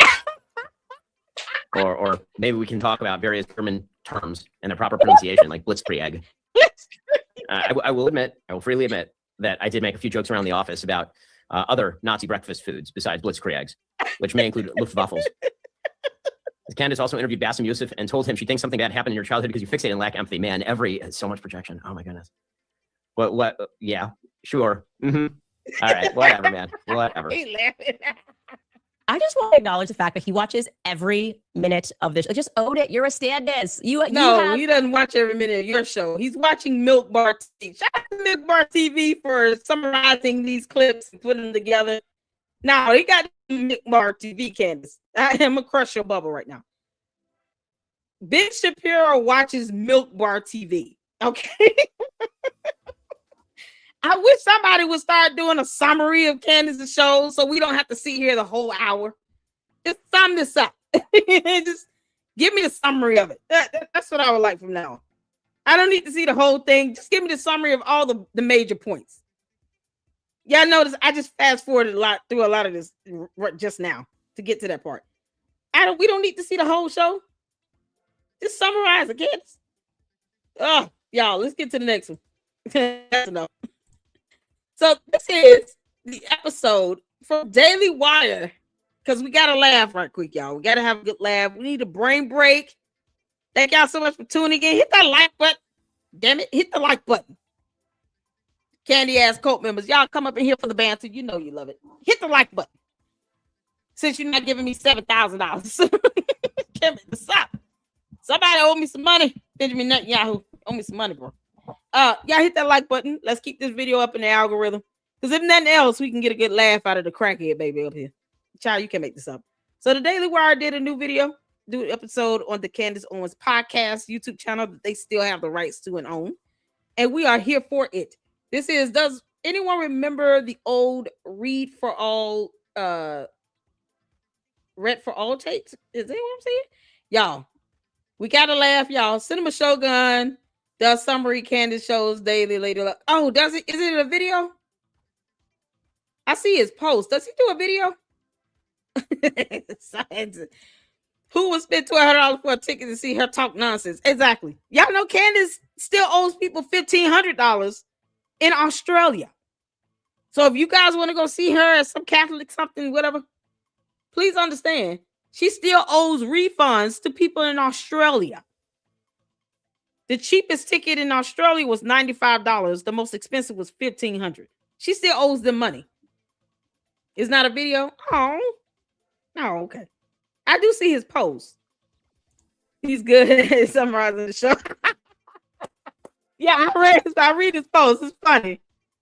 Oh, we might start doing that and watching like the other clips. Because watching her whole episode, oh my God, is my Candace. Do you understand how unbearable it is to have to listen to you talk for 45 minutes?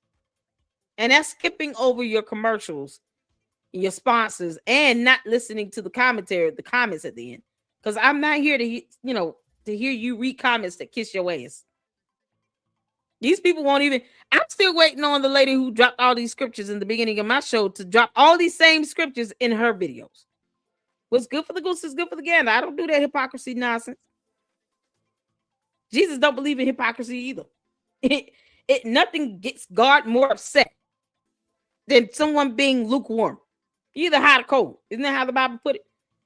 You either hot or cold. Can't be lukewarm. Pick a side. Like it's serious.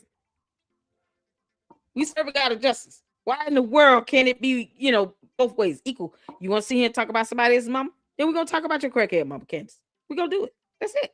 Now you're crackhead. All right, y'all. Let's laugh at the crackhead, baby. Shout out to the Daily Wire. Keep it coming, Ben Shapiro. She's just mad. She'll be all right. No one cares. Welcome, friends. This is cassette 4 of the introductory adult reading curriculum, Read for All. This cassette will introduce onset letter sounds in context. Are you ready? Let's begin. A is for architecture. The architecture is delightful. B is for bees. Bees go buzz, buzz.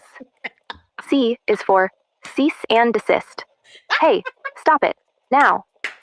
D is for delegitimize. This debacle has really delegitimatized the work. E is for Egypt. The explorer explored the Egyptian plains. F is for French. The French woman is a female. G is for glistened.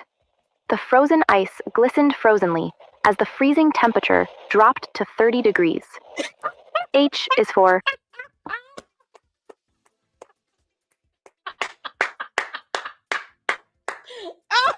Yeah.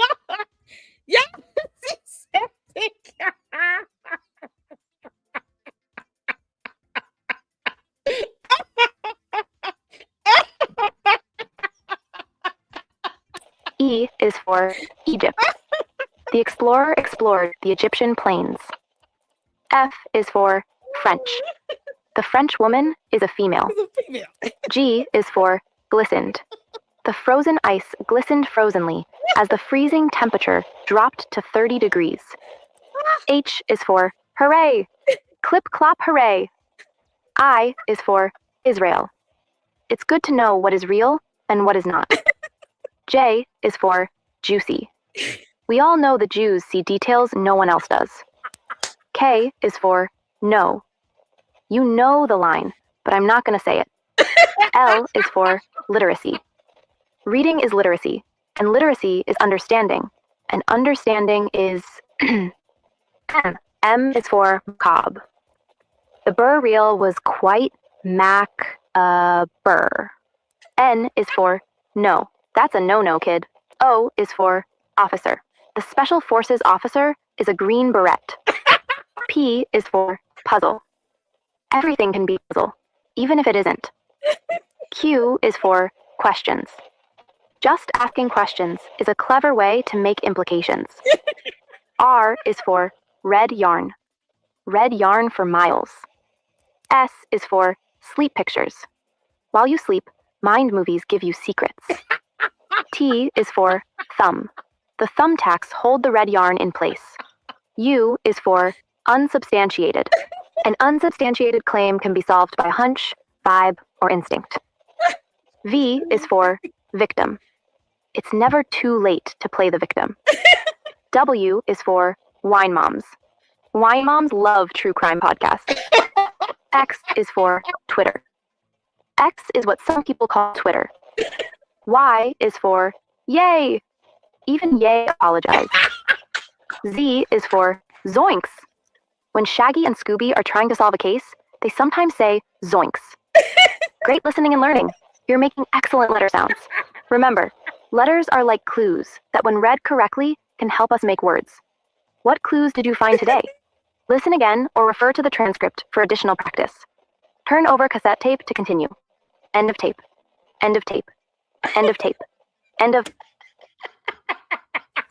All right.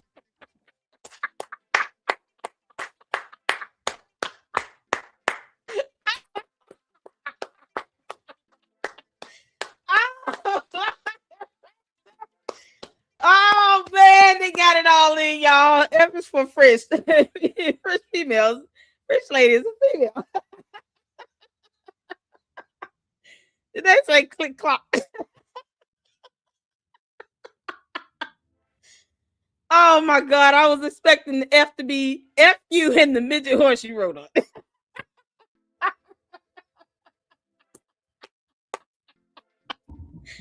What? Candace, they're obliterating you over there, Daily Wire. Y'all know she's not gonna be able to read half of those words, right? I was expecting S to be supercalifragilisticexpialidocious. I was expecting that to be S. I'm serious. Y'all even apologize.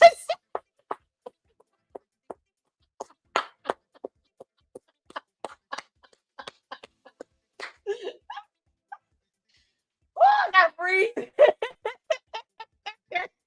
Oh, let's play the next episode while I catch my breath. Oh, good God.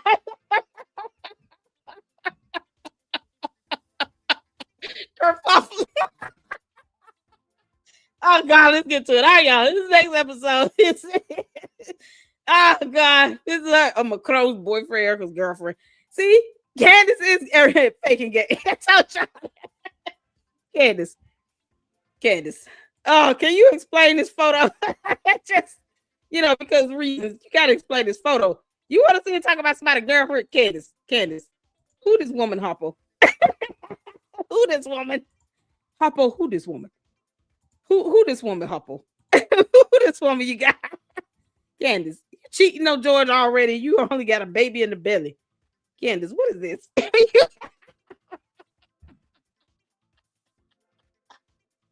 Hoppo, who this woman? Who this woman, Hoppo?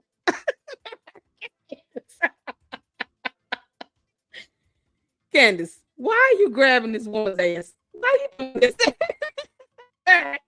The candy ass cult members, this is your leader. Well, she says everything is fake and gay. Why is it hard for you all to believe so is she? We can't make this. Candace, why are you grabbing this woman's behind like this? And y'all, she got, when I say a chunk full, like she made a fist. It's like, yeah.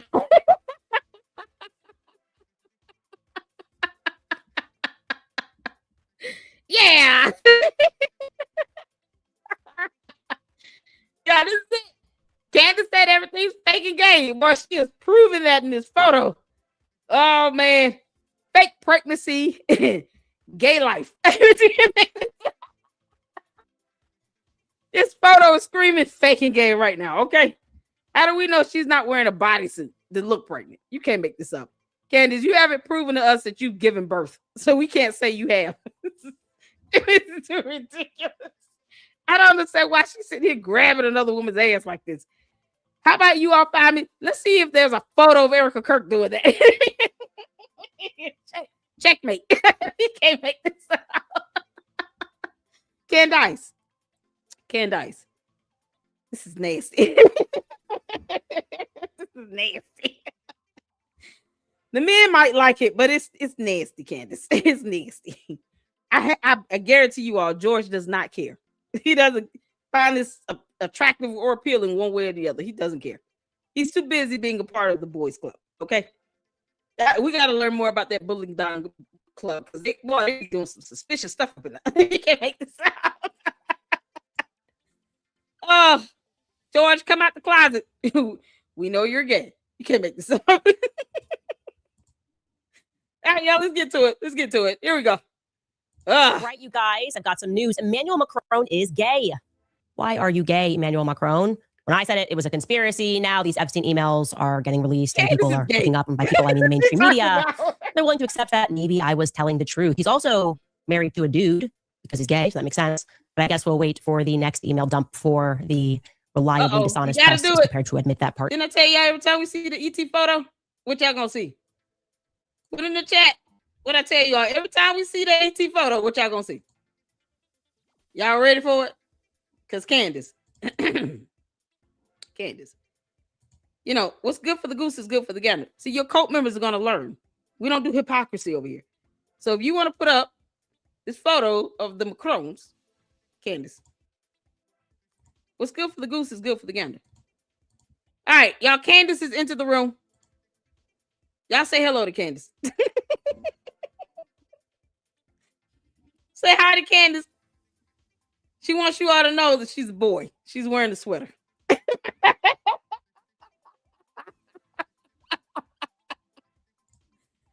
Candace, why don't you tell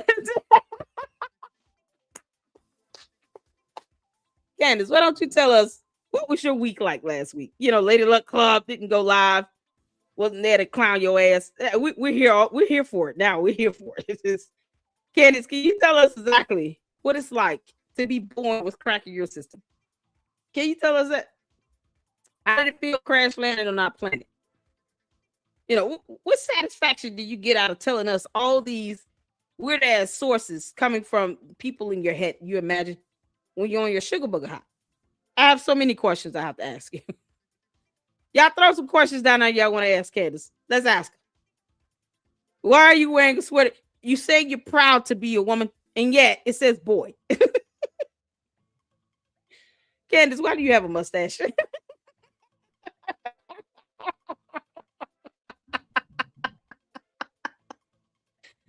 Oh, y'all tell Candace hello. Yeah, she did not want you all to know that this is her alter ego, but it is. This is definitely her alter ego. Okay.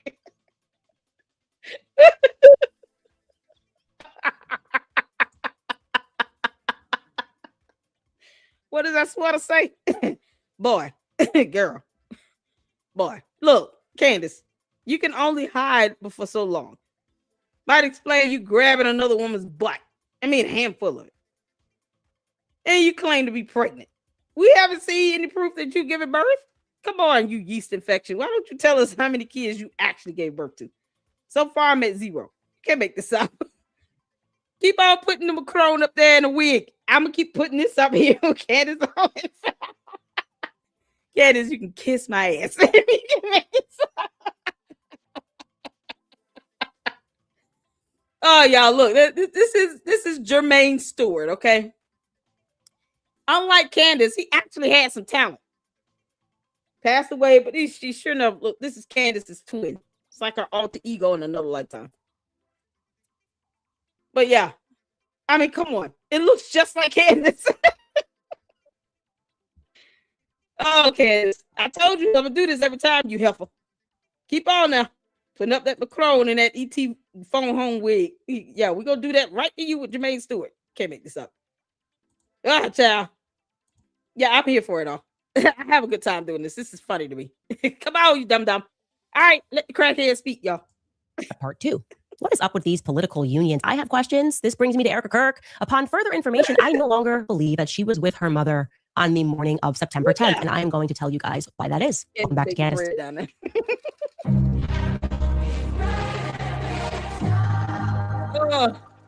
Yeah, you can't make this up. Crackhead ears. You can't make this up. There are so many directions that we could run into with the Epstein emails, but there's something that popped up that is very interesting to me. The 23andMe emails, the elites sending one another kits. Jeffrey Epstein, I'll show you 2 of them. First and foremost to Woody Allen. Woody Allen, that entire background story that Hollywood just accepts him is absolutely crazy to me. I'm glad that that is being relitigated regarding what he did to his own child when she was 7. But allegedly, I'll say allegedly. But look at this email that Jeffrey Epstein authored to Woody. It says the 23andMe kits arrived and will be delivered to Woody and Soon-Yi to their home today. So I don't know who this actually went to, but he was getting this kit out to Woody Allen. And there's another email, this time to, who is this? They're always blocking out the names, but it says, hi, Susan, can you please tell me who James Miller is? He is who you have billed the 30 kits to. Also, do I understand the shipping address is Jeffrey's home at 9 East 71st Street? We're talking about 23andMe kits. Do you guys remember that trend, by the way? For some reason, they came out and they told everybody, this is going to be amazing. Don't you want to know where you're from? As if they don't know where we're from. They're the ones that are trafficking people all over the world. We can help you. Just send us your DNA. And a lot of people did it. A lot of my friends did it. I was already like, seems a little suspect. It's a bit suspicious. I'm not going to do it at all. Well, interestingly enough, that particular project, 23andMe, or that particular business, also began shortly following our invasion into Iraq. I'll tell you why this matters, okay? So we invaded, as I mentioned yesterday, mid-2003, and we extracted Gilgamesh's tomb, roughly 2 years later. Well, in 2005, the now bankrupt company, 23andMe, came together where people began sending in those DNA kits to figure out their ancestry. I want you to park that in your mind as we revisit our military's strange efforts in the Middle East. I mentioned to you guys this man named Rob Skiba yesterday. He wrote a book entitled Babylon Rising. This came to me from an email tip. It was immediately interesting. Well, this man, it is alleged, was actually murdered for some of the research and the pieces that he were putting together because he was perhaps getting too close to the ultimate project of the elites. By the way, his son emailed me yesterday thanking me for bringing up his father and grateful that his father's work is still carrying on. I've not had time to email him back, but I did receive that email and I know that you are watching. And I'm also grateful that the work that your father did is getting new meaning. Anyway, I started watching the speech that his father, Rob Skiba, gave on the topic of his book, Babylon Rising. I explained to you that all of the elites are obsessed with Babylon, and any research that I do, it's all about Babylon, Babylon, Babylon. And I want to share to you some of these clips. It's Rob Skiba, and he's speaking about his book. Now, to tee this up, let's just get into a little bit of the history. He is positing a lot about the Tower of Babel. Obviously, we know this was built up, that this angered God. And Rob Skiba posits that it wasn't actually the height of the tower that was problematic. He believes that, or this is a theory, so don't be offended. Please don't send me emails about, whoa, this is not the teaching, this is not the doctrine. We're trying to not get to what is true or what you believe. We are trying to actually get to what the elites believe. Okay, we actually don't believe we harm children. So if we're speaking about the elites' belief, don't have to send me a lecture about what's wrong about it. The entire purpose of this podcast is to tell you that the elites are satanic. Anyway, back to Nimrod building this Tower of Babel. Well, Rob Skiba posits, he's like, I don't think it was because the tower was high. We know that he built this to get back to heaven. He thinks that actually this tower that was being built was a technology because they wanted to get back into the heavenly realm. Now, if you have read Gilgamesh, there was a lot of astrotheology that's in it, stargates. We know that the elites worship stars. We've covered that extensively. Well, in this particular clip, you're going to see Rob Skiba discuss the Book of Enoch, the one I mentioned to you, going back to the beginning, the story of fallen angels. And he brings up something that is of geographical interest. Take a listen. There are extra biblical texts, like the Book of Enoch and others, that go into more detail about what happened in Genesis 6. The Book of Enoch says that 200 fallen angels, a class of angels known as the Watchers, landed in this location right here. This is the center of a mountain range in southern Lebanon known as Mount Hermon. Now keep your eye right there as the camera pulls back and just kind of look at the outline of the topography right there. It's very interesting that it actually forms the shape of a goat. And one of the worst of the fallen angels was one by the name of Azazel. And Azazel is always associated with the goat. And you see that in Leviticus chapter 16. The scapegoat is a reference to Azazel. I find it interesting that the land itself actually kind of looks like a goat head. This gentleman depicted here is David Flynn. He recently passed away, but he turned the world upside down with some of his research, and he was able to figure out that that location is 33.33 degrees north by 33.33 degrees east from the Paris prime meridian. Very interesting. What's 1/3 of 100? 33.3333%, right? How interesting that the fallen angels that participated in what I call the Genesis 6 experiment landed on the geographical location that fits their number on the crosshairs of 33.33. Something else David Flynn pointed out is that if you put a little marker there, and you can do this for yourself, that what I showed you there is from Google Earth. I did it for myself to check it out. But you can put a marker there and then draw a line from there to the Paris prime meridian. We go by Greenwich today, but originally it was the Paris was kind of the standard for a long time there. And that is in the occult is referred to as the devil's line.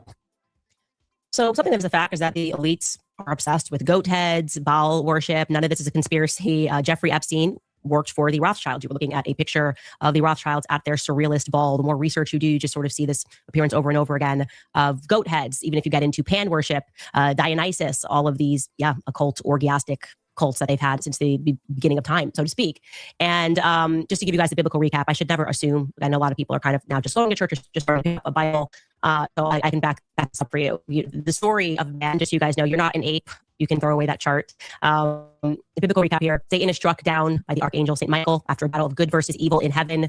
So because Satan is leading this rebellion against God, the rebellion fails. He is obviously expelled, and as a result, he no longer has access to God. This is our true history, our true heritage. This is what actually happened. Like I said, not a monkey. What? At middle school charts of, here's what happened. And then you were like, the Australopithecus. And then it was a Homo sapien. That's just nonsense, quote unquote, science. Now, these fallen angels, so to speak, also known as demons, then mate with humans. They produce Nephilim, giants, and their demonic pursuit never actually ends. They are still seeking to triumph God. So that enters in the story of Nimrod and him building this Tower of Babel as a return to heaven. So like I said, the biblical story is that as Nimrod is constructing this tower, God confuses language amongst the people, forcing them to abandon the process. Candace, why did God confuse the languages? Why did God do that? Yeah, she hasn't read the Bible, people. There is no way. Oh my God. Where's the lady with the scriptures? I want that scripture in the chat. Yeah, Candace is not saying why God confused the languages. Candace, you crackhead baby. God confused the languages because he didn't tell Nimrod to build the tower to begin with. He did it out of arrogance. He thought that he could touch heaven with this tower. And when God saw his arrogance and saw that he was not doing this simply because God told him to do it, and that he thought he was bigger than God and he could reach God, God confused the languages. So they would not understand each other, so that they could not work together to continue to build a tower. It's that simple. Why is it that you can't just read the Bible? Good grief. This is ridiculous. Somebody said, I'm heating on her. You heating on her. Can you do spell check and resend that comment? It's not funny when you have a spelling error in it. You talk about heating on her? You mean hating? Define the word hating. I want you to put the definition of the word hate as well. Candace is misquoting the scripture. You're talking about somebody hating on her. While she misquotes the scripture. She speaks out of ignorance when it comes to the word of God. And somehow pointing out that she is wrong is hating on her about the Bible. Because Christ is king and all. Can't make this up. This is ridiculous. Hey, Daisy, how you doing, honey? This is something else. What is she? What does this have to do with anything? Like, why are we talking about this? Candace, if you want to pivot to a whole nother subject, you crackhead, just talk about something else. Wasn't she talking about the Epstein files? Why can't she just stick to that? Why does Charlie Kirk, TPUSA, Erika Kirk, why do they have to come up at all at this point? Talk about the Epstein files and focus in on that. How about this, Candace? Here's an idea. Read the Epstein files. Why don't you read some of these documents? You want to bring awareness to this stuff. You and your cult, you guys don't like, the elites, even though you're an elite yourself. Candace can drop $1,000 on a shirt, a t-shirt. Like it's nothing. She has people come in to do her hair and makeup. She has nannies. she can afford a mansion or a ranch. Her and George are valued at $244 million. And she lies to you all saying, oh, don't believe the actual evidence out there that shows how much money we have. No, I don't believe any of that. We're broke. No, you're not. No, they're not.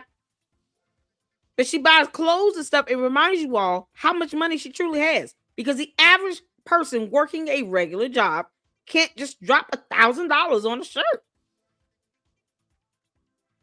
She is an elite. The candy ass cult members are just her peasants. Y'all are just her peasants. She expects you all to bow down and worship her, not correct her on the Bible. Of course not. Of course not. Of course you cannot correct her on the Bible. Candace, why did God confuse the language? Why don't you read the scripture? While you're talking about this, have the scripture up in your background, because obviously I have to tell you how to run your show. While you explain this, and that way you can be biblically accurate about it. You're making it seem like Nimrod was a good guy. Is she insane? What child? You can't make this up. What the hell? Does she believe that Nimrod was a good person? She actually thinks that Nimrod was a good guy. This is crazy. At this point, she is a gossip columnist. Candace is a crackhead. A crackhead baby. An alien that crash landed on our planet. Oh my God. Maybe that's why she don't have parents, because she's an alien. Who knows? You can't make this up. Candace thinks Nimrod was a good person? What's going on, Monica? I've been looking for you all. Oh my God, it's been such a week, girl. So we work and trying to get over it's cold and stomach virus, child, and something else. Child of candy ass cult members are they mad at me. You can't make this up. Candace, Nimrod was the bad guy. Is that what Catholics believe? Catholics believe that Nimrod was a good person? What do Catholics believe when it comes to Babylon? I mean, why does she keep saying Babylon over and over again? I mean, I understand it biblically, but does she know what she's talking about? Candace, at this point, you might as well just become Muslim. I mean, I don't, no one knows what your angle is, what you're trying to prove anymore. You're just saying words that you can't pronounce properly. Relitigate, it's not something you will ever do. It's not a term you can associate yourself with. Like, you can't make this stuff up. Candace, you would have to have a law degree to relitigate or litigate. Like, what is her point? Candace, I'm gonna speed this up. That's what we're gonna do. I'm gonna speed this up. You're talking too slow, taking too long to get to your point. Come on, you crackhead alien. Let's go. Project, because they can't communicate with one another. So can't speak. We can't build this tower. So Ron Skiba's theory, if you're suspending, again, theological debate for a moment, I'm just telling you because we're looking into what he is saying the elites are after. His theory is that at the moment that occurred, once languages were confused, Nimrod became known as different names. Baal, Tammuz, Gilgamesh, and like I said, he is positing this. You can see this whole list, Dionysus, Bacchus. Yes, there is synergy between those cults and the practices, without question, historically speaking. Now, he's discussing this because he believes that the elites view Nimrod and or Gilgamesh as the Antichrist that they are working to try to resurrect for exactly that reason. What? And he reminds audiences that Gilgamesh, per the epic, was 2/3 God and 1/3 man. Take a listen. Super interesting. Gilgamesh is said to be part God, part man. Jesus is God and man, right? Exactly. Well, there's a similarity there. The Epic of Gilgamesh says that he was 1/3 man and 2/3 God. What's 1/3 of 100? 33.33%. What's 2/3? 66.6%. Interesting. And the 1/3 part of man, we are carbon-based organisms, right? Carbon. I'm sorry to hear that Canadian chick. Just make sure you keep Canadian chick in your prayers as well as her neighbors. I'm sorry, honey. And this is why you don't mistreat elderly people, because you never know. Candace going after Erika Kirk's mom. She has no idea what Lyme disease does. Like, she's sitting here telling us all this medical information. Canadian chick's neighbor has just passed away. I'm so sorry, sweetie. We'll keep you in your prayers, okay? Good grief. Candace, you sitting here just, you're showing how, y'all look how she's looking at this. Look at this freeze frame here. Only a demon sits here and admires stuff like this. If this stuff gets too demonic, I'm going to fast forward it. That's it. And if you guys want to see the parts that I fast forward, you can always watch it on her channel. Because I'm not going to sit here and play something that's just too demonic on my channel. I'm not going to do that. This is crazy. The carbon molecule has 6 electrons. Why is she talking about So just by default, the number of man would be 666 by virtue of the carbon molecule. But this guy's got 6s all over him. Look is up this CERN. Scientology? It's a very interesting facility. Look at this thing. The thing's huge. It's the Hadron. No, we talking about Scientology. Their stated objective is to recreate the Big Bang. Now, I don't believe in evolution myself, but I remember them teaching me evolution in school, and they said we got here from a big. What the? Why does it sound so similar to Scientology? This guy's got 6s all over him. Look up CERN. It's a very interesting facility. Look at this thing. The thing's huge. It's the Hadron Super Collider. Their stated objective is to recreate the Big Bang. Now, I don't believe in evolution myself, but I remember them teaching me evolution in school, and they said we got here from a Big Bang, right? So if we got here according to the way you think, and you want to, by a Big Bang, and you want to recreate the Big Bang, that can't be a good thing. They're trying to find the God particle. You know, what in the world are these guys doing? Look at their logo. It looks like 3 6s on top of each other.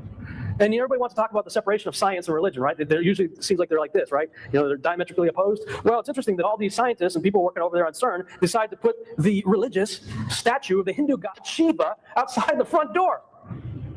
Shiva is the god of destruction. They put the god of destruction, a huge statue dancing, looks like it's coming through a portal. Like I said, you guys, please don't email me about whether or not you agree with him presenting this. No, we don't care. Why are you presenting this? That's what the heck is going on. Candace, why are you talking about this? Where were you on September 8th, 9th, 10th, and 11th last year when Charlie Kirk was assassinated? We want your alibi, Candace. You keep throwing out all this fluff and nonsense. Most of your cult members could care less about this as well. They agree. They just don't want to say it in my chat. They agree. They don't care about this. They want to hear you talk about TPUSA and Erika Kirk. Why are you bringing this up? This is moot. None of this has anything to do with what you said you were going to be doing, which is to tell us who the shooter is. Something she's not able to do because Tyler Robinson is the shooter. Why? This has nothing to do with this going on. Whatever happened on the campus of UVU the day he was shot. That's it. We just want to know who the shooter is in your mind, in your world, in your alternate reality. Regale us of that tale. She's sitting here talking about what sounds like something similar to Scientology. You can't make this stuff up, Candace. We don't care. We just don't care. Your cult members agree. They don't care either. They're bored with this. I've seen your views. You can't make this up. Time when I mentioned the Shiva Dionysus thing, people were like, no, Shiva is not Dionysus. There's so many books on that say that that's what it is. And they are written by people that are Hindu. You guys can disagree amongst yourselves. I am just fascinated trying to get to the bottom of what it is that the elites believe. And it is just a fact that they do have that Shiva structure at CERN. CERN is obviously evil. I showed you guys the video of what they were doing, this ritual. These are quote unquote scientists that are dressed up in robes, stabbing someone, and they never gave an answer for this. Somebody caught them, recorded this, and they're like, oh, that was a joke. No further questions, no further answers. Shut this down. Something much deeper is going on here, something much more demonic. And the reason why I find this to be fascinating is because it's everything that I have learned studying Sigmund Freud. It's all coming together. Why is she studying Sigmund Freud? First of all, Candace, what you're not saying is, okay, why is John Mappin, the guy on X that's, simp for her? He's a Scientologist, right? She doesn't go after Scientology like this. Have you ever known Candace to go after Scientology? That's a cult. They claim the person that's been missing for over 30 years somehow is somewhere safe. But she has friends that are Scientologists.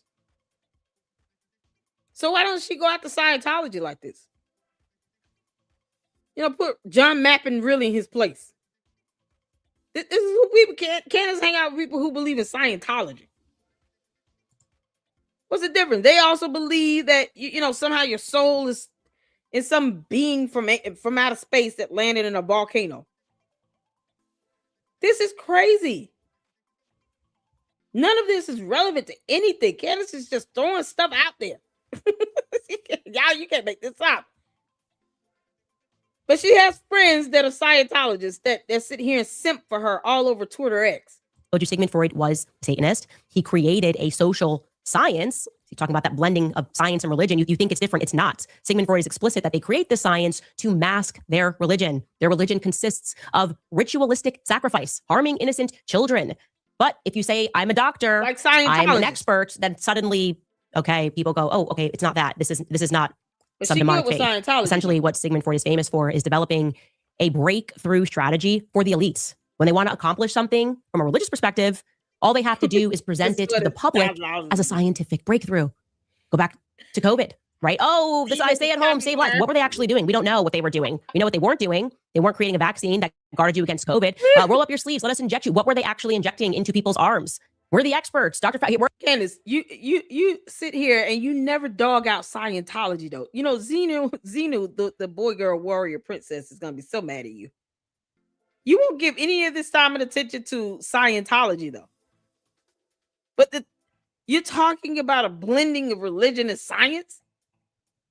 They just came up with some nonsense. Not a fictional, what is a non-fictional author? Came up with some nonsense. And they go through auditings and all this other stuff. What's stopping Candace from becoming a Scientology member right now? I mean, she already has close friends that are in Scientology. What is stopping her from becoming a full-blown Scientologist? She'll be the next Tom Cruise. Except she'll be jumping on people's beds and not the couches. Experts. Make this up. It's all it takes, and people will suddenly begin to listen to these people and follow them as though they were religious leaders. So this brings me back to a 23andMe. If you follow that train of thought that they are actually doing things from a religious angle, a demonic angle, but they're presenting it as a science, what was this mass campaign to effectively collect everybody on Earth's DNA by saying, oh, look, we're going to help you with your ancestry? Well, take a listen to what Ron Skiba says. 2003, the body of Gilgamesh was found in the desert of Iraq. And I heard a recent interview with Tom Horn and Steve Quayle talking on Omega Man Radio. I'm just going to play a snippet of their radio show. This is what they had to say about this find. Imagine the startling proposition that the Nephilim, the giants, the mighty men of old, the gods and children of the Watchers, could somehow rise up, could somehow be reconstituted inside of a body. And of course, I've discussed with you before my theory that one of the greatest legends in history could be a record of that having actually happened. And I'm referring to Nimrod, who some scholars also identify as Gilgamesh of Sumerian fame, Apollo of Greek fame, Osiris of Egyptian fame. And this Gilgamesh was a giant who a lot of people didn't even believe was anything more than myth until his grave marker was found a few years back. And then, according to some people, the military swooped in and took possession and control of that dig. Hey, Tom, I want to interject something. I talked to a special operations general who validated that, and his words were he was in a state of remarkable preservation, okay? He said they have Gilgamesh's remains. So if they have Gilgamesh and he is Nimrod, they got it. And the whole point was to extract the DNA. And I've also been told that the whole point, and this is germane to what we're talking about, of the Human Genome Project is to locate specific genetic markers for the disembodied spirits to reanimate their host body that's brought back. Interesting that the U.S. military started its military occupation phase of Iraq 1 month later. We all know we went into Iraq under false pretenses, right? They told us weapons of mass destruction, right? They said that we didn't find weapons of mass destruction, but I have a feeling we found the weapon of mass destruction, and we set up shop there immediately after that. No evidence. And established 500 military bases in the largest embassy of any other embassy on the entire planet in Babylon. Interesting. No evidence. How crazy that I watched this last night and this morning, and I had no idea he said that. And I said that yesterday, like maybe they were actually looking for the weapon of mass destruction. And this is almost the only thing that makes sense. We are constantly being lied to about what we are doing. What the heck? Yeah, to Candace, at this point, Scientology would make sense too. You don't see her becoming a Scientologist. If you're going to sit here and believe this crap, Candace, you might as well go into Scientology. You know, it's a cult. It's right up your alley. You could be a semi-cult leader. You know, be the dictator there in Scientology. Maybe you and David Miscavige can go have a dinner date with chicken parmesan. You can't make this up. Are we talking about Greenland? What is going on right now? Why does it seem like the elites are running some race against time almost? What's going on in Ukraine, actually? I've heard that even that could be ancient in terms of what they are trying to get and what they're trying to find. We need to actually pay attention.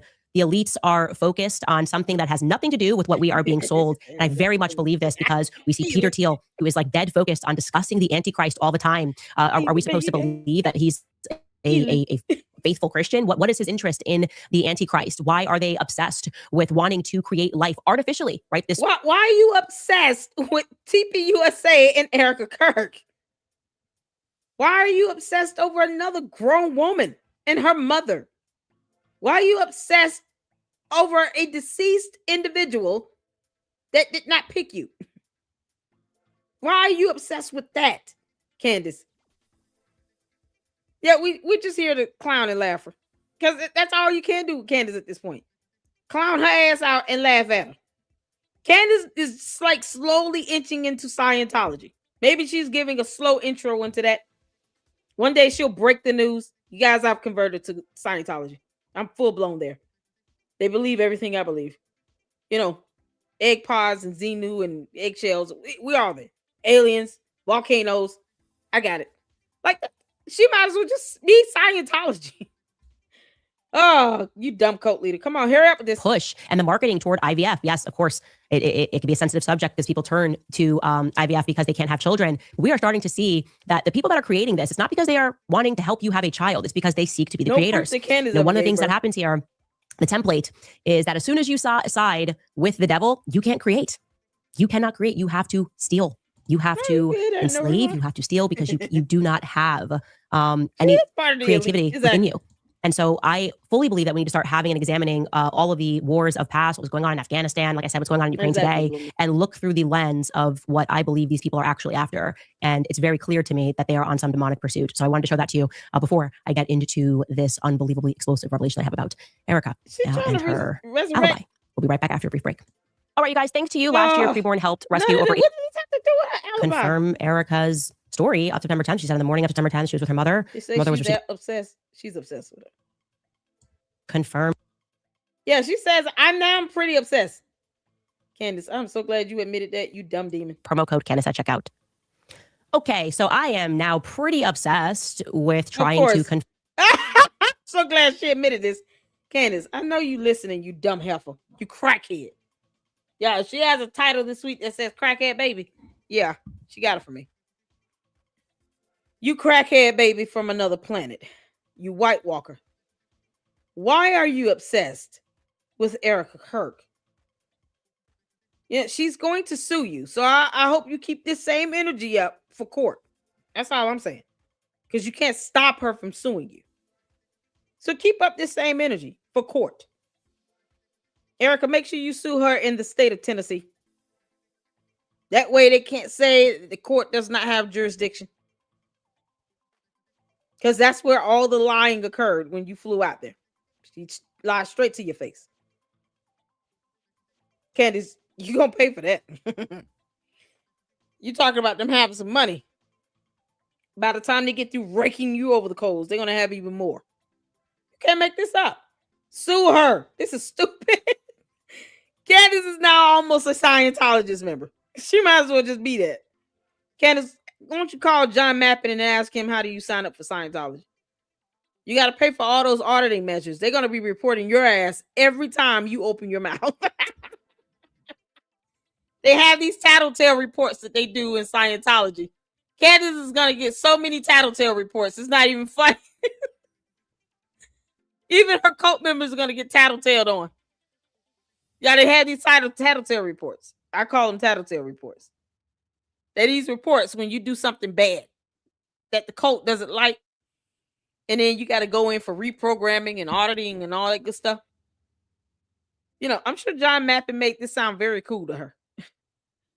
Xenu, the warrior princess, will come visit you in your sleep, in your dreams, Candace. It'll be fun. You should be Scientology. Enjoy that dumb coat as well. Confirm Erika's story of September 10th. She said in the morning of September 10th, she was with her mother. Mother was receiving medical treatment, and she got the news when Mikey McCoy called her and collapsed in a parking lot. We don't really know what happens thereafter. Well, I'm kind of starting to put together the pieces. I figured out who Erika was with at the holistic clinic, and it surely further complicates matters for me. And foremost, just to address the minority of people who are still out there trying to psyop the public into believing that Erika has done absolutely nothing wrong and is unworthy of the public. The psyop what? Candace, you speak just like a Scientologist cult member. You understand in Scientology, though, they're not going to let you be dictator. They're going to make sure they audit the crap out of you. You got to pay for that. So make sure you have some money aside for all those auditing measures. Those tattletale reports are going to be something else. Just for the laughter of it all. Candace should definitely become a Scientologist. Gotta join that cult, girl. You enjoy yourself. Reaction that she's receiving to those people, I would like to gently remind you that she is at the helm of an organization that raised $250 million in just a couple of months from basically a sympathizing public. The sympathy was rightfully garnered after the horrific assassination of Charlie Kirk. Now she has been the CEO that is caught lying, outright lying, and has also delivered some severe misrepresentations and put together this list of them so that you recognize that something is not right. Okay. One, Superman neck. That was the beginning of this entire thing when the entire world snapped into the recognition that something was very wrong. Andrew Colvett, she heard the story and she said that Andrew Colvett and the surgeon went rogue. That's not true. The reality is her and Andrew called the doctor together, three-way call, on the day of Charlie's funeral. And the Superman quote came from Erika. Okay, he didn't violate HIPAA, nor did I ever for a moment believe that he did. I could have maybe believed that Andrew Colvett went. Candace, you trolling all of humanity right now. You're trolling us, girl. Y'all, she having that sugar booger moment. It's kicking in, man. Y'all look at this list. She just type this crap up and think that it's supposed to be facts. No, it's not. You haven't proved that she lied. Just because you don't know the difference between a telegram and an instant message does not mean she lied. Y'all, AOL is something else. It's mighty funny how she is wearing the Windows background. Windows 95. Candace, this is so stupid what you're doing. It's so stupid. None of this is telling us who pulled the trigger on the gun in your alternate reality. None of this is getting us any closer to that at all. Not at all. We get further and further away from it. I hope John Mappin is watching. You got somebody that'll be a great candidate to be in your dumb coat. Scientology. Can't make this up. To the candy ass cult members, don't be surprised or upset if she tells you all she's Scientologist now. Don't be surprised. You should have seen this coming. The moment she started talking about something with a machine trying to resurrect some other dead person, you should have seen it coming. Rogue tweeting something. I definitely did not believe that the surgeon just spoke to a PR agent without Erika's permission. Yeah, bye. Number two, she told us that Charlie did not text anyone the night before in fear for his life. That's what she told Glenn Beck. The reality, I have his phone. That never happened. The reality is that Charlie texted both Andrew Colvett and Dan Flood the night before, saying that he feared he was going to be killed after he was engaged in a discussion about him removing his support from Israel, and after he then had to have this call with the rabbi, dead in the middle of the night while the rabbi was in Israel, and Josh Hammer, and they're telling us he just wanted tips on how to debate, and then of course he got tips on how to debate and was super happy, but then said they're going to kill me. That all feels wrong and weird. Number three, we didn't build upon that lie, because then we were told, well, the reason for that is because Dan Flood and Andrew Colvett messaged him on a third-party app, and that's why I didn't know that was set for deletion. Well, the reality, as I broke to you all the other day, is that Dan Flood actually messaged him on iMessage. iMessage, Telegram, who cares? Text message, email, who cares? Send it through the cloud. Who cares?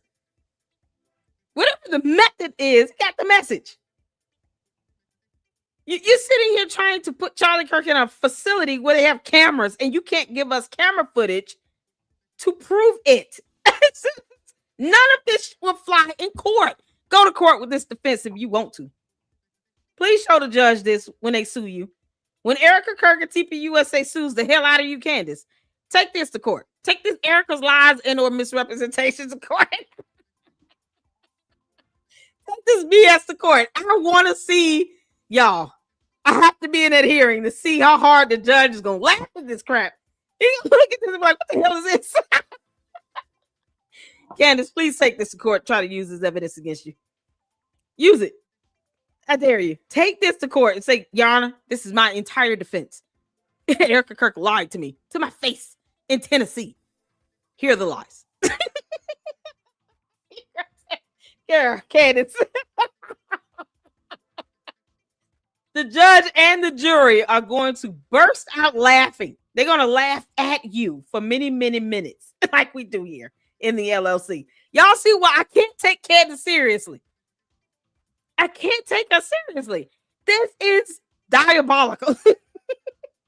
Candace, just because you claim somebody lied doesn't mean that they lied. Then you have to prove they lied intentionally. Good luck to that. Just because you said, oh, this is a falsehood, it's a misrepresentation. You have to prove that it's a misrepresentation and that was intentionally designed to be a misrepresentation. Just because you said so is not evidence. You understand that? You will have to also make sure that you prove malice intent. Yeah, because believe it or not, Erika Kirk is also a public figure. So good luck to you trying to debunk anything she says. If this is Candace's evidence to try to support her defense, her attorneys are going to be so pissed. Didn't we tell your crackhead ass to get off that platform? For Tyler Robinson's defense, you may want to get that text message. Anybody, we should be subpoenaing those text messages. I really would love to see all of Charlie's text messages before, see how friendly these conversations really were and how he was actually feeling about certain things. We go on. Mikey called me within seconds. The reality is Mikey called Elizabeth first. For some reason, she was completely rinsed out of the story with McCoy. And then they conference called Erika over 3 minutes later. She said he called me within seconds. Okay, maybe she thought that. We can give her a little bit of an inch there.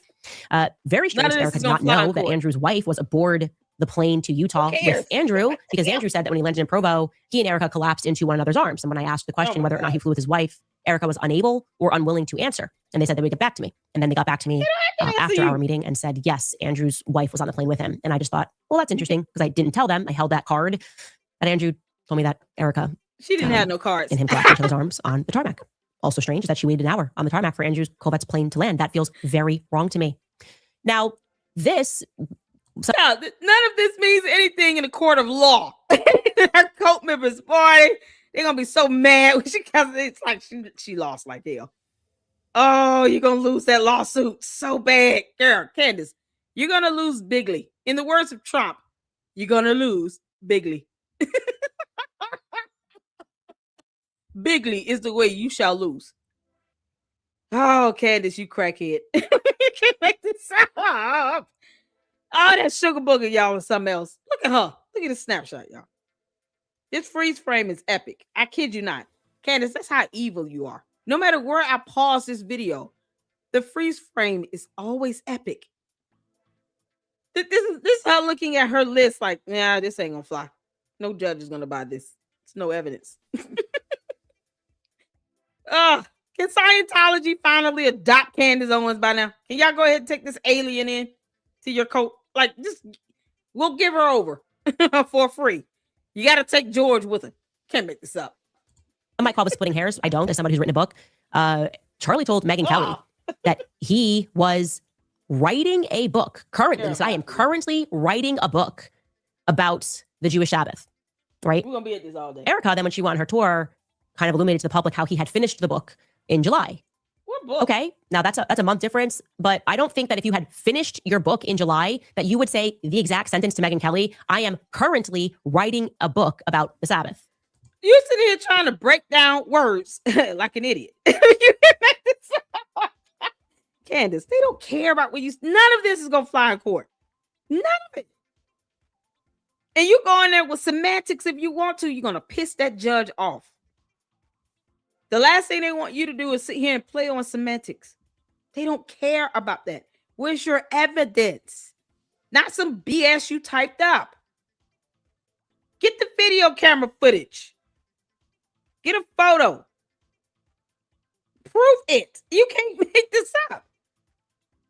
Erika Kirk is going to sue the ever-living Xenu out of you. Y'all like how I did that?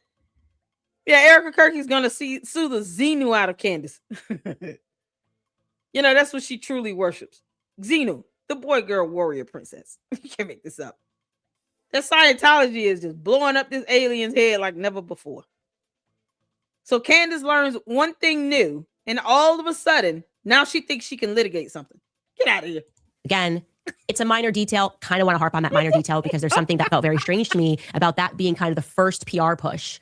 Charlie was a Christian, but we're going to talk about this. And I promise he finished this book. This was all him. He wrote the last chapter. Well, why did you say to Megyn Kelly? I just finished a book. I just finished writing a book about the Sabbath. I feel like that's what he would say. But no, he was saying that as he was angrily referring to people that were calling him anti-Semitic and how they were pushing him away. And Erika has never spoken about that, ever, about what he was going through. In fact, in many ways, she's partnered with the very people that were pressuring him. There's been no flack toward them, but flack toward people who are investigating her husband's murder. So now I'm locked in. I'm focused on the alibi. And I have now made a crazy with big Erika discovery. Kirk, I will say allegedly, because you're supposed to say allegedly. This is a pretty series of tips that I received that Erika was with a woman named Tracy Martin. Now, she might be familiar to some of you guys who are in Arizona because she is regularly at Dream City Church. You guys might remember Dream City Church when Charlie was doing a series of speeches. He would do that weekly at Dream City Church. This began with COVID. This gets back to the TPUSA faith origin, the church in the coming days. But Tracy Martin, it's actually bigger than that. Tracy Martin has known Erika for years. Now,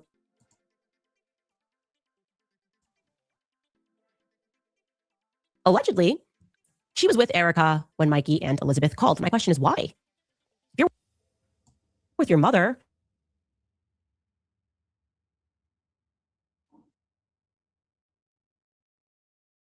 with you for 15 years. And I'm going to show you a clip of Tracy. Aren't they friends? She's mad because she has a friend.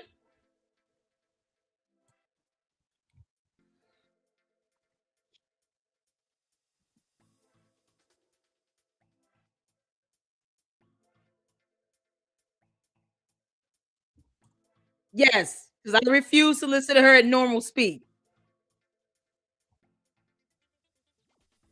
Can't make this up.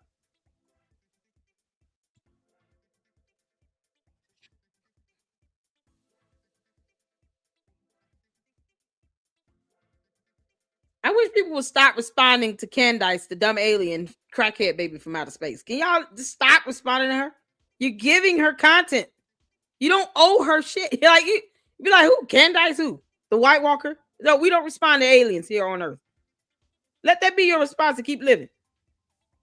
Her code are gonna be mad. We don't care. They don't pay our bills. They won't even leave me a super. They think I'm supposed to get $7,000 though. It's not even cheap. It's not even enough. I deserve like $777,000. You can't make this stuff up. Stop responding to Candace. Who cares what an alien thinks?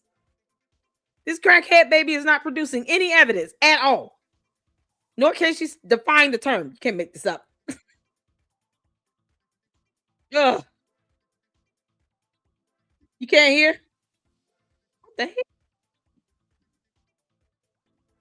All right, hold on. Let me refresh. Why y'all can't hear? Hold on.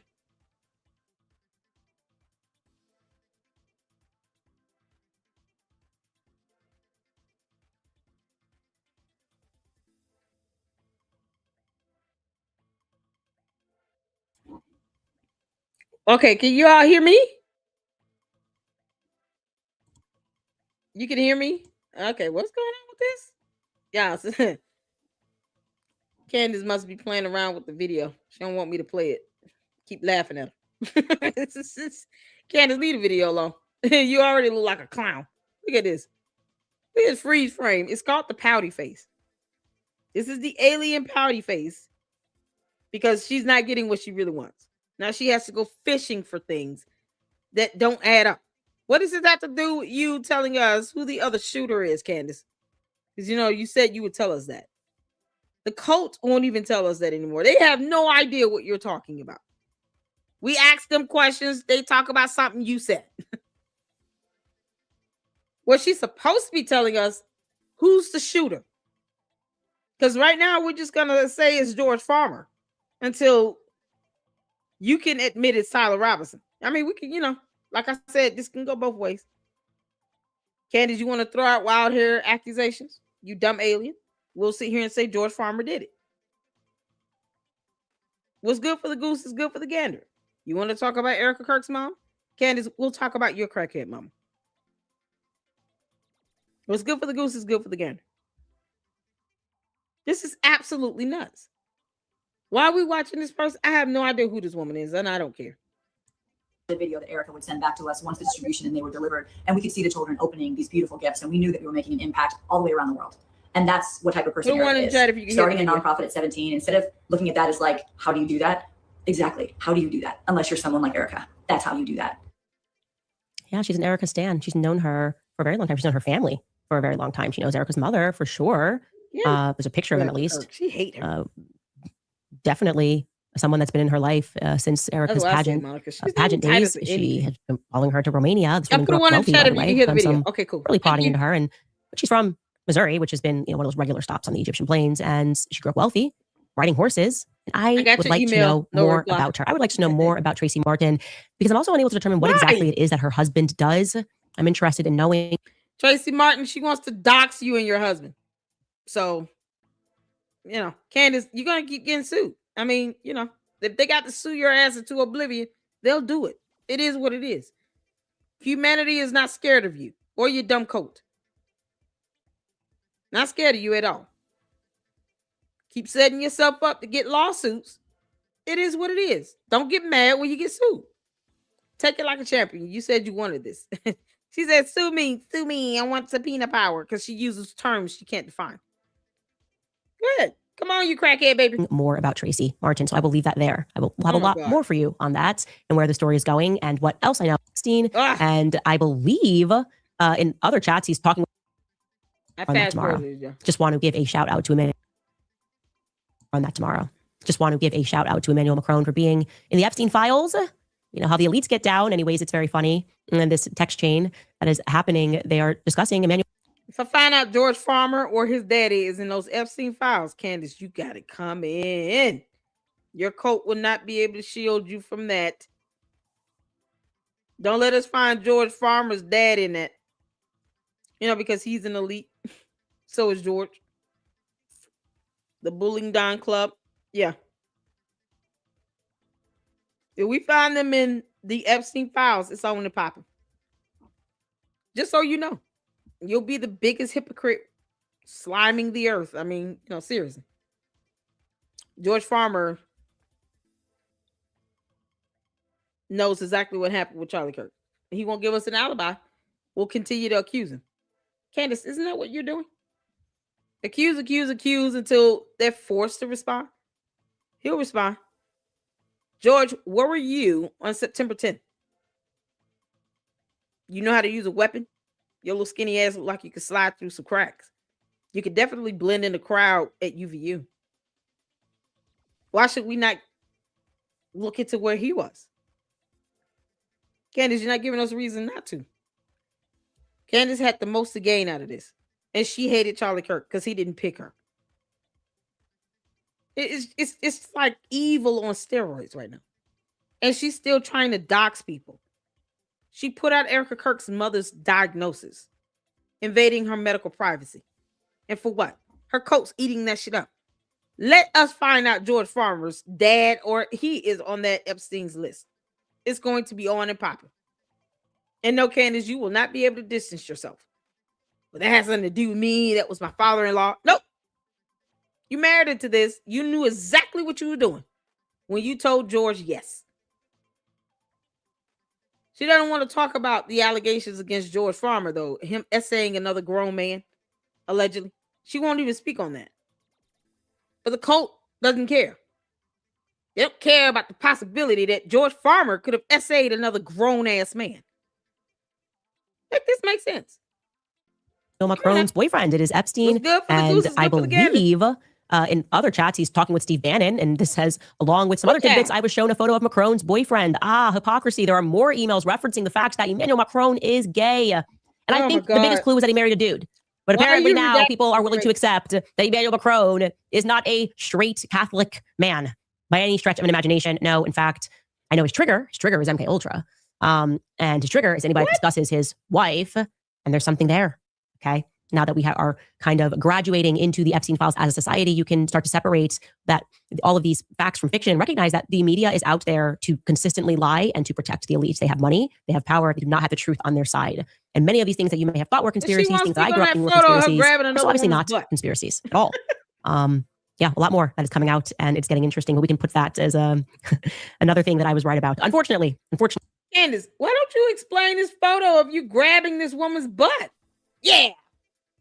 It's like a chunk of ass in her hand. Why doesn't she explain that?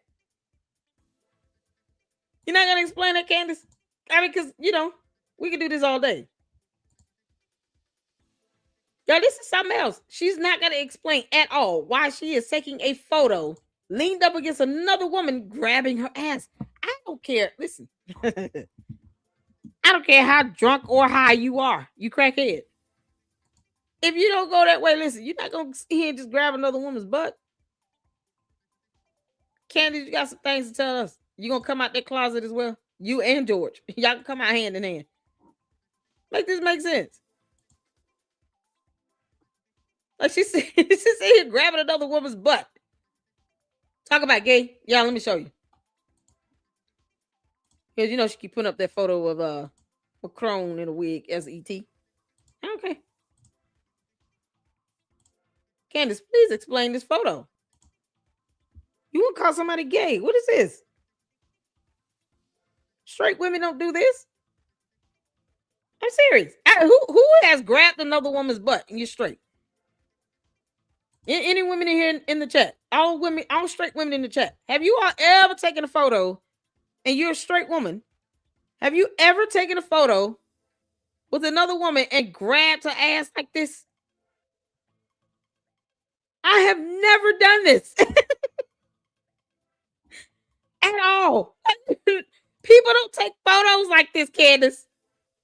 She want to talk about somebody being gay. Candace, this is a real picture of you. Have you all the straight women in the chat, have you ever taken a photo with another woman and grabbed her ass and was like, yeah?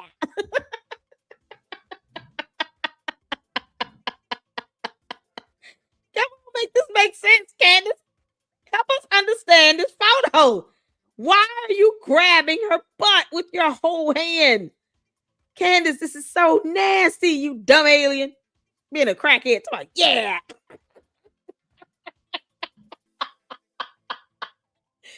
Candace, straight women don't do this.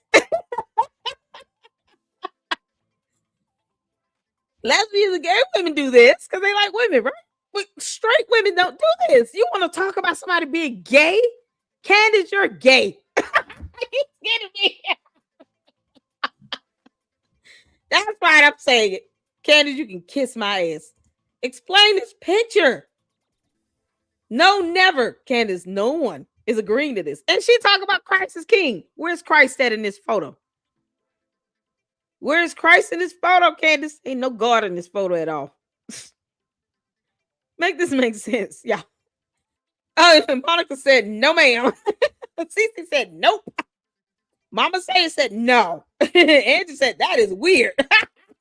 Daisy said, oh, heck no. Candace,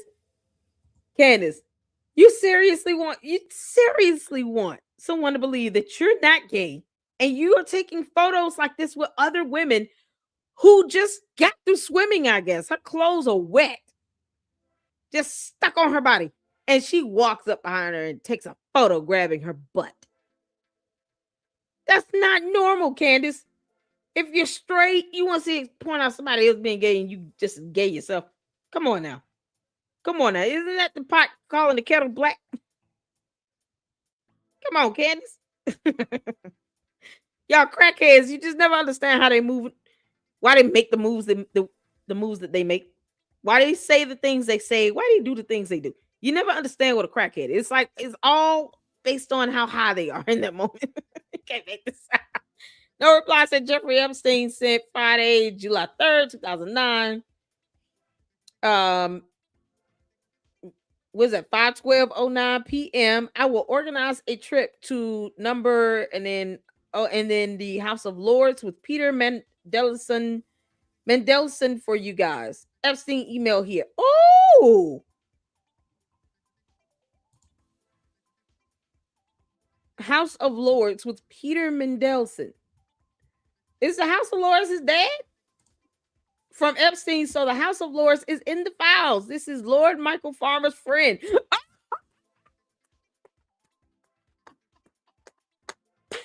Candace, Michael Farmer's friend is in the Epstein files. Tell your father-in-law he's got some explaining to do.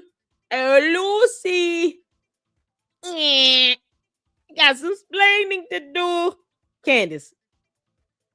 Michael Farmer has some explaining to do. Of course, he has friends in the Epstein file.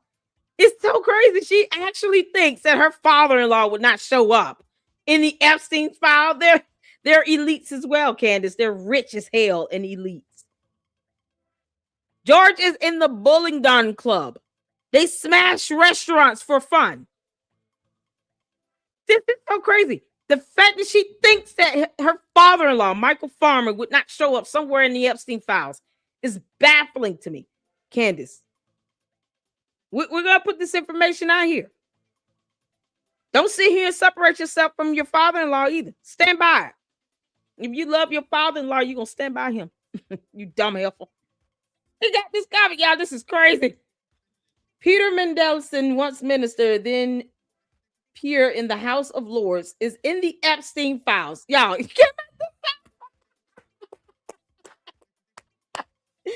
Candace, your father-in-law is in the Epstein files. Oh, this is priceless. Candace is not going to ever read that part. Candace, stop being a hypocrite. Stop being a hypocrite. Oh, my God. Angie said, I'd be embarrassed to take a photo with my husband like that. That is weirder than a woman. Exactly. Y'all, Michael Farmer is in the Epstein files. Ooh, child. Candace, I'm about to Google it. Oh, my God. She said she right about something, but she wanted to explain this photo, though. Everything is fake and gay still, Candace.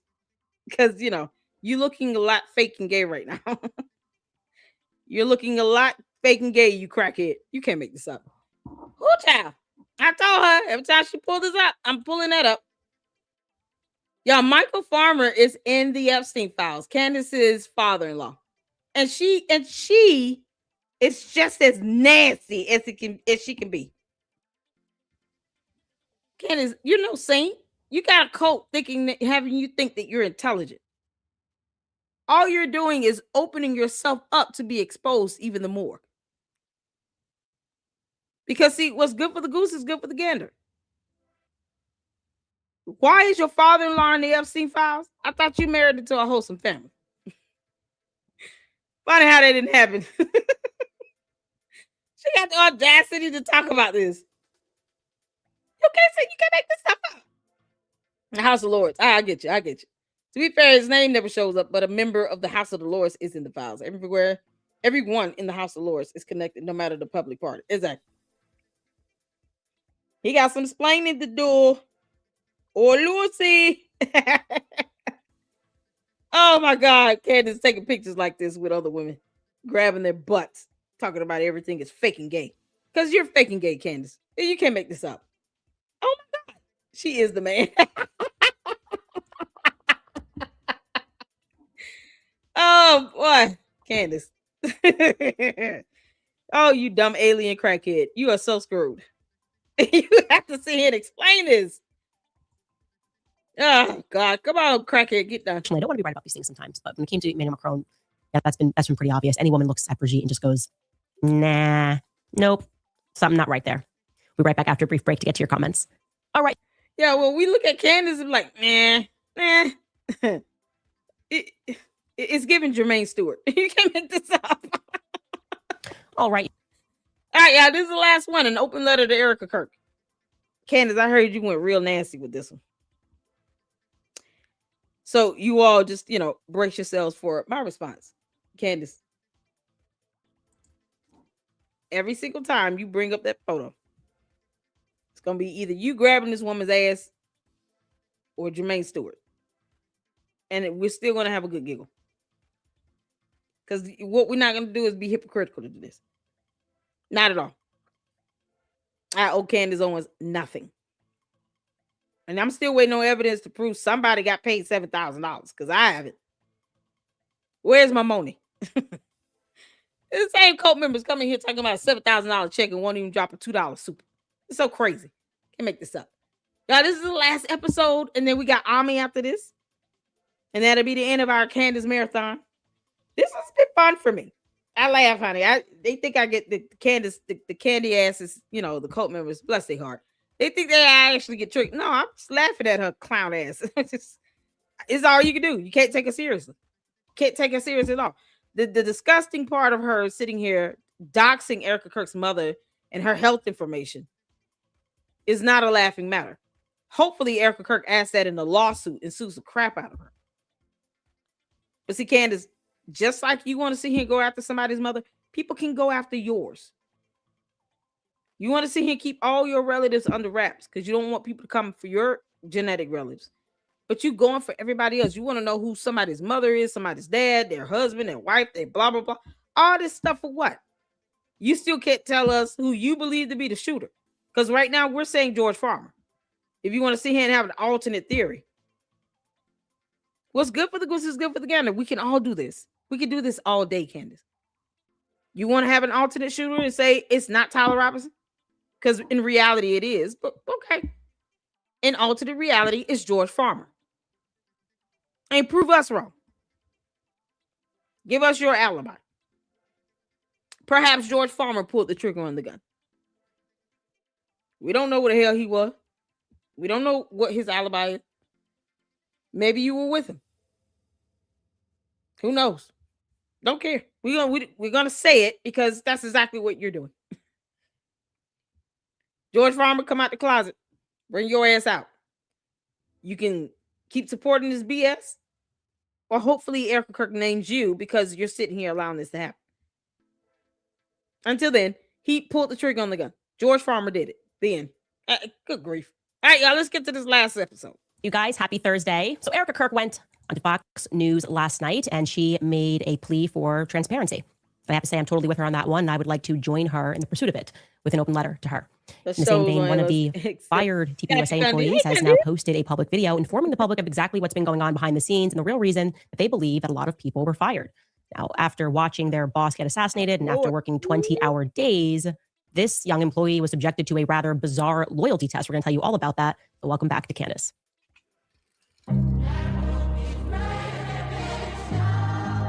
While Candace runs Blexit in the ground by negative 1.7 million. Let there be light. I mean, at least that was in a nutshell what Erika Kirk told the reporter Trace Gallagher in a one-on-one interview regarding what she is hoping to get out of these court proceedings. She wants transparency. Take a listen. Summary. I want there to be no hesitation in understanding of what happened to my husband that day.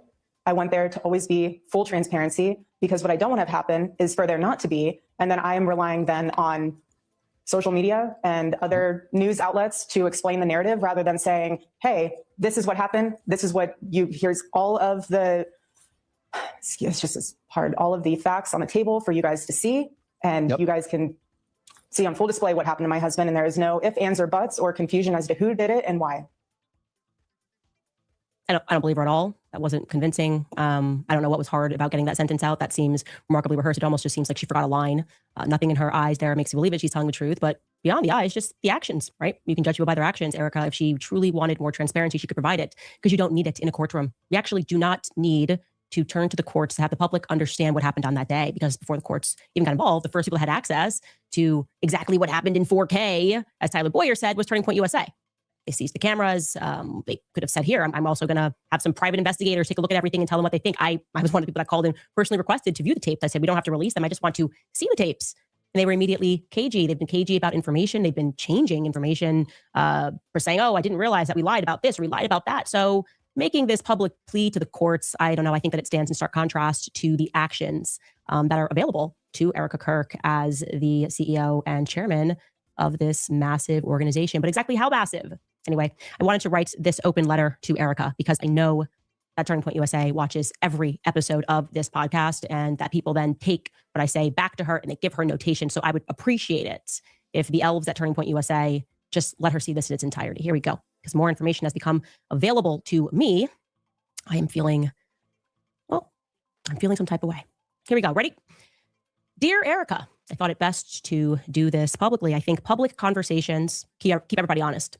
And there are some things that certainly need to be clarified because sometimes the gap between the truth and the lie is what happens behind closed doors.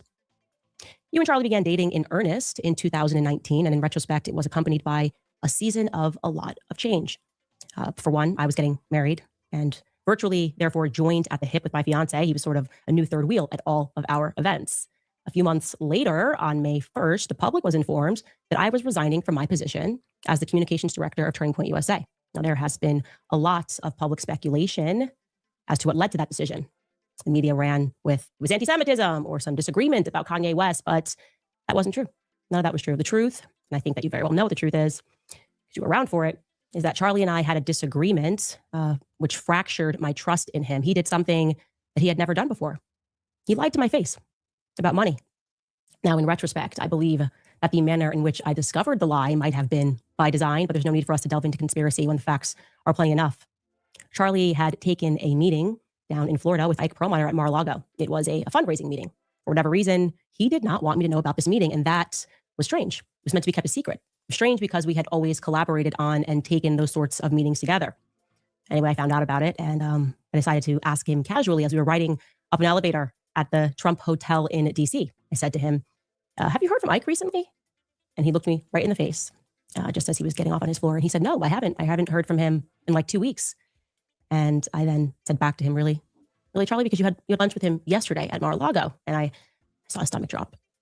His entire face looked, as if he was going down a roller coaster. He stuck his arm back in the elevator really quickly and tried to explain it away. He then pivoted toward an apology. Candace, what? First of all, let me explain something to you, you dumb crackhead heifer alien of a monster.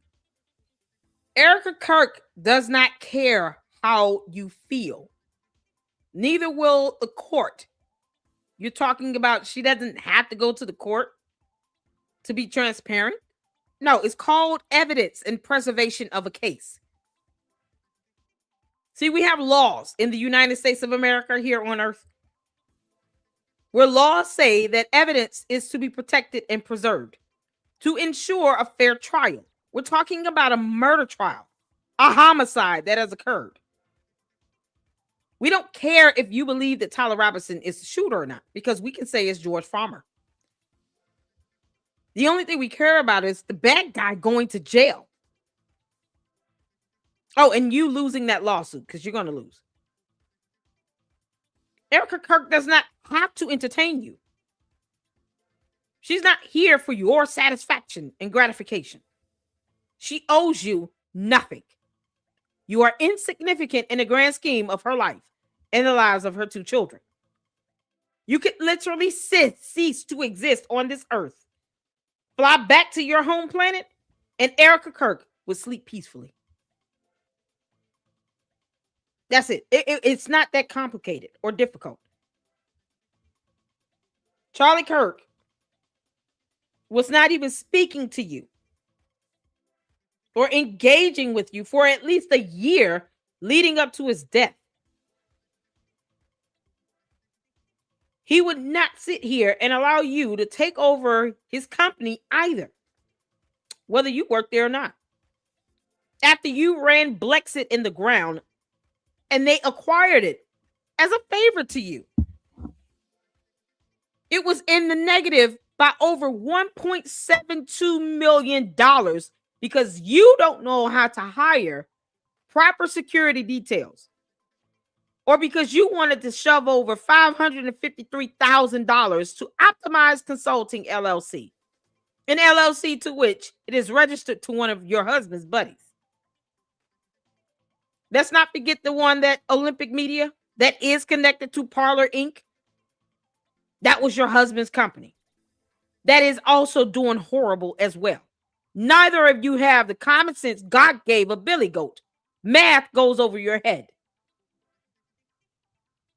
This is why Kanye West didn't buy Parler Inc. from George Farmer either. He knew it was shady. Why should he sit down and take that financial risk for you? That's how little he thinks of you. Even Ye apologized.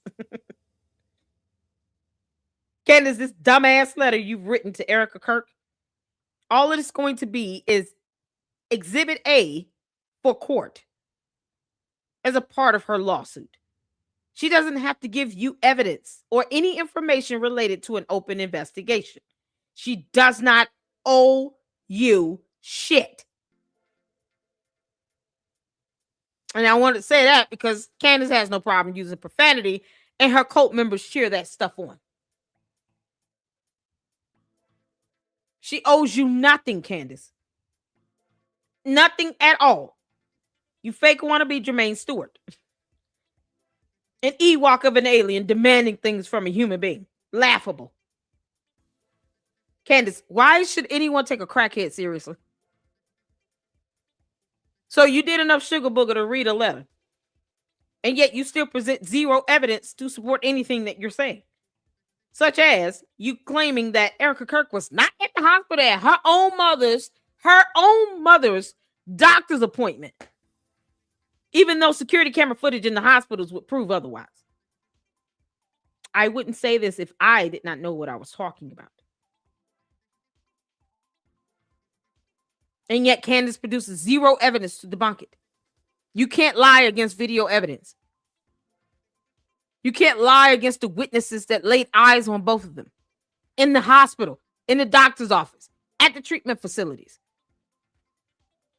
Don't you think that she will be able to sign her mother in? Don't you think there's a camera in that doctor's office in the treatment facilities? Are you serious? We're not willing to tap into your alternate reality, Candace. Now you can take this as my letter to you. You can be the Wicked Witch of the West on your own time. But violating HIPAA privacy laws to put out Erika Kirk's mother's debilitating disease? What did that gain you? What satisfaction, you sick, evil fuck, did you get out of that? By putting that out there, as if we needed to know that. So when that is added to the lawsuit for you violating her own mother's privacy, the right that she has to keep her medical information private, take it like a champion, you dumb alien. I'll be laughing all the way and reporting on everything that happens in that courtroom when Erika Kirk finally sues the crap out of her. Erika Kirk, sue Candace Owens and be done with it. I told you last year, 4 months ago, do not respond to her unless you have an attorney. Now do you see why I said that? Both of them watching my videos. You see why, Erika, I said this. Don't respond to Candace unless you have an attorney. Because this heifer is bold enough to think that you owe her information when you don't. So just be careful about where your ass is located near her hands, because Candace is one of those type of people where she's going to reach out and touch. Don't let her grab a handful. And if she gets close, knock her ass out. And make sure you're live streaming it so we can all see it. Candace, you will never be Erika Kirk on any good day of the week. I don't care how sober you are. Hell, you could be high as a kite. I believe that Erika Kirk will mollywop you and beat the shit out of your ass. Oh, man. If we had to see that fight, boy. I got my money is on Erika Kirk. I think Erika Kirk whooped the crap out of her. Candace, you scared no one. You clown. You can't make this out. This is the same person here that we're looking at that wants to be dictator of the United States of America. Y'all look at this freeze frame. It's so epic.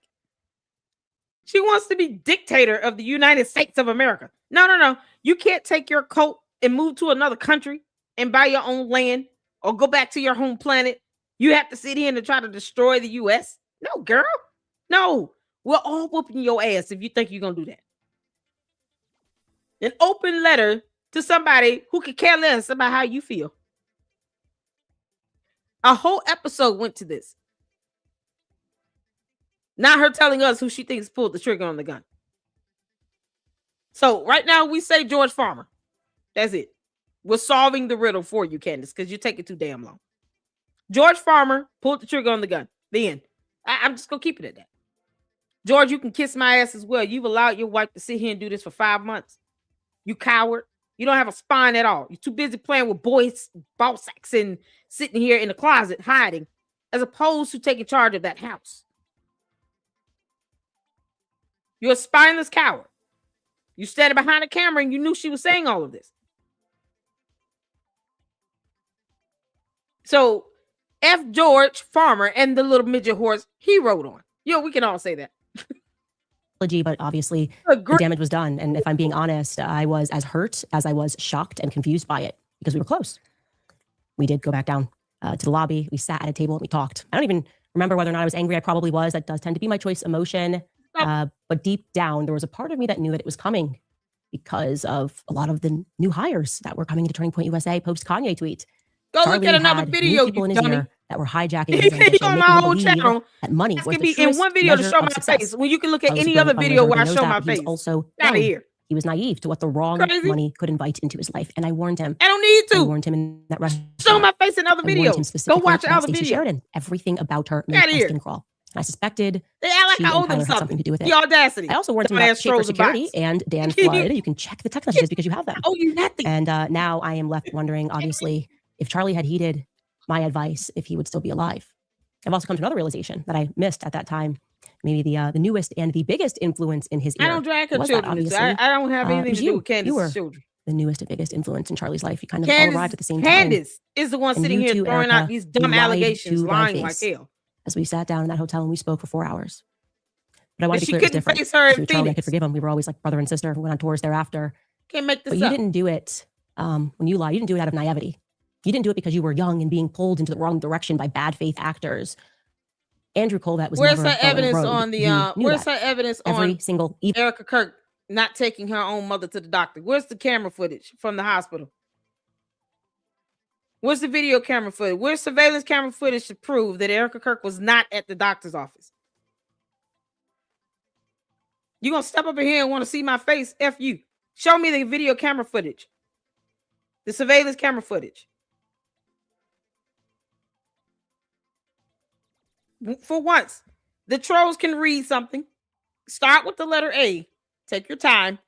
We understand that you cannot read complex terms. 2 and 3 syllable words is about the max that you can do. We get it. See, when you've been dumb for 5 months because somehow you think Candace Owens is your Lord and Savior, and she's the only one that's intelligent, you have to be stupider than she is in order to believe what she says, because she has to be the smartest person in the room. That's called narcissism. So since she believes she's the smartest person in the room, you cannot be of equal intelligence to her. You have to be dumber than her. So I get it. 2 and 3 syllable words is about the best you can do. Cat, hog, hat, dog, fat, sit. We get it. But pull some video surveillance camera footage and prove it. Otherwise, who cares what you think? Who cares what a bot thinks? Or a cult member? Who cares? No one cares. Get out of here. This is ridiculous.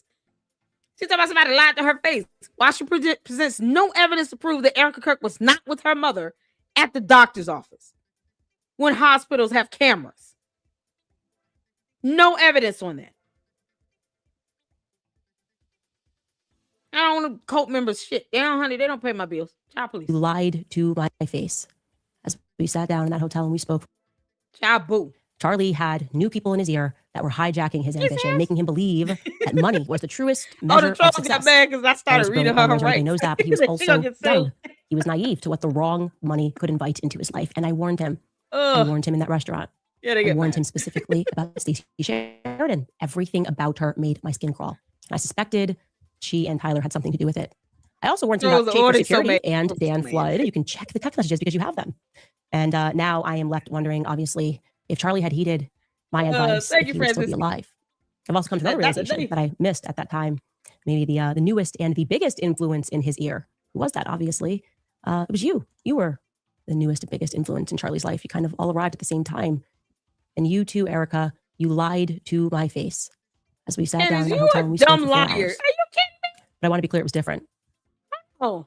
But deep down, there was a part of me that knew that it was coming because of a lot of the new hires that were coming to Turning Point USA post Kanye tweet. Charlie had new people in his ear that were hijacking his ambition, making him believe that money was the truest measure of success. Charlie was a brilliant fundraiser. Everybody knows that, but he was also young. He was naive to what the wrong money could invite into his life. And I warned him. I warned him in that restaurant. Candace married a man because of money. George Farmer was valued at over $200 million.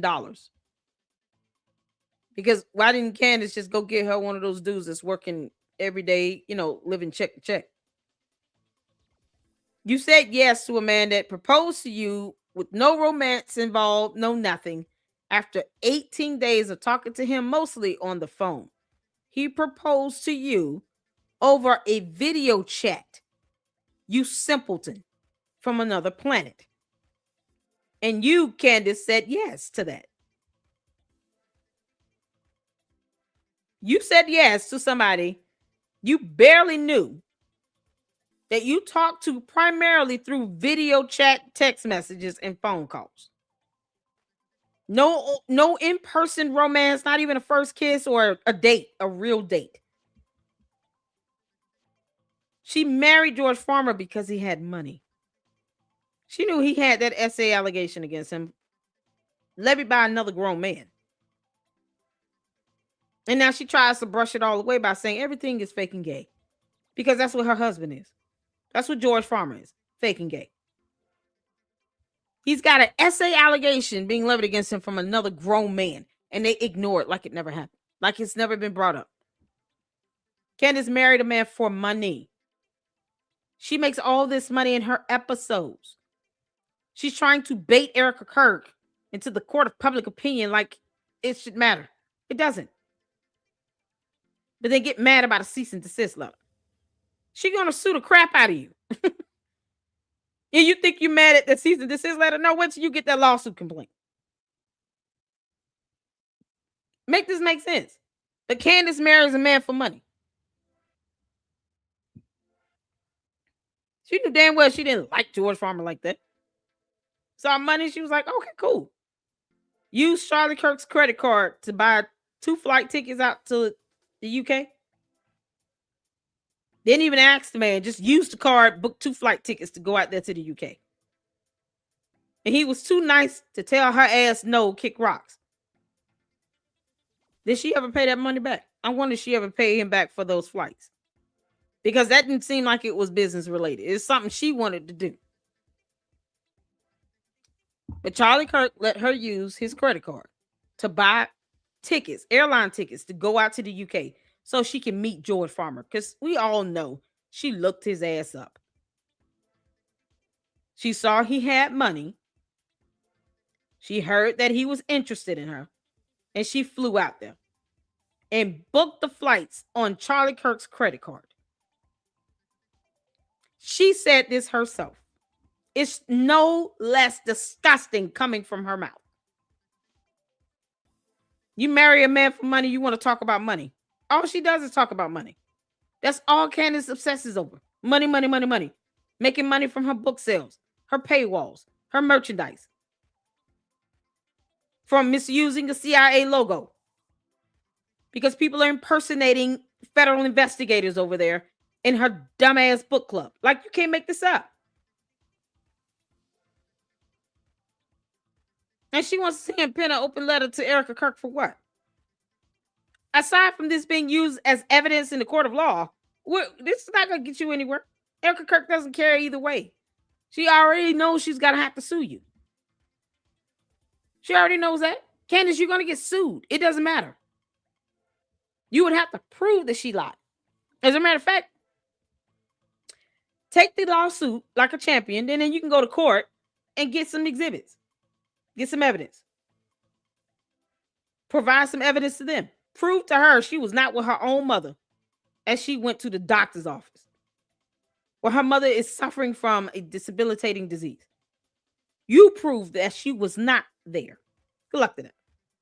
Can't make this up. Candace married for money, and she wants to sit here and talk about money. Funny how that works. I warned him specifically about Stacey Sheridan. Everything about her made my skin crawl. I suspected she and Tyler had something to do with it. I also warned him about Schaefer Security and Dan Flood. You can check the text messages because you have them. And now I am left wondering, obviously, if Charlie had heeded my advice, if he would still be alive. I've also come to another realization that I missed at that time. Maybe the newest and the biggest influence in his ear. Who was that? Obviously, it was you. You were the newest and biggest influence in Charlie's life. You kind of all arrived at the same time. And you too, Erika, you lied to my face. As we sat down in that hotel, we spoke for 4 hours. But I want to be clear, it was different. You see, with Charlie, I could forgive him. We were always like brother and sister. We went on tours thereafter.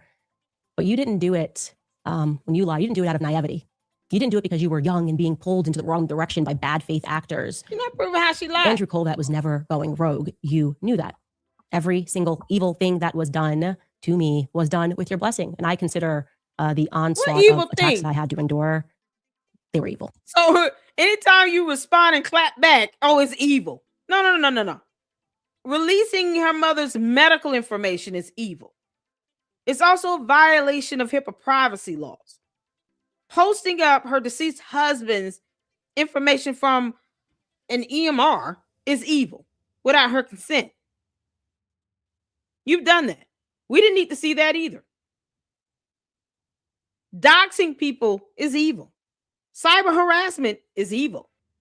Having the dumbest cult members and bots is evil. And they try to spread this crap on everybody's chat and then get mad when no one believes them. Funny how they think they're entitled to things. Like their dumbass cult leader. Don't get mad at us because Candace is a crackhead. No one's forcing her to do sugar book. No one's forcing her to be a narcissist to believe that she actually is entitled to something when she won't read things for herself. Don't get mad at us. Get mad at your cult leader for not doing her due diligence and pulling up video camera footage to prove whether someone was at the hospital or not. If she can't do that, then she's absolutely useless. And so it's this stupid op-ed letter she wrote to Kirk. None of this means anything. She could say someone lied to her. She would have to prove that in court. Don't get mad because Erika Kirk wants to sue her. She has the right to do it. You don't like what's going on in our country with our laws and the rights that we have? Get the fuck out. No one's forcing you to abide by what our standards are here in the U.S. But Erika Kirk will be suing her. And that's not something you can stop. She will sue her. It's that simple. So Candace is going for gold. I say Erika Kirk can go for platinum. Besides, you look at this face here. You see nothing but a demon. I don't even see eyeballs right now. That's how dark this is. Where are the white parts of our eyes? I mean, Candace is just a flat out demon. You dumb alien. Hurry up, girl.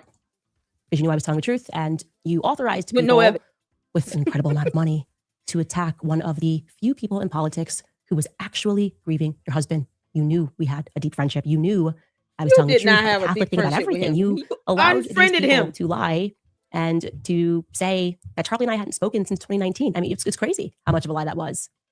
You didn't show anything else to prove otherwise. Is why it was so cruel, so mean, right? Why impart that on someone who you're irrelevant? You're trying to make yourself more important than you should be. You're trying to put yourself on the same status as the wife. Candace, you're not his wife. You married George Farmer. You know, the closeted homo. You remember that? The closeted gay one. That's fake. You're not his wife. You're not Charlie Kirk's wife. You don't deserve to know where he's buried. Like, that's nothing you need to know. You putting out her mother's health information? She really gonna give you her ass a kiss for real. You can't make this up. You know, within a sea of snakes, actually cared about Charlie and didn't want him out of the organization. Maybe it's because I was like a loose end. One person. No, you're just irrelevant, Candace. You're irrelevant. That I'd rather lose everything to say something. Loose end. You know you're irrelevant. Maybe it's also because you have his phone. And when I revealed to the public that he had predicted his own death in remarkable detail, maybe you went back and you read the rest of those messages, the ones that I haven't yet revealed to the public, because in retrospect, those messages they're pretty terrifying because they're precise and it feels prophetic. No, Charlie's it doesn't. Gifted, you know that, I know that, and the government most never showed us knew the that messages as well, since he was a kid, which is why it was at least very interesting to me that you told the New York Times, something that most people didn't pay attention to, but you told the New York Times the night before his murder, Charlie's, and I'm going to quote this, you said that Charlie's adrenal glands were just going off. He couldn't sleep. I know enough about Charlie to know what that means. That means that Charlie was being bothered. He was probably having visions like he was in 2018. probably a clearer vision than the one that I had that you guys. You don't know him better than his own wife. As much as you want to be the wife, Candace, you're not. And George Farmer, the simp, is standing behind a camera listening to all of this. Can I remind you all, he admitted to being the guy behind the camera. He's listening to his so-called wife obsess over another man who's now deceased.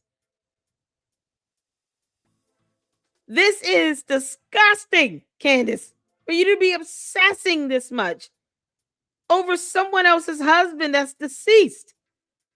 He's not even here to defend himself or to debunk the crap coming out of your mouth. And George Farmer is standing behind a camera, recording and listening to it all. George, you are a simp.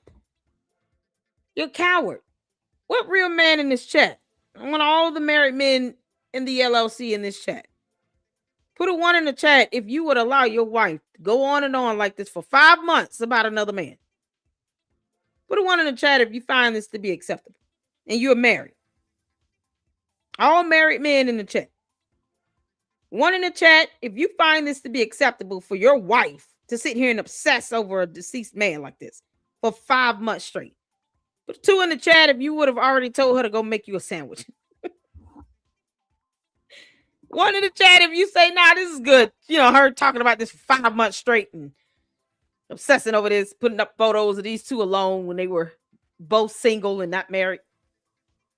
That's how she reminisces over him. All the photos she's posted up were prior to her getting married, prior to him getting married, and the time they spent together. Put a 1 in the chat if you find this acceptable. Put a 2 in the chat if you're like, hell no, I would have told Candace to go make me a sandwich already 3 months ago, 4 months ago. This would not have gone on past 2 weeks. Let's see all the real men up in here. Somebody said 3, I would have taken her to therapy. All the real gentlemen that are married up in the LLC. Let's see the numbers. Y'all, you can't make this stuff up.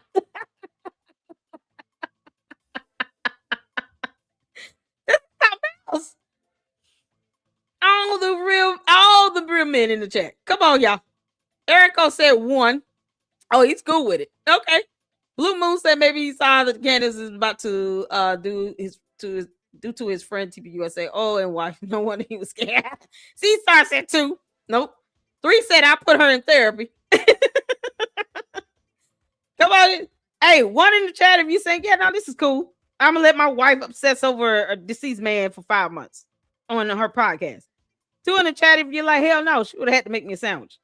3 if you think that you just take her to therapy. You can't make this up. Oh man, you can't make this up.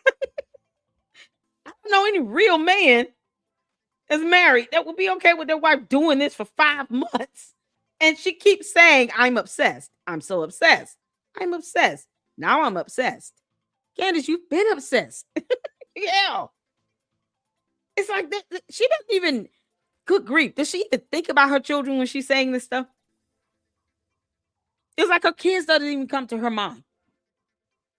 She's done a whole letter to Erika Kirk. And for what? For Erika Kirk to use this in court.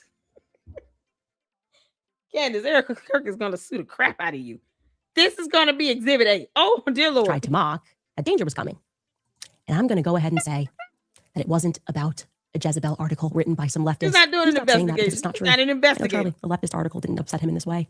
Didn't make him call a police. She won't tell you who the shooter thought is. someone was going to kill him. He did express that in writing, and you did not lose those text messages. You knew that. But Charlie and I spoke a lot about his third eye. That's why that sentence caught my attention in the article. Now he's spoke about the street lamps that would go off when he would run, about the special school that he had to go to.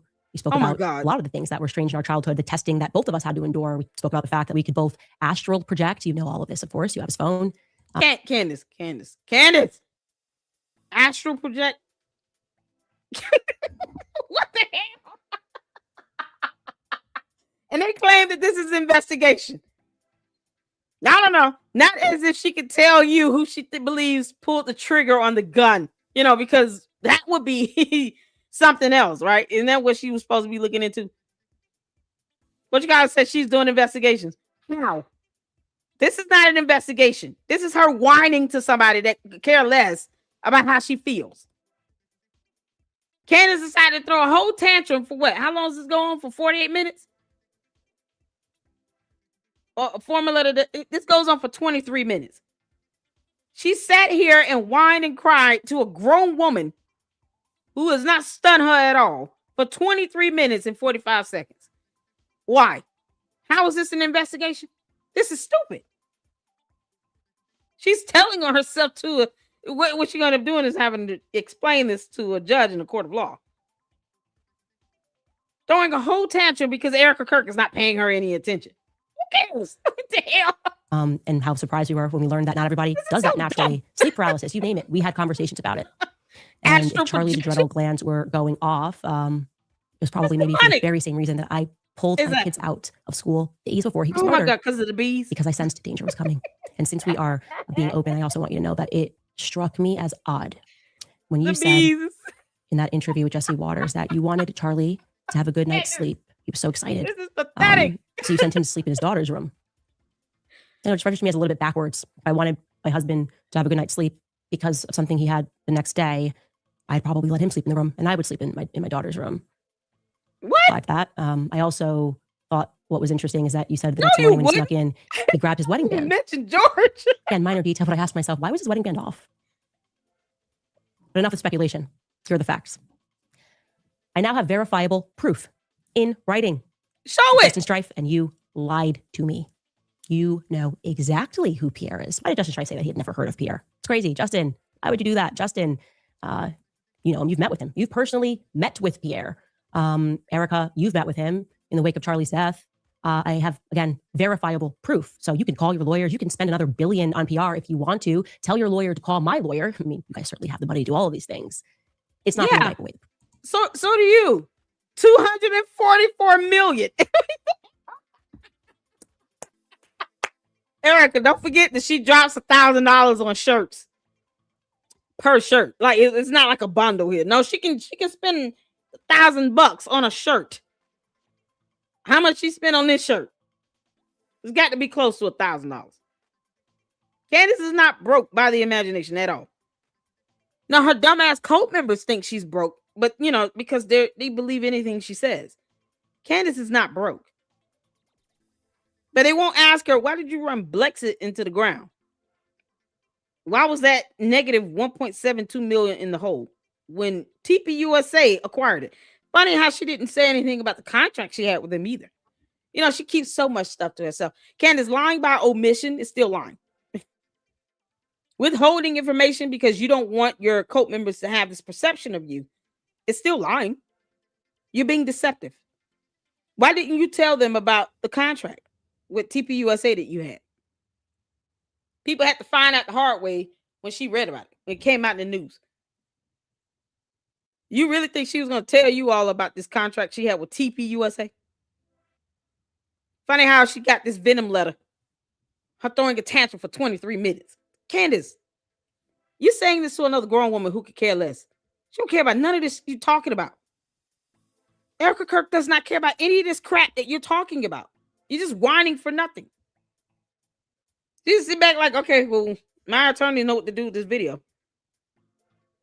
Your verifiable proof of her lying, you still haven't shown that. And what is that going to do in court for you? You'll learn the hard way how these defamation cases operate. Just because you claim it's a lie and you claim you have something to prove it's a lie does not excuse the defamation that you have rendered to her. It doesn't. The judge and jury will not give a damn about your evidence on you saying she lied to you. It will be moot. Perhaps you should ask your attorney about that word. None of this is going to be to your defense. You understand that? The truth. Okay. The truth is that there was a deal on the table. This is with so Pierre, dumb. who, yes, is from France, born in France. And that deal was worth billions. Not millions, billions, plural, billions of dollars. She wants just after Charlie was shot. And again, I have proof. Pierre had a phone call with Justin Strife. He also had a phone call with Mr. Don Erika of Turning Point USA down won't matter in court. Tampa. And you know what's really odd? Somehow this French man, Pierre, he knew that Charlie was dead before the rest of the world did. How did he know that? How did he know before I knew? Especially because he wasn't yet a donor to Turning Point USA. Why was he given so much priority? None of this will matter in court when she sues you for defamation. I'm interested. None of it. I know that after Charlie died, that deal went through. Yeah. I mean, if I'm lying, this would definitely fall within the category of defamation. Irrelevant. So, it's nothing to do with defamation. And malice intent. I'm guessing, by the way, regarding this, Pierre, this might be the reason that the White House never got back to me regarding the French Foreign Legion being involved with Charlie's assassination. Because, I don't know, there could be a French angle here. Could this be a motive? Could billions of dollars be a motive? I mean, I'll just ask them immediate questions. My question would be, why would a devout Catholic Frenchman be looking to give billions of dollars to an evangelical? None of this will matter in court when Erika Kirk sues you, Candace. None of this stuff. You will not be able to get any of this defense over to the jury. They will not. They will be like, this is irrelevant to the case. This is not a defense as to why you decided to continue to lie and to defame her and TPUSA on a public platform after they have corrected your ass twice already and issued you a cease and desist. Don't give her any more cease and desist. Just sue the crap out of her. Period. Let's play out in court of law. Public opinion means nothing. Go to the court of law and duke it out there. This is dumb. She's sitting here whining and throwing a tantrum to Erika Kirk. And for what? Candace, Erika Kirk doesn't care how you feel. Neither do we, and neither will the judge. This is so dumb. What are you doing this? You're a grown woman. Evangelical organization. Is that not weird? Just objectively weird? Gosh, that's a pretty big investment. Just really care about regard to capitalism. What's France got to do with college campuses in America? Full stop. The answer, Erika, is nothing. Nothing. What does the price of apples have to do with the price of oranges? Who knows? We can say he thought these whataboutisms all day. This is so stupid. Erika Kirk, please drop that lawsuit this week. It's unbearable. It's painful to see Candace sitting here just whining like this in a letter.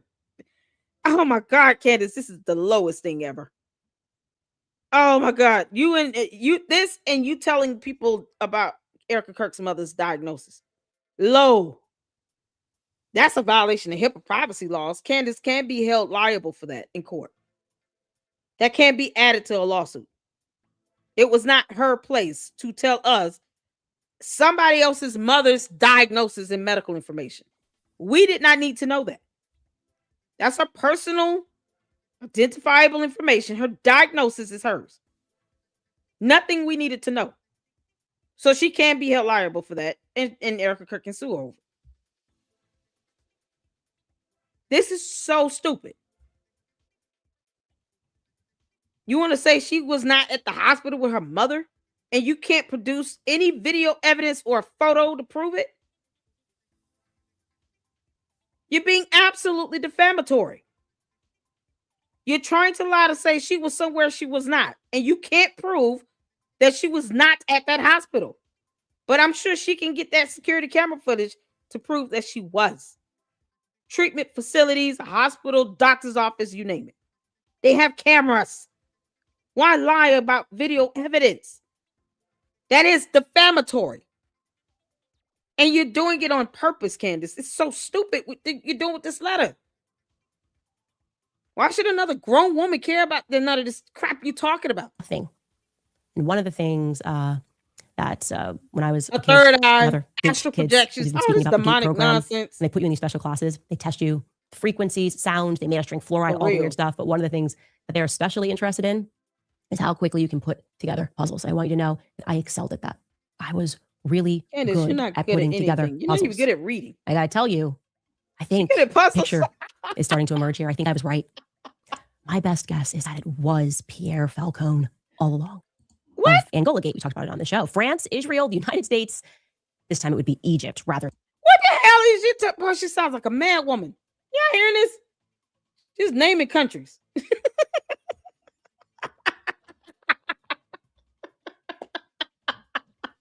Candace, we're laughing at you, not with you. You're a clown. Oh, the judge is going to be so disturbed. They're going to make Candace do a psyche eval. Candace, when they order you to do a psyche eval, you're going to have to pay for it. Make sure you go to a psyche eval where that report and that psychiatrist can come in and testify. And it will be an order of the court. You will not be able to dodge it. It will not be an option for you. And if your attorneys know what's good for you, they'll agree for you to get a psyche eval. Maybe she'll be deemed unfit to stand trial. God, Candace she's gonna claim mental incompetency or something. Oh, insanity. It's the insanity plea. That's what she's going towards. Candace looks like she's trying to go towards that insanity plea. Your Honor, I'm insane and I've lost my mind. I was not thinking. I have no idea. It was the grief. I was so stricken with grief. I couldn't think. I could barely read. I couldn't do math. I had no idea what Microsoft Excel was. I neglected my own children because I cried so much. Your Honor, I just want you to know I was just grief-stricken. That's all this is. Your Honor, I was insane. I blacked out for like 5 months. I had no idea where I was. I had an astral projection. I went straight into space. I visited Uranus and then went to Jupiter because the Lady Luck Club keeps claiming that I'm from one of the moons. So I'm just going to go with that. And then, I came back to Earth. My astral projection lasted for 6 months.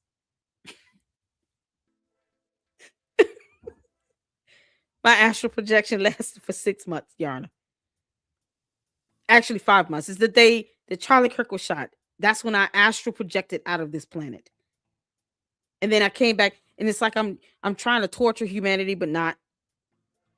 I just want to know. I want you to know exactly what was going on with me, and I'm just being honest. I astral projected for 5 months out of my body. I lost my mind, and now I'm pleading insanity.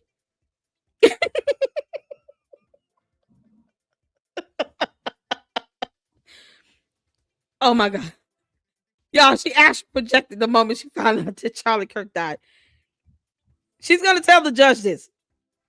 I have no problem doing a psych eval because I think in the psychiatric evaluation, it will be determined that, I'm not lying, that I'm telling the truth, that, I can walk past lampposts and make the lights flicker. I can do that, Your Honor. It's an astral projection superpower. Your Honor, Charlie Kirk told me he was an X-Men. He was a mutant from X-Men. And I went rogue with that. I understand. I went rogue with that. I believed him. When he said, I'm an X-Men, I'm a mutant from X-Men, I was like, oh, wow, me too. I was like the kitty that walked through walls. And, he was like the guy that wears Magneto. He could bend cabinets and handles and doorknobs. He was electromagnetic. So we shared an affinity because we were both in the Xavier School for the Gifted Young. Yeah. Candace. Candace, you're an idiot. You can't make this up. Yeah, this is what she's going to tell the judge all this stuff. Your Honor, I'm not crazy. I was just crazy in love with the man. He didn't want me. So he married Erika Kirk, and I've just hated her guts ever since. Oh, my God. She's doing it. But yes, I did say I would tell people who the shooter was. I did tell people that I can do an investigation. Clearly, I'm not fit for the job. Clearly, my insanity plea means that I am not in my right frame of mind, Your Honor. I get it. I'll take the psyche eval because I do not want to pay up $10 million to Erika Kirk. You can't make this up. Candace, I'm trying to give you an out. No, I'm not. No, I want you to lose like hell. You can't make this up. Candace, you're an idiot. Organization. Is that not weird? Just objectively weird? Gosh, that's a pretty big investment. Just really care about free market capitalism? What's France got to do with college campuses in America? Full stop. The answer, Erika, is nothing. No. Nothing. One of the things that when I was a kid, and other GATE kids, as we've been speaking about the GATE program, And they put you in these special classes. They test you frequencies, sounds. They made us drink fluoride, all the weird stuff. But one of the things that they're especially interested in is how quickly you can put together puzzles. And I want you to know that I excelled at that. I was really good at putting together puzzles. I got to tell you, I think the picture is starting to emerge here. I think I was right. My best guess is that it was Pierre Falcone all along. Angola Gate, talked about it on the show. France, Israel, the United States. This time it would be Egypt rather than Angola, all working together. Maybe they were getting the band back together to traffic because, there's been a lot of trafficking that just keeps coming up in this investigation. These countries, these satellite of countries, you trying to pretend with your billions of dollars, got a PR, we can do all of this. It's so crazy. Oh, little joke about the Egyptian planes. What? Nothing to see here. Yeah, we laugh like hell. This is hell. my theory. There's a lot to see here because you were lying to cover Bibi Netanyahu's tracks. That's very strange. You were there when Bibi Netanyahu called. Andrew told me that Bibi offered to take Turning Point USA to the next level and that Charlie turned him down in the Hamptons at the dinner that you were a part of, but you don't remember that part. You say he's just calling about a letter. Who cares? Charlie wrote 5 months earlier. The dinner he said no. That you thereafter allowed an army of influencers to claim never actually happened, but you were there.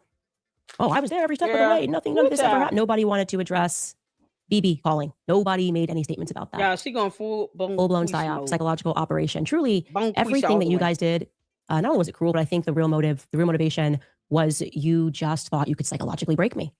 That's what this whole thing has been. It's been one big psyop. Very well funded because there's a lot of money on the line.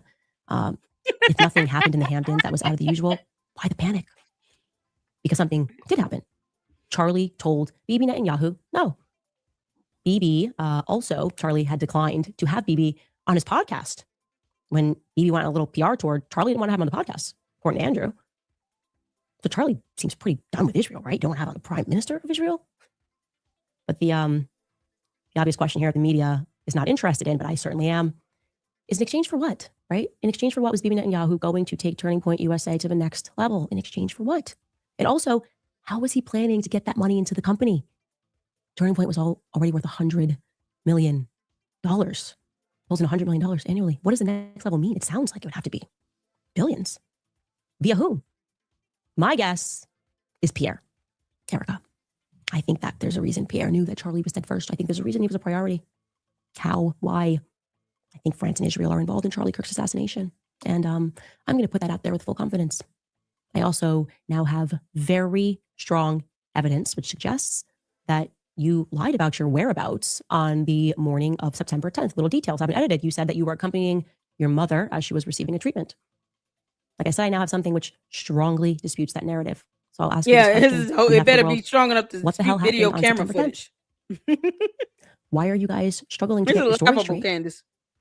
Why did you tell Jesse Waters this? And you wanted to see Charlie immediately and came up. Take us through that.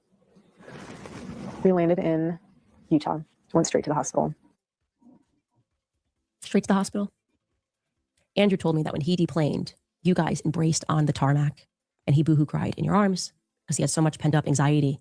So just given the planes, which you confirmed to me, which plane he was on. So they're not supposed to cry on the tarmac. You know, crying is forbidden. No. Because the detail of her hugging someone who was a friend crying is not straight to the hospital because semantics. Candace, no investigator or detective would care. Oh, you hugged and then you guys went to the hospital. Oh, okay, cool. You really think that a judge and jury is going to care about that? You'll find out, Candace. No, we'll let you and your cult members find out the hard way. Whether or not you think that was a lie. That insanity plea, although she could present a very good case for it, they're not going to go for it. Because, Candace, you have other episodes where you've shown that you're at least able to understand 2- and 3-letter words. You can't go in there and just say, oh, I'm crazy. I'm insane. I don't know what I'm saying and doing. I had no idea that what I was doing was wrong. No. You knew you were violating HIPAA privacy laws because you understand that because you were trying to accuse someone else of doing the same thing. You understand what lying by omission means. You tried to accuse the Israeli prime minister of doing just that. These concepts that you understand when it comes to anyone else. When it comes to you, Candace, somehow you think that those definitions change up when they don't. Go in there with willful stupidity or willful ignorance and tactical stupidity if you want to and think that's going to be a defense. That judge and jury is going to sit your ass down. Erika Kirk, you need to hurry up and sue her ass. Stop playing around with this. I think once she went there with the mother today, in one of the episodes we watched where she went there and released the mother's diagnosis, I would have been like, oh, hell no, that's it. That's enough. We're done with this. Come on, you dumb alien, get through. In which when you were on, that would mean that you had to wait for Andrew to land for an hour. Waited for an hour. Yeah, she put puzzles Don't do the thing together. where you tell me that Andrew went rogue. Don't do that, Erika. You're lying. You would be lying. Question is, We don't why? care what he did. Why did you wait? And how long It did you doesn't wait? matter. And who was on the Egyptian planes? Who took off? Oh, not the Egyptian plane. Who stayed behind to communicate on that second plane that was transponding for no reason? I think you know what I know. Oh, which here is we go. that I'm going to find out. This Candace. is not going to be a never-ending mystery. This You're is an not going idiot. to be the JFK story. Oh, I'm going no. to figure out exactly what happened. I'm getting very close against all Why odds. is she whispering? Against billions. You might have the billions, but I Candace, you're not broke. You have 244 million. And yes, Erika, I encourage you to take every penny from her. Teach her and George, the spineless coward, a lesson. Next time, control your wife, bro. Tell her to go make you a sandwich. Bring your ass out that closet, get from behind that camera, and let her know, nope, too much. We're not putting that out. It shouldn't just be you saying to her, don't speak about it when it makes him look bad. Because see, George, you're about to lose some money. Lots of it. You know, for better or for worse, rich or poor, your money is hers. So when they sue her, they factor in that income that's coming into that household. It's called combined income for that household. Yeah, they're going to factor in the money you have as well. You can't just say, no, you suing her for her money. No, they're going to factor in yours as well. George, you're an idiot. And you're faking gay. Come out of the closet. Look at what's happening here. And understand they're going to mollywop Candace in court. Erika Kirk is going to mollywop her in court. This does nothing. It just makes her look like she's even more batch crazy. Candace, you sound like a deranged woman. Yeah, don't she look like Carrie from that movie right after the pig's blood was dropped on her head? That's who she reminds me of right now. While she's sitting here talking about astral projections and the third eye and all this other demonic stuff, Candace, you might as well just go full-blown demon mode. Candace can start fires with her mind. have the truth. So that's what I want. She's going to look sharp at somebody and the building's going to blow All up. right, you guys, inflation has been skyrocketing and it doesn't seem like it will slow down. Oh, no, you done. Clear. I know he was meeting with Mikey the other day. Could you send him $30 off plus free shipping? That's twc.health. He's so mad. Oh, no, we don't care, Candace. By the way, I forgot to mention, Erika, if you could do me a favor. Doug DeGroot, that board member that announced you as the CEO, you made it really biblical. Could you send him my regards? No. She doesn't have to shit you say. Erika, you gotta laugh at this. Make sure it's included as an exhibit in the lawsuit. But you gotta laugh at this. This is ridiculous, like, Your Honor. This is pathetic. This woman was sitting here groveling to me for 23 minutes and 45 seconds. You can't make this up. Can we press play? We gotta all watch this. Let the jury see this. This is priceless. Candace, you sound deranged. They're gonna order her a psyche valve. I know he was meeting with Mikey the other day. They were discussing how to invest money. That's so weird. Oh, Mikey, the commercial voice. Straight from high school. Was just Charlie's intern assistant, and now he's sitting down with board members and discussing how they should invest in the restaurants. Just send him my regards because we're everywhere and we're watching and we're listening. The whole world is invested in solving this, and so Candace. Hi, Doug. Anyway, I wanted to also play for you guys. We had been wondering what's going on behind the scenes at Turning Point USA. We told you about the firings that have been happening, people that were hardly given an excuse as to why they were fired. And I, in particular, told you a story about one young woman who had worked there for, I think, 4 or 5 years and got fired over or questioned over an Uber ride. Well, she has now dropped a video, and I'm going to play it about 5 minutes of this video so you can listen to her describe what happened to her because it gives us insight into how this company is running with Charlie gone and with Erika at the helm of it. Take a listen. My name is Aubrey Leitch, and I am the former public relations manager for Turning Point USA. And I was a part of the recent kind of mass termination group at Turning Point and was let go about 3 weeks ago. And at the time of my release, I was working for the ATK company, which is spokesman Andrew Colvet's private business that contracts out with the Turning Point kind of ecosystem. So encompassing of Turning Point USA and Turning Point Action. I was working directly for him. Prior to that, I did work for Turning Point USA. So I've been with the organization since 2021, September 10th, 2025. Obviously, it was an extremely traumatizing day for everyone. I think pretty much everyone in the world with any amount of sanity was slightly traumatized by what they saw. It was an extremely traumatizing day for me. And I worked nonstop. My phone received hundreds of phone calls on September 10th, thousands of text messages. In December, we obviously had America Fest here in Phoenix, Arizona, and that was nonstop work too. And so really it's just been go, go, go for almost the past 6 months. During the memorial, for example, I literally did not sleep for over 48 hours. Despite all of that, I want to go ahead and fast forward to my termination, which took place about 3 weeks ago. And I was brought into an office to have a discussion just generally about my employment. It was myself, Andrew Colvet, and Marina Muniz, who is the CMO of Turning Point USA, who I used to work for when I was just full-time with Turning Point. They sat me down and told me that there were 2 instances they wanted to talk to me about, one of which is pretty irrelevant to this timeline. So I'm just going to talk about the one, which was an Uber ride. What was told to me was that a Turning Point executive got into an Uber one day and they randomly just kind of started talking about Turning Point. And the executive asked the driver, so what do you think about Turning Point? And the driver proceeded to tell the Turning Point executive, well, it's just really sad. I've heard the organization's really going downhill. There's not really a direction and nobody likes Erika. And the Turning Point executive proceeded to ask this Uber driver, well, who told you that? And the Uber driver told the Turning Point executive that his daughter was good friends with a girl that worked at Turning Point way back when in high school. They had spoken about Turning Point since Charlie's assassination, and that, this was told to him by his daughter. And the Turning Point executive, of course, asked, well, what's the employee's name? And the Uber driver allegedly said, Aubrey who? Aubrey Leitch. And the story was presented to me as one of the reasons for my termination. Turning Point has not insinuated this. They never told me anything like this. However, I just have a gut feeling that I was terminated from Turning Point because I am questioning the narrative of what happened to my role model and CEO, Charlie Kirk, on the day of his assassination. It is from my own experience that you can't question the narrative and work at Turning Point. That is how I feel. That is how other people I've talked to feel. It goes against everything that Charlie ever stood for. I'm going to take action. I'm going to ask questions. I'm going to talk to other people. And I refuse to apologize for having my own freedom of thought, which is something that Charlie ingrained in me and so many other young people. First and foremost, just want to say the idea of being brought into an office and questioned by your boss about something an Uber driver said.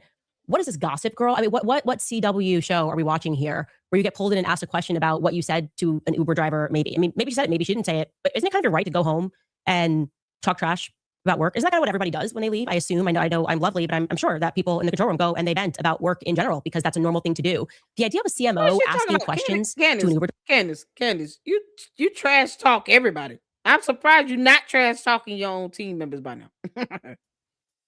Maybe that's pillow talk for you and George. Whenever boys club decides to come out and procreate. Oh, George, I know you got to slam dunk into that yeast infection. It's like, oh God, she's in heat. Don't mind the smell of sourdough, boys. Don't mind the smell. Mommy and I have some duties to attend to. We're making sandwiches. You can make this driver is bonkers. Okay, these are loyalty tests, and these people are completely and utterly deranged. Secondly, I want to say this: even if every employee was terrible, like actually deserved to be fired from their job, I would probably, after pulling in $250 million, say we got to hold for a year because they just literally watched Charlie Kirk be assassinated. There's like, I don't know, a degree of respectability there, like a grieving period for a year. We're going to make sure there's no other transitions in your life and keep things solid. No, they just were like, peace out. Isn't Arizona right to hire, right to fire state? They're at will, right? At will state. Candace, unless you could prove something illegal occurred with the termination, once again, irrelevant. It's not going to be a defense for you to use in court. It's just not. Aren't they at will? Yes, it is. There you go. Candace, they're at will. Now, I hate to hear people lose their jobs because I've been laid off at least 3 times beyond my comfort. Couldn't stand it. It was the worst thing ever. Got laid off 3 times in 2 years. And then God blessed me with another job. Georgia's at will. I never want to hear about somebody just losing their job and being laid off. But for whatever reason, they were laid off. It wasn't a mass termination. It was a layoff. Whether they had to downsize, reduce employees, who knows? But it's so funny how these people are speaking out, but they're not filing EEO complaints. They're not suing them either for wrongful termination. You know, because why can't they just do that if they feel like something was done unlawfully? Why can't they just sue them for wrongful termination? That's a question. Candace is not asking questions at all. She's just making dumbass statements. Why not figure out why they were laid off? It's an at-will state. You can't force them to keep somebody on the payroll. Just like they didn't have to keep you on payroll or contracted with them. You wanted to be on a payroll for PR. You wanted to work for TPUSA. Did you tell your cult members that you wanted to work for TPUSA, Candace?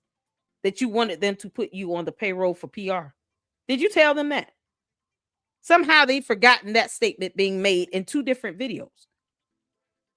Somehow all the candy ass cult members forgot that your cult leader said that she wanted to be on their payroll for PR. She wanted to work for them. Why? That's my whole thing. They're at will. This is crazy. And for what?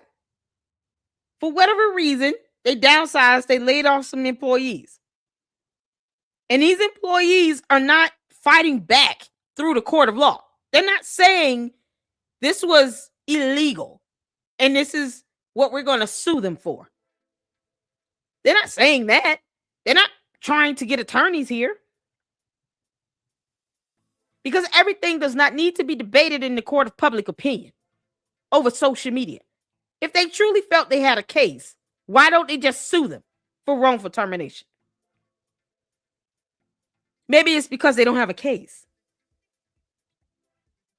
This is where you bring into the equation some facts. It sucks being laid off. But unless there was something that was done illegally,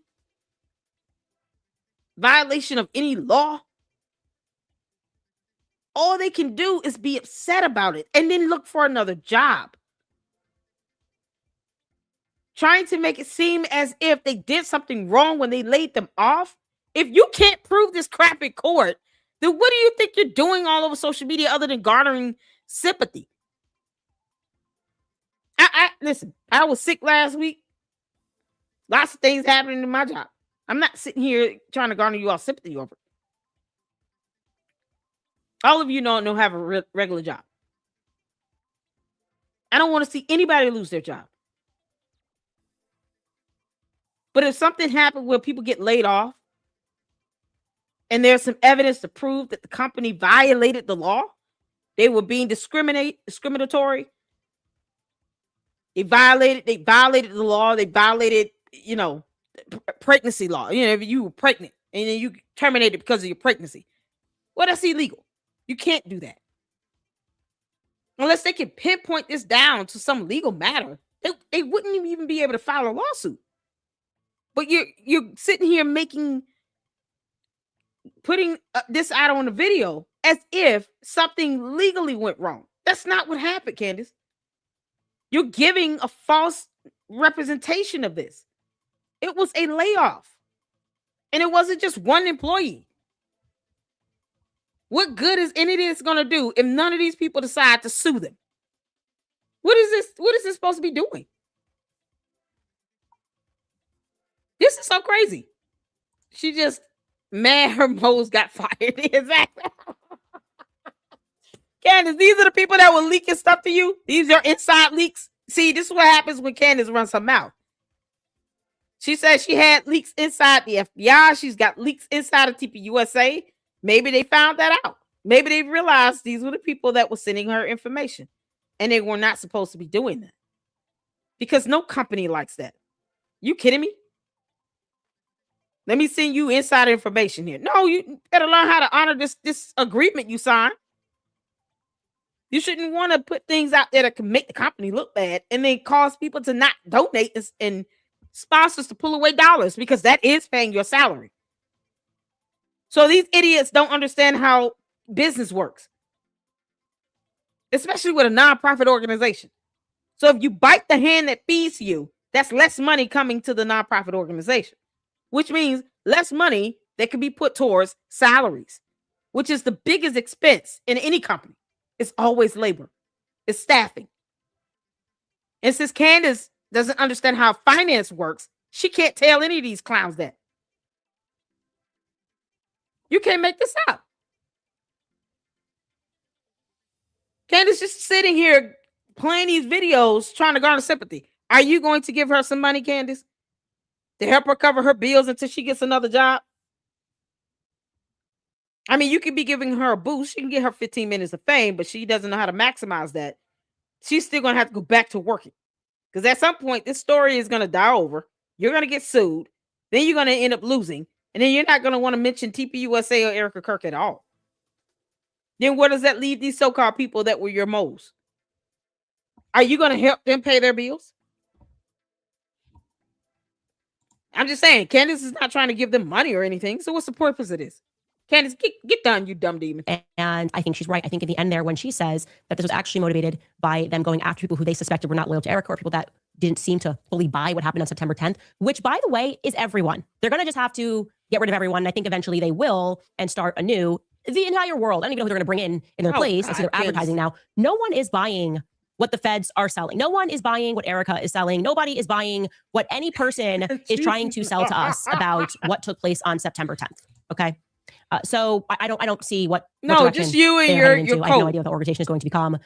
But I'm getting closer. I'm getting real close. Are you giving these people money? What happened? I think just going through the questions, the who, the what, the when, the where, the why. I think lying. She got that for me. How many times have I said that?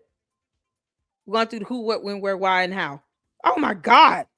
Didn't I say that? I said that about journalism. Oh my God, Candace. Bring your ass out the bushes. Because you sit here taking my quips. And you won't even just say, got this from Lady Luck Club. She's smarter than me, you all. She wants me all to tell you all that. She's the queen of YouTube. Good grief. And I recognize my quips when I hear it. Are you kidding me?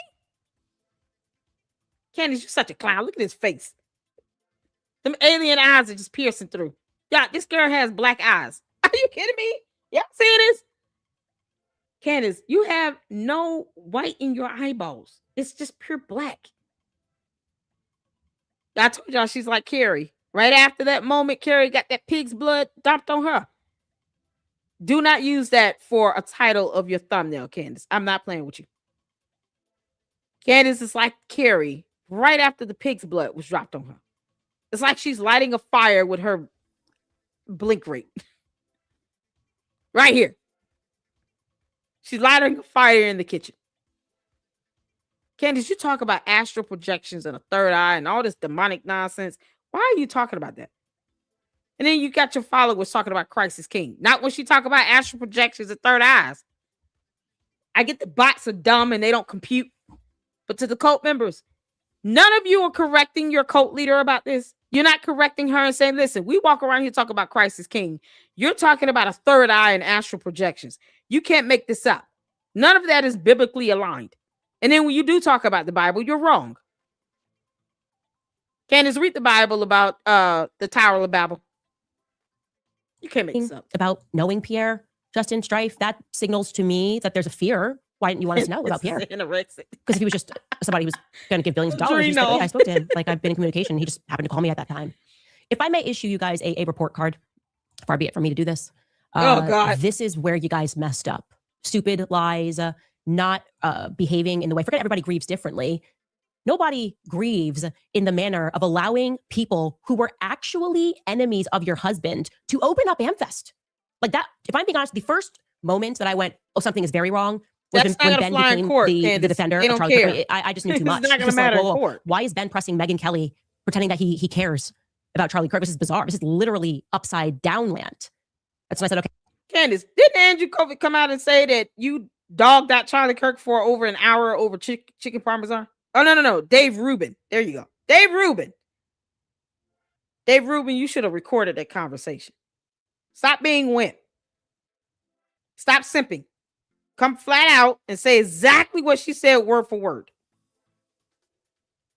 Dave Rubin came out and said you hated Charlie Kirk and you dogged him out for over an hour over chicken parmesan.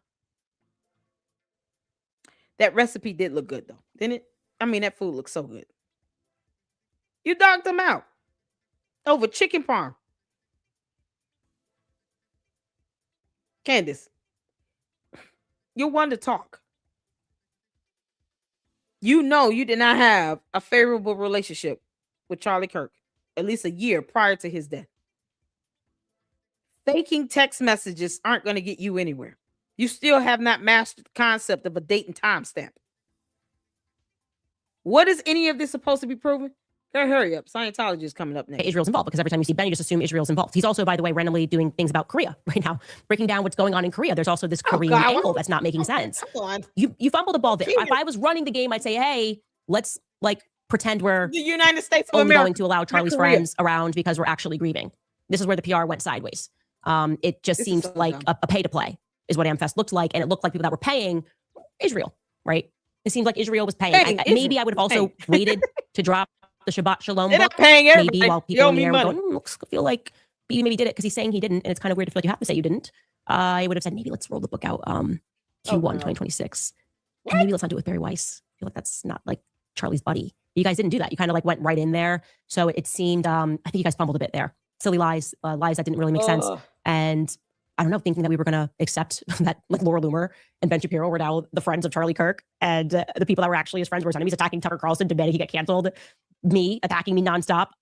You fumbled. I think you fumbled. Attacking you in the performance. Fine, I am not sold on it, and with what I know and what I'm getting close to, I don't think there will be a person in the world that's sold on it. So, other than the people you bought and purchased, who are going to become very obvious in the coming weeks, is what I will say. Anyway, I saw that Tim Dillon wrapped his show where he was lamenting how it's all just so fake. Everything is so fake, and that is how it has felt from start to finish here. Everything that it feels like, as he says, we are just kind of watching a really bad reality show, and you're wondering when they're going to stop, when they're going to admit that they lied about everything, but they just kind of keep going. Here's what Tim Dillon had to say. The tech people that were very liberal are now very right wing, and they'll be very liberal, and they don't care. They don't care. And then the people that came to power criticizing free speech, criticizing the lack of free speech on social media, are now shutting down free speech on social media. Why is this clown the go-to? So it's obvious that a lot of this is fake. And it's performative. It's a show. It's a reality show. I mean, it's not necessarily the funniest episode we've done, but it is the truth. It is what's happening. It is what's happening. Why is this clown the go-to person? Candace, you watch my episode, you steal my quips, and you don't even, girl, you have no idea. You realize none of this will be a valuable defense in court. Oh, the judge is going to order her to a psych eval. That rambling she just gave, it screams crazy. Crazy and insane. You'll still be fit to stand trial, but it's crazy and insane. And in this time, you can really only trust one person. Oh, hurry up, Blubberwell. In this time, there's only one person I trust. Chicken. And it's Erika Kirk. Good night. Fried chicken. The comedians. I trust that Erika Kirk with the $250 million at Turning Point. He lied, y'all. The only thing he trusts is Popeyes.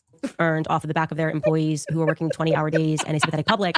Well, sadly, those employees that were fired, not even given an excuse, at least every got an excuse on them for nothing, as we showed you, are now starting a GoFundMe because they didn't get anything. They didn't get a bonus. They got nothing. And they have put this up on GoFundMe, the Purge Fallout Fund. I believe this is supporting 8 employees. And so I wanted to promote this. And I'm hopeful that Erika can donate to it. Maybe. I mean, you donate. Why the hell are you not donating? You put this up, you donate. No, she got her cult members donating their rent checks to it. You know, it's still dumb enough to give up money to what you call it? The dude. Mitch Snow. Isn't that thing still going? Yeah, that fundraising still going, right? Mitch Snow has raised over 140 million. I mean, 40,000, 140,000. Candace, are you putting money into this stuff? She's not putting money into her own scam. Of course not. Could they get $100 for 20-hour days? Can't make $100 for so they can get a grieving counselor. Maybe buy himself a dog. Candy ass is just. I think that would be great. Like I can't believe that they raised $250 million, and these people are on GoFundMe. It's so far beyond the realm of okay. It's just so evil. It's also evil that we're gonna have to donate. It's us, everybody. If you got a dollar, support these employees. Candace, you aren't donating a dime. You're not philanthropic. You don't give people money. This clown doesn't even give out a super. Get out of here. But she doesn't care if her cult members give up their bill money to her. Or Mitch Snow, who raised over $140,000 with a goal of $250,000. How did she think that was justifiable? Why would you set a goal for somebody named Mitch Snow to get $250,000? Mathematically, what did he do to earn that? Gab, you don't heard the hell. Who were traumatized at watching their employer die, got 0 days off, then had to work 20-hour days through to the end of the year, through to AmFest, and then got fired without a reason. If you would like to support these employees, and you should, I'm certainly going to. You can head to the Purge Fallout Go paid and a bonus. campaign. Candace, We will you take lying a like brief hell. break. We'll be right back. All right, you guys, do you owe back Is she taxes done? or maybe a tax case that they had not free up your Oh, God. Yeah, okay, she's done. Whatever. Candace. Y'all, she look like she want to start a fire with her head. We got to end on the laughter. All right, you guys. Because Ami put up a new video. Candace, you are the worst. Unless these people are going to sue for wrongful termination with TPUSA, at this point, it's time for them to just get a new job. If you want to help them until they get a new job with some of their bills, you give them the money. Put your name on that. Give them some money and let us all see you donated. You give them the money. You know, you got them giving you tips and all this other stuff. And for what? What they really need to do is tell on your ways. Yes, she hired us to give her information. And she didn't even pay us. Candace won't even give refunds back for people who purchased tickets in Australia for a speaking tour. Girl, please. Bye, Felicia. Y'all, Bonquisha has cussed for the day. Crackhead Candace, you know, said a bunch of things. She whined for like 24 minutes to Erika Kirk. It's laughable. Erika Kirk still could give damn. Why are you sitting here expecting her to care about you when you sit here and put out her mother's diagnosis? Girl, please. So she'll see you in court. I'm sure she's going to sue the hell out of you. And she's going to win. Candace, defamation is not your strong suit. As a matter of fact, it's bringing all these lawsuits your way because you still don't understand why you can't lie on people or paint a perception of someone based on how you feel. No one cares about that. And neither does the court. All right, y'all. Shout out to Ami. We got to end this on a happier note. And we got another live stream scheduled for Jenna Miscavige's interview that she did with Anne Elise, who's another fantastic content creator. She does a lot of true crime stories. And so we're going to check that out. Talking about Scientology, another cult. It's about as bad as Candace. Except they bring in a lot of money and people come up missing. This is crazy. So y'all tune into the next live if you can. Because we do talk about more than, you know, crackhead Candace over here. We talk about more than crackhead Candace. So let's end this out on a funny note with Ami. Shout out to him, you all. Make sure you guys go show him some love. Thank you all so much for tuning in. Y'all hit that like button. Y'all, the candy ass cult members are going to be mad. Till Jesus comes. Who cares? I never care how they feel. I don't know why they don't get there by now. But, you know, we do laugh at them. We have a good giggle. Here is on the next episode of Candace Owens. This is short, y'all. Let's get to it. All right, you guys, today on the show, we're going to be discussing more about Erika Kirk and her possible connection, her possible relation to Captain Kirk, who, as you all know, was the captain of Star Trek and the Star Trek space exploration, in which they were going deep into outer space to various planets. We want to know why they were going to these planets, because it's obvious, it's so obvious they were performing deep child trafficking rituals, okay? Child rituals where they're performing ritualistic sacrifice deep into outer space and going to various planets to perform these. We know this. We're going to be discussing this. Erika Kirk's connection to Captain Kirk, who was played by none other than William Shatner, okay? William Shatner was, of course, Jewish, okay? He was raised in Canada to two Jewish parents whose grandparents, William Shatner's grandparents, were from Ukraine and Lithuania, okay? Which is just crazy because we all know that Ukraine and Lithuania, I mean, Ukraine is really interesting. I find that very interesting what's going on with Ukraine and that his grandparents were from Ukraine. And these are, of course, the child trafficking capitals of the world today, okay? So we're going to be discussing William Shatner's connection to his Jewish ancestry, and this all makes perfect sense. Of course it makes sense. And the fact that he played Captain Kirk, okay, on Star Trek, and Captain Kirk's connection to Erika Kirk, I mean, it all aligns. It all makes sense. I've been telling you the truth, okay? It's going to make perfect sense, and I'm not crazy at all.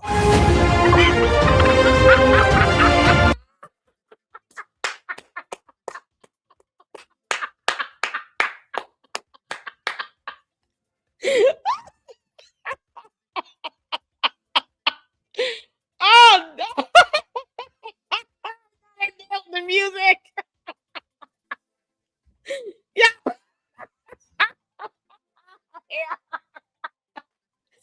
Oh, Lord have mercy. I was not expecting.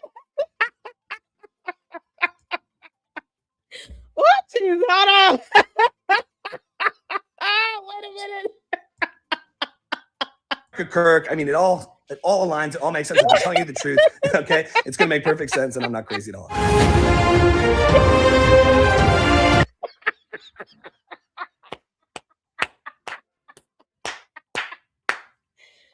Candace, girl, you might as well kick rocks. Oh, Lord. Oh, Candace, you're being laughed at all over the world.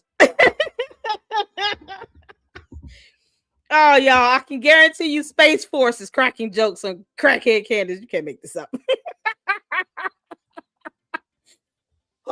Star Trek time. Y'all, she met Xeno. Xeno. Oh, boy, Candace, we just want to put you on a spaceship and skyrocket your ass off of our planet. Blex it out of here, okay? Blex it off of our planet. Get off Earth. You can't make this up. Thank y'all so much for tuning in. This is fun. Y'all, this is why we got to end in some laughter here because, you know, Ami always delivers the goods, okay? We love you, honey. He's so cute. Thank y'all so much for tuning in. Hit the like button. Leave the comments and thoughts. Make sure we keep this video up in the algorithm. Let the candy ass cult members be mad. The bots are just sulking. Who cares? It's whatever. We had a good time, y'all. Thank you so much. I appreciate you guys' support. Thank you guys for thinking of me while I was, you know, MIA for a week. I had to work and I was sick and all these other things. But, you know, this week we're going to be back at it with at least doing a live stream every day between Candace and Umar. Oh, God. I just content for days. I'm telling you all. Candace, you're going to be laughed at until Kingdom Come. We don't care. Thank y'all so much. And I will see you all in the next one where we're talking about Jenna Miscavige's interview and Scientology. And until then, Lady Luck Club out. Deuces.